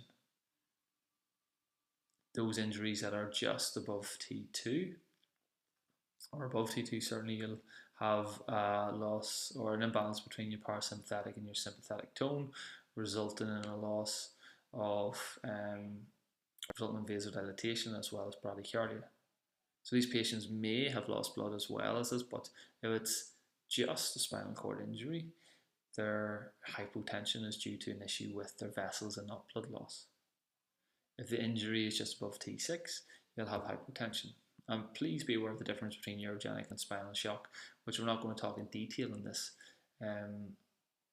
presentation, but certainly is worth having a read around. And the management of these patients are different than your other hypotensive trauma patients and will involve liaison with your ICU and anaesthetic colleagues early. You're going to think about using vasopressor and inotropic agents in order to address their needs. Also be aware that there are a significant portion of paediatric trauma, approximately 7%, are polytrauma, so they'll have more than one system injured. And as well as using these agents to try and address a neurogenic shock, you might need to do aggressive fluid resuscitation in the form of blood to address their other injuries. And the whole goal of this is in order to try and preserve as much spinal cord function as you can and to prevent the secondary injury, almost as we would do for traumatic brain injuries. So try and get a decent blood pressure to make sure you've got some perfusion of this cord. The ASA chart is really important for those patients who have got suspected or confirmed spinal cord lesion. Now, in A&E, we don't necessarily need to do this, but somebody will do it in those who have got neurology, either that orthopedic or spinal team. And this will involve assessment of the dermatones and myotones and the reflexes in order to give you a rough idea of where the lesion is. And one of the most important things we need to recognise is the dangers of these patients having pressure ulcers, which can still occur in a paediatric population. It only takes approximately 30 minutes before a pressure sore will develop, but in some patients it can take up to 6 months to heal, and this has huge implications in terms of how we rehabilitate these patients. So when the patient's being log roll, you, whoever's doing the spinal check, or your nursing staff should be cleaning off any of the debris that all these patients bring in them in order to try and preserve tissue viability and prevent these horrible lesions. Now let's bring it all to a close with a lovely summary slide. So when we talked about initially about how we define hypotension and how this can be difficult in our paediatric population, so use your adjuncts, either at apps or wall charts, in order to find that 5th centile cutoff. Think of hypotension as a pre-terminal sign and resuscitate aggressively depending on what the etiology is. And as of all resuscitation, preparation is key. Those 5 to 10 minutes before the patient arrives can really set your team up as to how you're going to manage this complex case. Use your multidisciplinary team wisely and to the benefit of the patient. And if the case doesn't go particularly well for whatever reason, then sim it so that everybody learns. By far and away, hypovolemic shock is the most common, and you'll need to be able to activate your major hemorrhage protocol. Think about how you get TXA down, how you're going to stop any sort of catastrophic hemorrhage. But also be aware that other differentials are really important, and don't get sidetracked and go down one avenue. So I'd like to thank you for listening to me. I hope you enjoyed this presentation and all the presentations today, and I'll open it up to panel discussion. Thank you.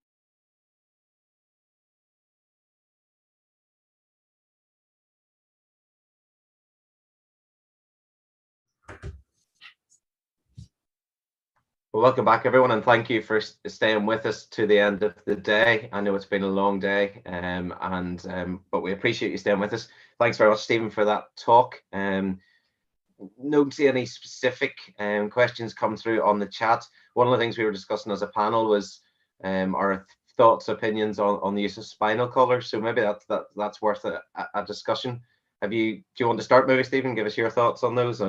Yeah, I think there's always a debate around collars in kids. So the reason we use collars is to try and prevent that secondary spinal cord injury.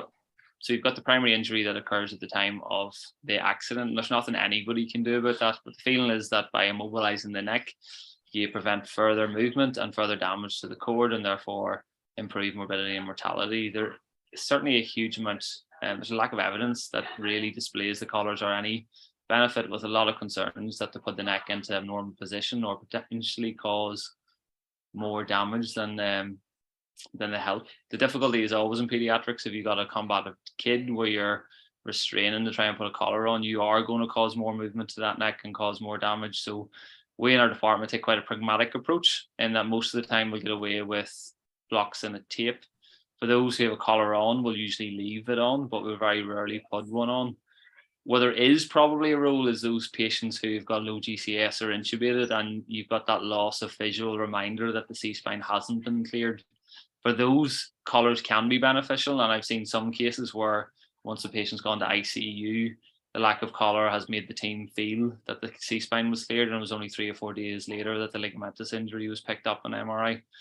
So either having the collar or some sort of label to say C-spine not clear is really important. But I think in terms of collars, the jury's out, and I think there will be evidence in the next few years to try and say yea or nay. Question has come through about, could you use a blanket roll instead of a C collar then? A blanket roll, as in just putting a blanket around the head, like a halo or like a type thing, or a blanket underneath to hold the C-spine in place. We would usually just use Mills. So if if the kid doesn't tolerate it, we'll usually get a friendly member of staff to put their hands on the child to try and talk them down. And that is beneficial because a kid or young person can make eye contact with somebody, and the person can verbally communicate them to try and get them stable, which can make a massive difference. You certainly can put probably something underneath the neck, but we would go for, or else towels on either side, but most of the times just blocks and tapes work really well. Good. And the any other comments from any members of the panel? I think it's doing the simple things well. It's the reassurance. It's the one person who makes eye contact with them. It's really scary being in a collar, and it's really uncomfortable, and you can't see, and we forget that. So it's the sticking your head over and talking and reassuring, and somebody who's always there. But that's a challenge when we're with staffing, because it ties one person up as a one-to-one thing. For me, like I said to the panel earlier, I will never agree that putting a tourniquet around someone's neck with a head injury is a good idea. What we need to do is address human factors and remind the staff that work with us and alongside us, as this is a neck that may be damaged and not been cleared radiologically. Use collar and blocks, or have a visual prompt that's easily recognizable by everyone, to be mindful of that neck and when they move that patient, thereby not causing any secondary damage. But if you are thinking this is a head injury, strangling the neck with a collar is, for me, a bad idea. The other important thing is, if you put someone on collar, blocks and tape, don't leave them by themselves. If they suddenly have a head injury and want to vomit, with the blocks, tapes and collar, they're never going to be able to move their heads sufficiently, so that'll go into their mouth and into their lungs. So if you're doing that, make sure somebody's with them. Don't leave them in the corner of a corridor unattended. Will be my one of the take-home points. Okay. Grant, listen, thank you very much. And I'd just like to thank you all again for joining us today. I hope you've enjoyed it. I know we enjoy these courses as a faculty, but they don't happen by accident. There's a lot of hard work goes in, and Chris himself does a lot of that heavy lifting. So on behalf of the candidates and the participants and the faculty, I'd just like to say thanks to yourself, Chris, and I'll hand over to you to close. Yeah, thanks, Ben. So I want to thank everyone for sticking through the session. We've had probably about half of you have stuck right through the day. And like Ben says, there's an awful lot of work that goes into organise this, from all the guys involved in putting the talks together and sitting on the panel. And the reason we do this and put it on for free is we're hoping that something somewhere along the lines that we teach you'll use to help a critically ill child. If you do that and use something, please get in contact with us and let us know that you've done it. It was a few years ago, we did the metabolic talk, and somebody picked up a metabolic baby and got them appropriately treated and fed back to us. And I fed that back to the speaker, and they were obviously delighted. It makes all the hard work worthwhile. I'd like to thank all the speakers today and everybody who sat on the panel and was involved in the discussions. But I'd like to offer a special thanks to Ben for chairing the event, and to Tudor, who's been working in the background, moderating the chat, Setting up the whole CPD system and feedback system for you as well. So there's an awful lot of work has gone into that. As well, I'd like to thank my wife, Michelle, who's been helping me run the live stream in the background. She'll not come onto the camera at all, but I couldn't have put this on today without her help. I think that's probably pretty much everything. The only other things are your feedback, but I think that's been well addressed in the YouTube chat. And there's a pinned comment at the top, which you can click on, as well as any of the QR codes that have come up throughout the day to get your certificate. The other thing to say, if you have enjoyed today, please consider making that donation to Helping Hand. Even a small donation will help us make a big difference. And in previous courses, we have raised a fair bit of money to help them continue the good work that they do. So thanks very much, everyone, and we'll see you at next year's event.